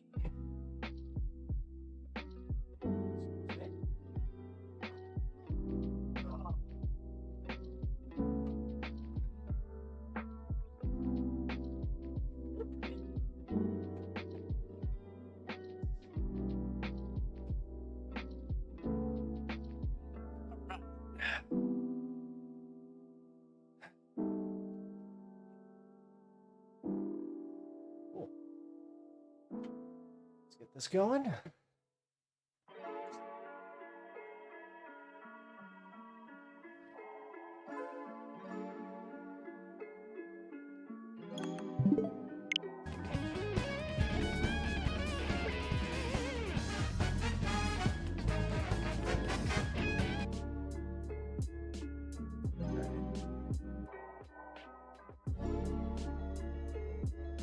Mitesh, well, then I have a question about seas, treasure, etc. Where is the skull of Blackbeard now? Damn, you're making me want to play Assassin's Creed. God, what was that one? Fuck. Pirate one. Blackwater? Black Flag? Black Flag. Right? I think that's right. Fuck. Can't remember. Thinking about getting the new one. But I gotta be honest. I don't know.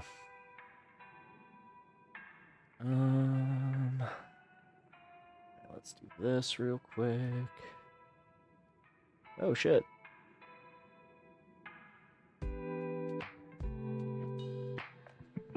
Alright, so I may have lied that this one actually does have something to do with politics, but I kind of want to watch it anyway.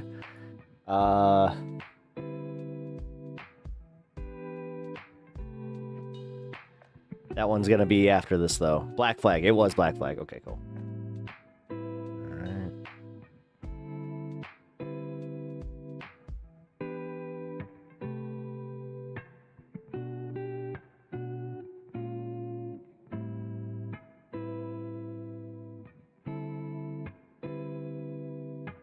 There we go.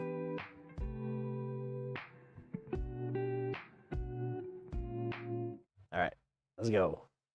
What is the single children's or YA book things about this? With some people criticizing. No.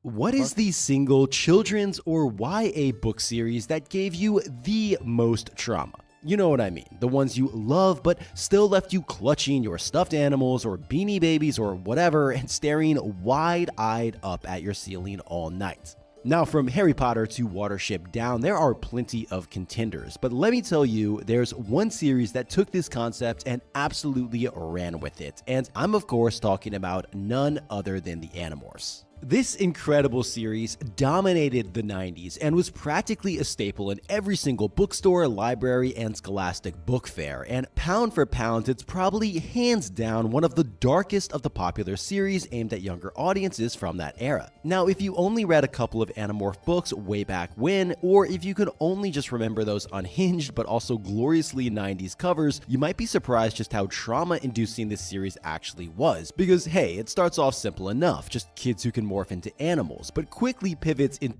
Full disclosure, I read probably like 30 out of the like 50-something books. To the horrors of war, alien genocide, and I was really into the series. But also simultaneously really bizarre things like space broccoli and eating through hooves. But it's also so much more than that. It's grounded in deeply human themes, fascinating world building, and an unforgettable sense of dread mixed with adventure. And over the years, the fandom has remained fiercely dedicated, and there's even been some attempts to revitalize the series, along with some, let's say, interesting adaptations. So in this video, we'll explore its brutal high-stakes premise, its wild history, and the strange adaptations, and finally where everything stands today to discover whatever happened to the Animorphs. Hi everyone, my name is Otto, and welcome to Exits Examined. We'll be exploring series, franchises, and more after their prime time has seemingly come to an end. If that sounds good to you, there's a Oh my like God. and subscribe button It's below. Daisy! And I want to give an enormous Motherfucker. shout out to my patrons Yeah, who make well, this channel possible. You guys rock. Also, quick break heads up, happy there. light spoiler warning for the Animorphs, although I'll give a larger spoiler warning before I start talking about the really spoiler stuff. Alright, there's a metric ton to unpack with this series, and trying to explain Animorphs to the uninitiated, well, things can get complicated really fast, but let's start at the basics. Animorphs is a book series written by Catherine Applegate and her husband, Michael Grant, that absolutely took the 90s by storm. It sold over 35 million copies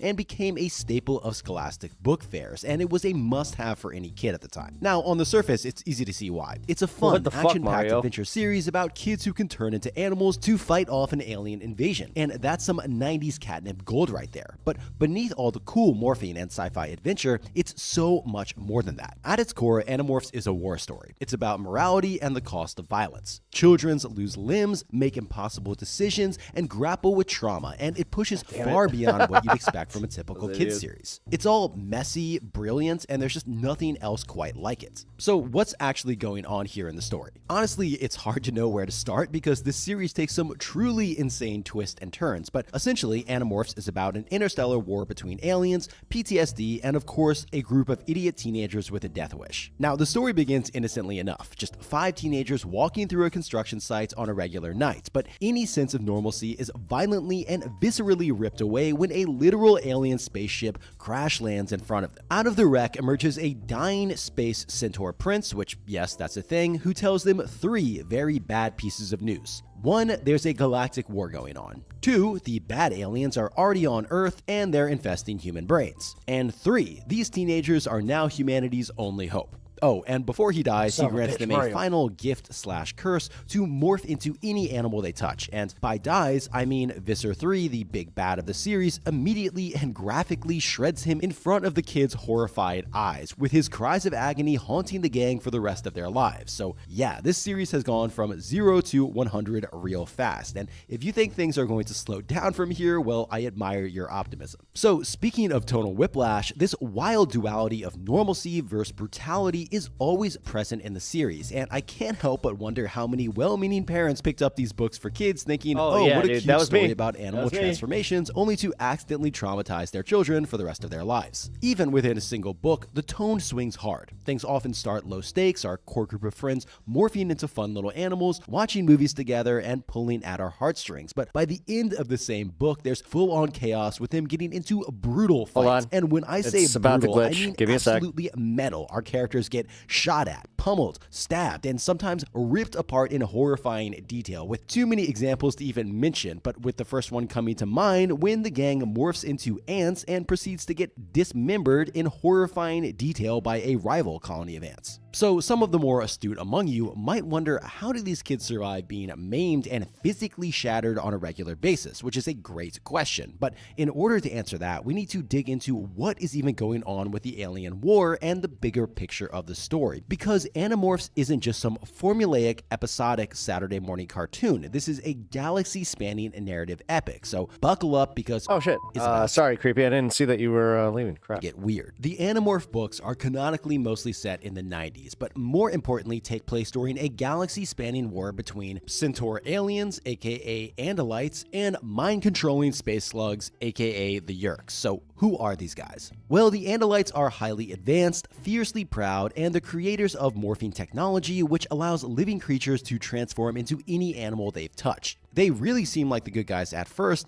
but like with everything in this series, it's not that simple. Then, on the other hand, there are the Yeerks. Oh boy, those gosh darn Yeerks. The Yeerks are a classic alien concept of the parasitic slug, being these tiny, frail creatures, but they more than make up for it with their ability to crawl into other beings' brains and take full control of their body, which is absolutely terrifying when you realize that when a Yeerk controls a host, the host mind is still alive and fully conscious. You're essentially a prisoner in your own body, screaming silently while the Yeerk controls everything you say and do, which again again, this is a kid series. Now, the Yeerks aren't just messing around with humans. They've already enslaved multiple races, with one of the most terrifying examples being the Hork-Bajir, a peaceful creatures turned into walking death machines by their Yeerk masters. They're basically armored shock troops with blades sprouting from their arms, legs, and tails. Now, it's important to note that some species willingly allied with the Yeerks, like the Taxxons, which are giant centipede-like monsters with an insatiable hunger. Now, bringing this back to Earth, the Yeerks have already infiltrated a large portion of the human population,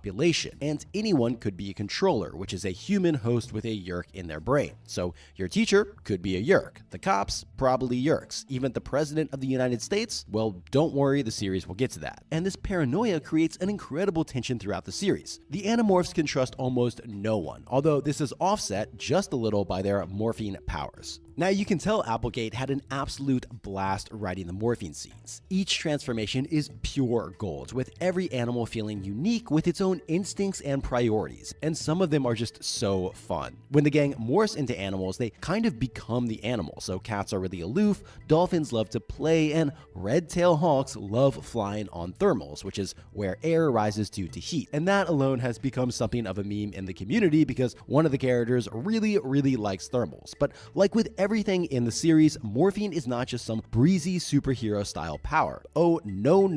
It's a grotesque, visceral experience. The characters don't just change into animals, they feel their bones shatter and reform, skin warping, organs rearranging, and although painless, the halfway points between humans and animals. Yeah, this was like creepy because this is one of the parts about the book that I remember like so well, where I was like, oh my god, it sounds excruciating. Is often described as an absolute abomination. But the struggle isn't just physical. There's mental come on, the battles covers too. alone. The first time you morph, you have to fight against the animal's instincts, course? and you Yeah, could I love lose it. yourself That's one of my favorite entirely courses. trapped in its mind. And this is a big problem because of the huge risk of morphine is that if you stay in a morph longer than say 2 hours, you're stuck forever as that animal. But on the plus side, every time you morph, your body is fully healed, which is how the Animorphs survive getting maimed, eviscerated, and dismembered on a semi-regular basis. Now, our team of child soldiers uses battle morphs, which is basically like tigers and bears when they fight, but also use smaller morphs for espionage and reconnaissance, which is all extremely helpful in their brutal, no-holds-barred proxy war with themes of trauma, pain, and the horrors of conflict running throughout the entire series. And nowhere are these themes more powerfully explored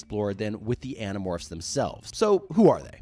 Well, we got Jake, who is the group's natural but reluctant leader, and as the war drags on, he steps up, accepting the crushing weight of responsibility, but struggling to deal with the impossible decisions he's forced to make. Rachel, his cousin on the other hand, embraces the violence, at least on the surface. She's beautiful, fierce, and often described as an Amazonian warrior, but as the series progresses, her addiction to combat and chaos becomes kind of disturbing. Tobias is a loner from the start, and early in the series, he stays in morph too long and gets stuck as a red-tailed hawk forever. His story is kind of equal parts tragic and fascinating as he grapples with this new reality, and my guy really loves those thermals I was talking about earlier. Then we have Axe, short for Aximili Escruth Istil, and he is the lone Andalite. His perspective is a real highlight for the series, with his alien worldview making for some genuinely great moments. To blend in, he often morphs as human and quickly becomes obsessed with eating food, since Andalites don't have mouths, instead eating with their hooves, which anyway, he quickly becomes addicted to cinnamon buns, which again has become a thing of meme beauty. Marco is the team's critical thinker, and he's always smart if and my ready dude's with ever a been to an sarcastic Auntie-Anne's, quip. He then... initially doesn't want to Oh, fight wait, the war Auntie-Anne's, because Cinnabon. What am I understandably talking he's about? terrified of leaving his thinking of depressed the mall. father alone See, I go after to Auntie Anne's already first. losing his I'm a mother pretzel due to guy. a freak accident, which no. because this is the Animorphs, that plot point eventually gets super dark. Cassie is the group's moral compass. She's empathetic, highly skilled with morphine, and constantly wrestling with the ethical implications of the war. Now, what makes all of them so compelling is how they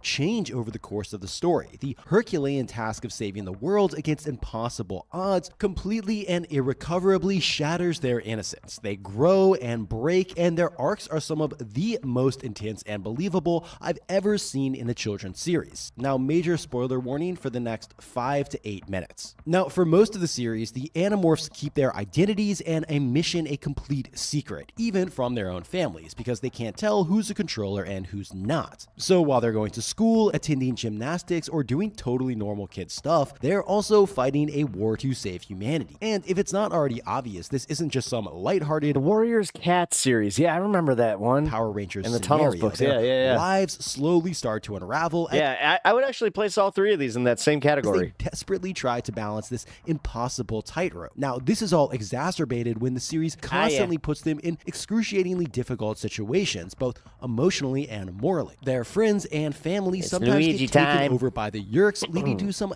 devastating consequences, and things go wrong, sometimes horribly wrong all the time. In one book, Jake gets infested by a Yeerk, and the group realizes that the only way to free him is to starve the Yeerk out. So Jake has to endure 3 days of hearing the Yeerk rage, plead, and slowly die inside his own head, all while he's forced to listen to every single one of its morbid thoughts. And that's not even the only time something like this happens, since there's a whole sub-arc involving David, and oh my god, David is just an entirely other thing. He was basically brought onto the Animorphs because they had no choice, but to make an extremely long, multiple book-spanning story short, he betrays them, does some pretty horrendous things, and the gang is eventually forced to deal with him somehow, and they have a moral debate about if they should just, kill him, and instead decide to trap him forever as a rat, which doesn't make them killers, but geez, just by the tiniest It's almost like they read Harry Potter and they were just like, hey, that's a good idea. Is trapped in Although a this tiny came out first, cage probably. being graphically tortured. He's hooked up to a machine that cycles between pain and euphoria until he's nearly driven insane. Even after he escapes, and yeah, I know I've said this a lot, but get used to me saying this, he's forever scarred by the experience. And the stress of these traumatizing events and fighting a secret war eventually breaks and changes the team. Cassie actually quits the Animorphs at one point because it's all just too much for her, and Jake and Rachel hit their breaking points more than once, struggling under the enormous pressure of leadership. And Tobias, well, he's stuck as a hawk with this interesting subplot where he has confusing feelings for another female hawk. And there's even a scene where he succumbs to the hawk's instincts and eats a rat, feels pure joy, and immediately spirals into a psychotic breakdown because he thinks the bird is taking over. Charming stuff, right? Which again, this is a kid's book, by the way. So by the end of the series, these aren't the same wide-eyed kids we met in the early books. They've been through it all. They're definitely got sold to kids, that's for sure. Replaced with deep emotional scars that will stay with them throughout their entire lives. And you best believe that the ending escalates everything. All right, so let me give you one of my favorite things, a wildly oversimplified summary of the story. For most of the Animorphs, the team is basically running a guerrilla war. They're sabotaging the Yeerks wherever they can, stalling for time, and hoping that the Andalites, their supposed cavalry, will show up and save the day. But of course, things slowly but surely go off the rails. Now, eventually, the Animorphs are forced to blow their cover. They have to reveal everything, their powers, the alien war, and the whole terrifying truth, first to their families and eventually the entire world. This, of course, sets off a chain reaction, leading to a near nuclear war between the US and China, and finally a full-scale hot conflict between Yeerks and the remaining uninfested humans. The team is forced to make new Animorphs to bolster their numbers, recruiting willing, disabled children who in turn turn into literal cannon fodder. So yes, disabled what the fuck? Children cannon fodder is a thing in this book series. Anyway, the Animorphs end up bombing a Yeerk pool, which is a success, but results in mass civilian casualties and the destruction of that art the Animorphs' hometown. And from there, the moral lines only get more and more blurred until they're basically non-existent. Jake becomes a cold, ruthless leader with almost no compassion left, and Rachel becomes a full-on killer. Every character you've grown to love is breaking, and not just by a little. They're morally gray at best and downright terrifying at worst. And then the final battle is brutal. Dark, devastating, and a total gut punch.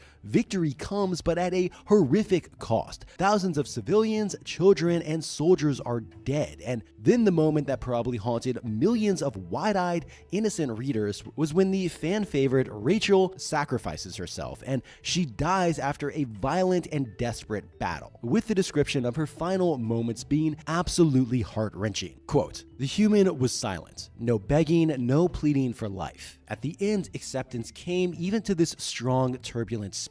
You said I could ask one more question. Did I make a difference? My life and my death? Was I worth it? Yes. You were brave, you were strong, you mattered. Yeah. Damn. Okay then. Okay then. A small strand of space-time went dark and coiled into nothingness. End quote.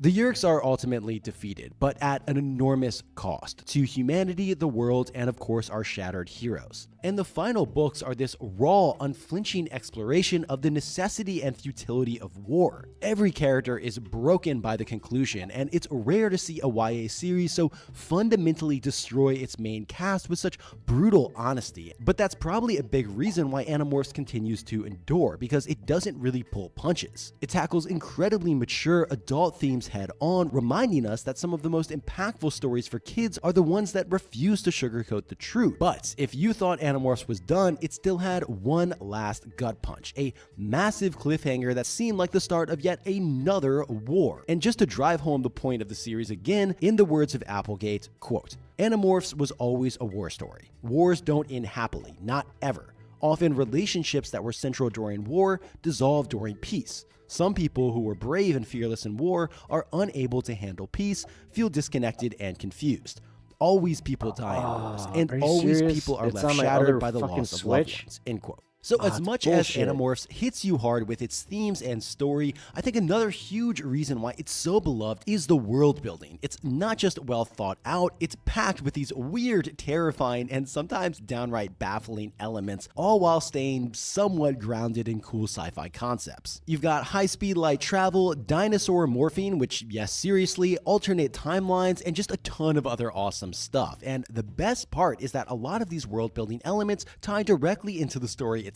Take, for instance, the slow reveal of Andalite society and how maybe, just maybe, they're not the shining paragons of virtue they make themselves out to be. We first get a hint of this when Axe performs this morning ritual where he points his own scorpion tail at his throat, chanting that he'd gladly sacrifice himself for his people. But then, as we dive deeper into Andalite culture, we realize that they're not exactly opposed to a bit of interplanetary genocide for the quote-unquote greater good. Then there's the Yeerk species. We get a deep dive into their hierarchy and political struggles, and what makes them stand out is that they're not just these mindless evil creatures. They have their own reasoning and insights that make them really empathetic. Quote, "Do you see this? This is what I am without a host body. Helpless, weak, blind. Do you see those flowers? You hate me for wanting that? You hate me because I won't spend my life swimming endlessly in a sea of sludge, while humans like you live in a world of indescribable beauty." End quote. And one of the most interesting is the Elemist. Basically, for all intents and purposes, a god playing this long, complicated game with another powerful being called the Krayak, who is trying to destroy worlds while the Elemist is trying to save them. But the catch is that they can't directly fight or they'll destroy entire sections of the universe. So instead, they play proxy wars with their minions, with the Animorphs getting wrapped up in all of this and basically just being pawns in this galactic chessboard. There's also some wonderfully bizarre portions of world building, like the Chi, who were androids created by an advanced race of genius dogs. But because nothing in this universe stays happy for long,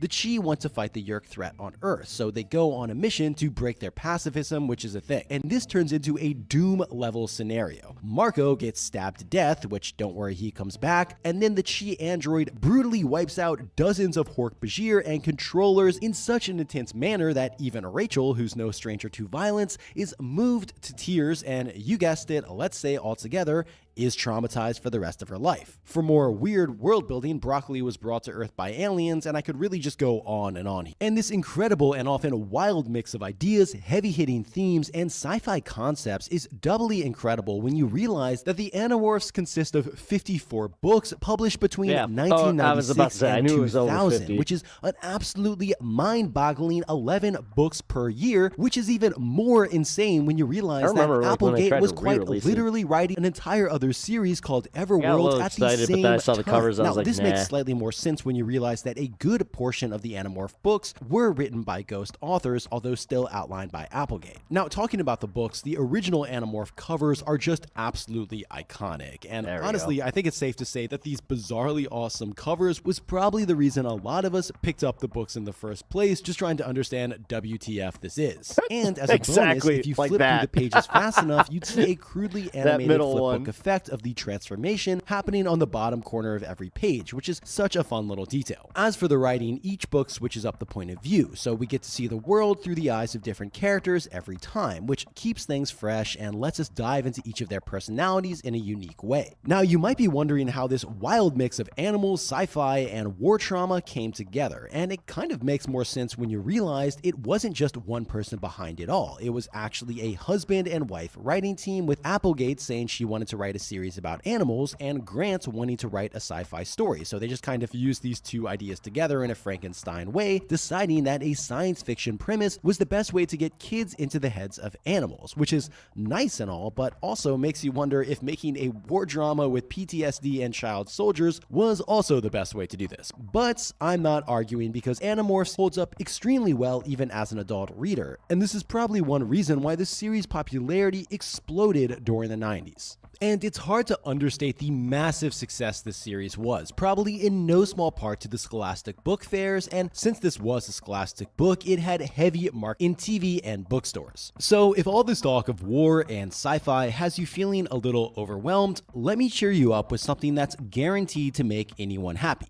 Stickers. Seriously, who doesn't love stickers? And better yet, handcrafted, beautifully designed stickers of animals and cryptids by independent artists. Well, that's where Catbugs comes in. Every month they create new sticker designs and mail them out to subscribers worldwide. They're inspired by mythical creatures and folklore, and the art draws from mythology, storytelling, with designs that range from delightfully creepy to downright gorgeous. And my personal favorite is a cute little kitsune that looks amazing on just about anything. They even host polls sometimes, so you can help decide future designs. And the best part is that it's super affordable. For just $4 a month, you get exclusive stickers mailed straight to your door, making them perfect for gifting. I'm really excited to support these folks. So use the code below, treat yourself or friends, and support small artists while getting some seriously lovely stickers. So what actually makes up the series? Now, if you thought the reading order would be straightforward, you clearly haven't been paying attention, and go ahead and dunk yourself in a Yerk pool, because Animorphs is sprawling. We're talking about 54 books on the mainline series alone, with different arcs, different writers, tones, and subplots. It sounds overwhelming at first, but the books are pretty short, so it's not the huge time sink it looks like at first glance. And this all begs the question, do you need to read every single Animorphs book? And this is a bit tricky, because each book does generally move the plot forward, even if it's just by an inch, but some do it much more meaningfully than others. And the fact that a pretty significant chunk of them were written by ghostwriters, and well, it's complicated, because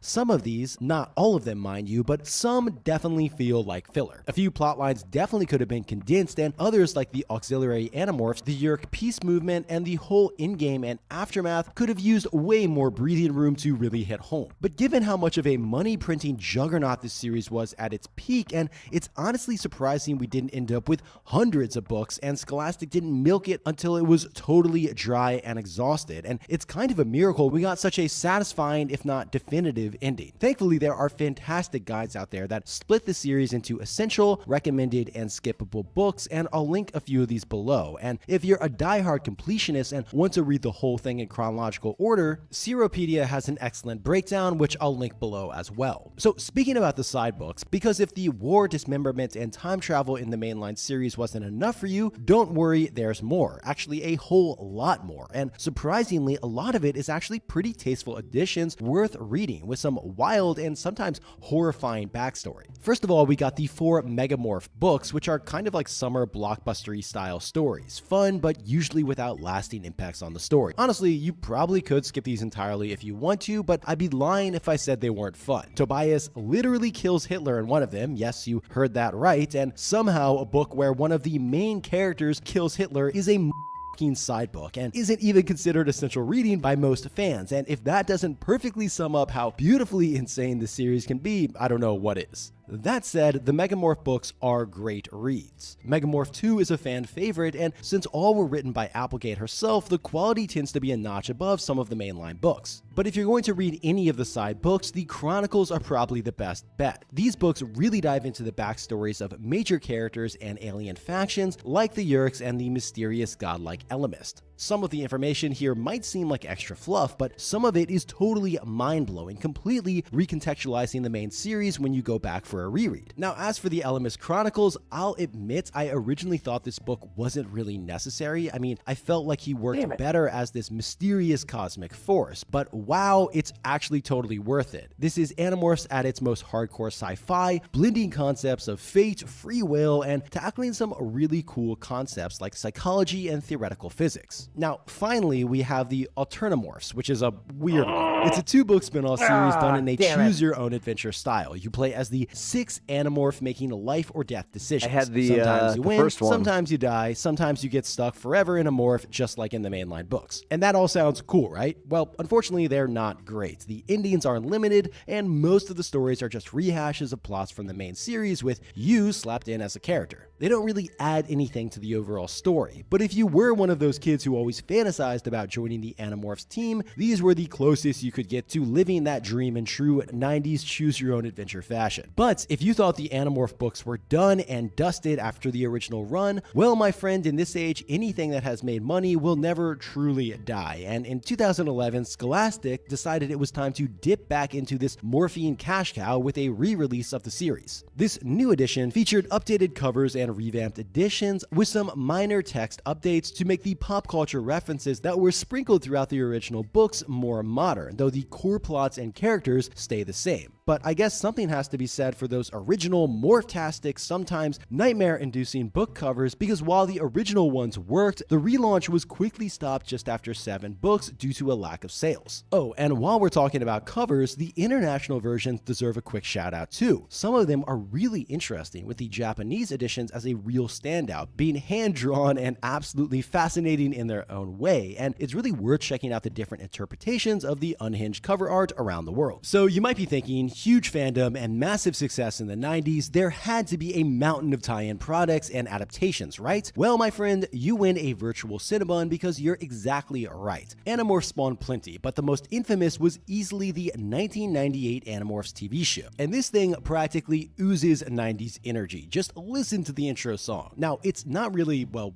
good, but it's weirdly endearing, at least if you have a soft spot for 90s shows. Now, I've got to give them credit for even attempting a live-action Animorphs series, which they clearly did not have the budget for, well, anything, and most critically, animals, many of whom in the books are regularly mauled, crushed, or otherwise brutalized. But even if the crew had money for a proper zoo's worth of critters, the logistics would have been a nightmare, but they tried. Of course, tried comes with trade-offs. For starters, they had to ditch or change most of the morphs. Rachel's elephant and grizzly bear morphs were gone, and she gets a lion instead. Now, the fight scenes are arguably just bad, but charmingly low budget at best. But worse was that it all just felt watered down. The intense and ethical debates that made the book so gripping were totally MIA, which doesn't make sense because you get the idea that in the TV show, they were changed to fit the younger intended audience, but that doesn't make any sense because the intended audience presumably already read the trauma-inducing book, so they could presumably handle it. But in hindsight, it's hard to stay mad. The show was working with a shoestring budget and probably existed mostly to sell more books. The series lasted for 2 seasons, and the reception among fans is mixed at best. Many noted the poor special effects, but some of them are just endearingly janky. And if you couldn't get enough of it, there was also a book tie-in called Meet the Stars of the Animorphs in 1999, which is basically all about the actors in it. And you better believe that Animorphs went all in on tie-in merch. Posters, t-shirts, calendars, student planners, even kites. If you could think it, it probably existed. And let's not forget the holy grail of 90s product placement, fast food promotions. Taco Bell, KFC, and even a promotional travel game from Pizza Hut. But hands down, the weirdest piece of Animorphs merch were the morphine action figures. I had one of those. In the late 90s, Hasbro decided to release Animorph toys under the Transformer brand because, hey, they both involve shapeshifting, right? But obviously they're like two different series, so both audiences found it kind of confusing. And also the human forms of these morph toys were also kind of terrifying. Now, of course, we can't talk about 90s tie-ins without mentioning games, because you better believe Animorphs jumped on that bandwagon too. We got everything from simple jigsaw puzzles to more ambitious original creations like the board game The Invasion, where players choose a morph and race around the board trying to complete missions. Each mission requires a dice roll based on your morph's point value, and if you manage to win 3 missions, you can attempt present the final showdown with the first player to pull it off winning the game. It's a fun idea, but kind of weirdly competitive. You would think that a game based on a series where teamwork is kind of the only thing keeping everyone alive would be cooperative. Now, the game's got a pretty... Well, I mean, it is kind of a co-op game, considering that no matter what, you win because you're going against the boss. It's just who gets to the boss low first. rating on Board Game Geek, That's a little and weird. I'm dying to know what went so wrong, because full transparency, I could not get my hands on this, so if anyone has played it, please let me know. We also got a card game, but rare game. Naturally, we got a whole slew of video games too, because if it was the late 90s and it had a pulse, there were probably video games. We got Animorphs Shattered Reality in 2000, which was a side-scrolling platformer with a surprisingly creative mix of levels and set pieces. Also, some of the soundtracks are absolute bangers. You play as Jake, Marco, Rachel, and Cassie, each with their signature morphs. But let's set some expectations. Most reviews you'll see for this are usually pretty low, often citing the insane difficulty due to mostly just bad controls, and most sadly of all, there's not really much morphing. So what's even the point of an Animorph game with no morphing? Come on. Now, on that note, we got Animorphs for Game Boy Color in 2000, which is surprisingly from Ubisoft, and it's certainly something. Kind of imagine a simplified budget Pokemon knockoff with a color palette so bad it kind of feels like an assault on your eyes. The gameplay is really bad. Pokemon Lights. You fight animals and aliens in turn-based combat to earn new morphs, and the gameplay again was surprisingly they went to a freaking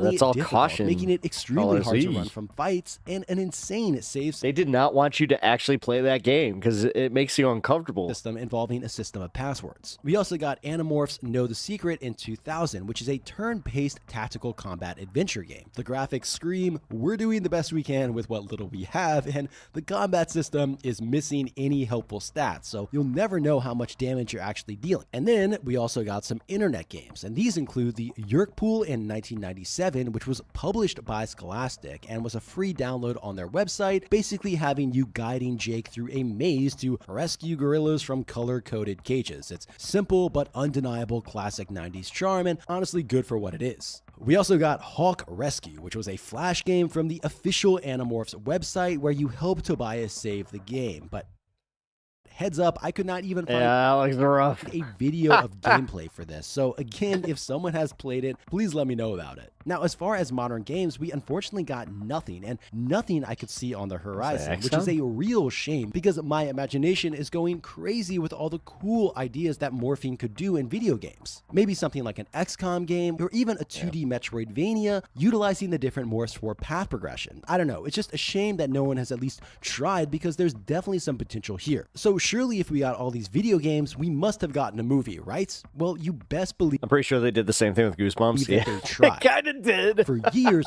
rumors swirled about a potential... Well, yeah, it was... Yeah, Goosebumps was also Scholastic. Animorphs movie. Whispers of an adaptation popped up as early as the mid-2010s, with reports suggesting that Universal Pictures was developing a film, but... He's be as fucked up as the books. Nothing ever came of it. Then, in 2020, the dream seemed closer than ever when an official announcement confirmed that Scholastic Entertainment and Picture Start were teaming up to make it happen, and fans were cautiously optimistic, especially when Animorph authors Applegate and Grant were said to be involved. Unfortunately, that optimism didn't last. By October 2020, Grant announced on Twitter that he and Applegate were stepping away from the project due to quote-unquote creative differences. He later elaborated that basically the producers didn't want to hear what he had to say, and their script outline was not respecting the spirit of the original story, so they left the project. And the project itself has been quiet ever since, so probably stuck in development hell, but maybe it could make a return. Stranger things have happened. But many people argue that Animorphs would work better as a mature animated series anyway, and honestly, I'm kind of with them. A darker stylized adaptation could definitely better capture the gritty tone of the book. He goes right to Berserk. Like Edge Runner would be so cool. Actually, we did kind of get something like this, or at least close to it, with the graphic novels. Now, these were originally published in 2020, and as of now, just a few volumes have been released, with the Capture being the latest installment as of this video. So, are they worth it? Well, you're going to hear mixed things about this, with some people criticizing the similarity in characters' appearances, and other people saying that it feels a bit sanitized compared to the mainline books. But hey, if it helps younger kids get into the series, series, I'm all for it. Now, it's actually unclear on whether or not these will continue, with the latest release possibly being the last, but we're just going to have to see. But all in all, it's just great that there still is official Animorphs content coming out, even if there's no new mainline books or movies on the horizon. Now, if all these adaptations still don't quite scratch your Animorphs itch, don't worry, the fandom has got you covered. And wow, it's seriously amazing to see just how much love this series gets even decades later. You can really tell that a whole generation grew up with these books and poured their creative energy right back into the community. We've got it all: Animorph tattoos, beautifully created fan art, fan-made RPG manuals, which I'll link a great one. Oh my god, I just realized that's the actress from Daredevil. Whoa, and of course, memes. The memes are a thing of beauty. The dedication is real, and one look at the massive Animorphs subreddit and you'll see an endless supply of fan discussions, nostalgic deep dives, and creative projects that keep the spirit of the series alive. There's also no shortage of articles, videos, and retrospectives that explore the many layers of what makes Animorphs unforgettable. It's all heartwarming stuff, honestly, and for a series about war, it sure inspired a lot of joy and bonding, even if maybe most of it is trauma bonding. So the question is, why? Why did this weird, brutal series about a secret galactic war complete with PTSD, child soldiers, and brain slugs not only explode in the 90s, but stick around in the cultural zeitgeist for so long? By all logic, Animorphs probably shouldn't have succeeded. It was too dark, too heavy, too different, and yet there's just nothing else quite like it. Now, I personally think that the series endures because it broke every rule about what kids media was supposed to be. These books didn't shy away from hard truths. They tackled war, trauma, and moral compromises in ways that were honest, messy, and brutal, and all without ever talking down to their audience. It was raw and terrifying, but also deeply human, and for kids grappling with growing up, with learning that the world isn't simple or fair, that kind of storytelling sticks with you. And that complexity and that willingness to trust young readers with hard topics and truths is probably why it still resonates decades later. Plus, you know, morphing into tigers and dinosaurs is just freaking cool, come on. So remember, never stay in morph for longer than 2 hours, and when you're flying, always hit those thermals. I want to give a huge shout out to Logan at Seropedia for helping me tremendously with fact checking and just bouncing ideas off of. Again, Seropedia is a great resource for all things Animorphs, and if I appreciate this guy's commitment to it. I love like when people are fans of series that like have been long forgotten and they make like these really interesting videos on this stuff where, hey, I know that Scholastica was really bad at games, but you know what they were really good at? Setting up book fairs. Dude, those book fairs were the shit. And then you had Book It with Pizza Hut. Oh man. Between Animorphs, Pizza Hut, all that, they got me to read. I hate to say, the marketing worked. Very interesting. I like the series. Hell yeah, Duke. I'm glad you guys enjoyed that. That was, as I said, it was a fun little breakaway from the politics. I've been enjoying doing that more and more. So, let's see, what are we at? 6.5? Okay, so tomorrow I'm going to be popping on for a little bit. Gonna be a chill stream, maybe do some gaming. Who knows? But yeah, I'm gonna come hang out with you guys for a little bit. But I need to be good to myself. I need to go eat. So I'm going to go do that. As I said, guys, thank you so much for supporting the stream. Thank you so much for to the new subscribers, to the new followers. Really appreciate it. There was one more thing that I wanted to cover before I went. Damn it, I can't remember. Oh, the ContraPoints video. Oh, that was it. I used my Power Pack comics to get my kids to read. Nice. Really? Hold on. Before I go, hold on. Power Pack? No shit. Wow. Power Pack. I mean, that's interesting. As somebody who, like, always thought that Franklin Richards was underappreciated.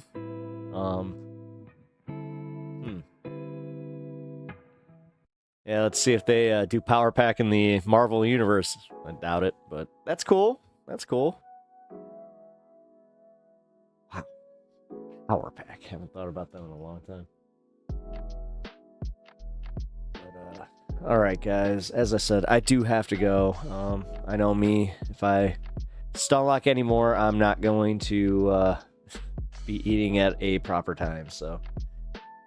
With that said, I appreciate y'all hanging out. Let me do my little outro, and then, yeah. I will see you guys tomorrow, all right? Take care.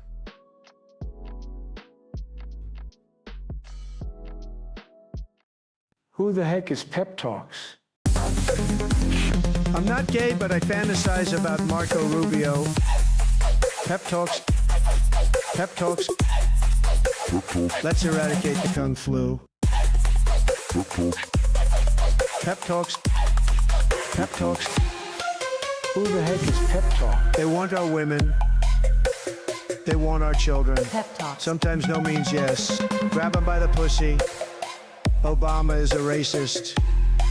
Pep Talks. I'm literally coming. Pep Talks. Pep Talks. We found weapons of mass destruction. My fellow Americans, it has been confirmed today from Pep Talks that we are indeed all high on politics.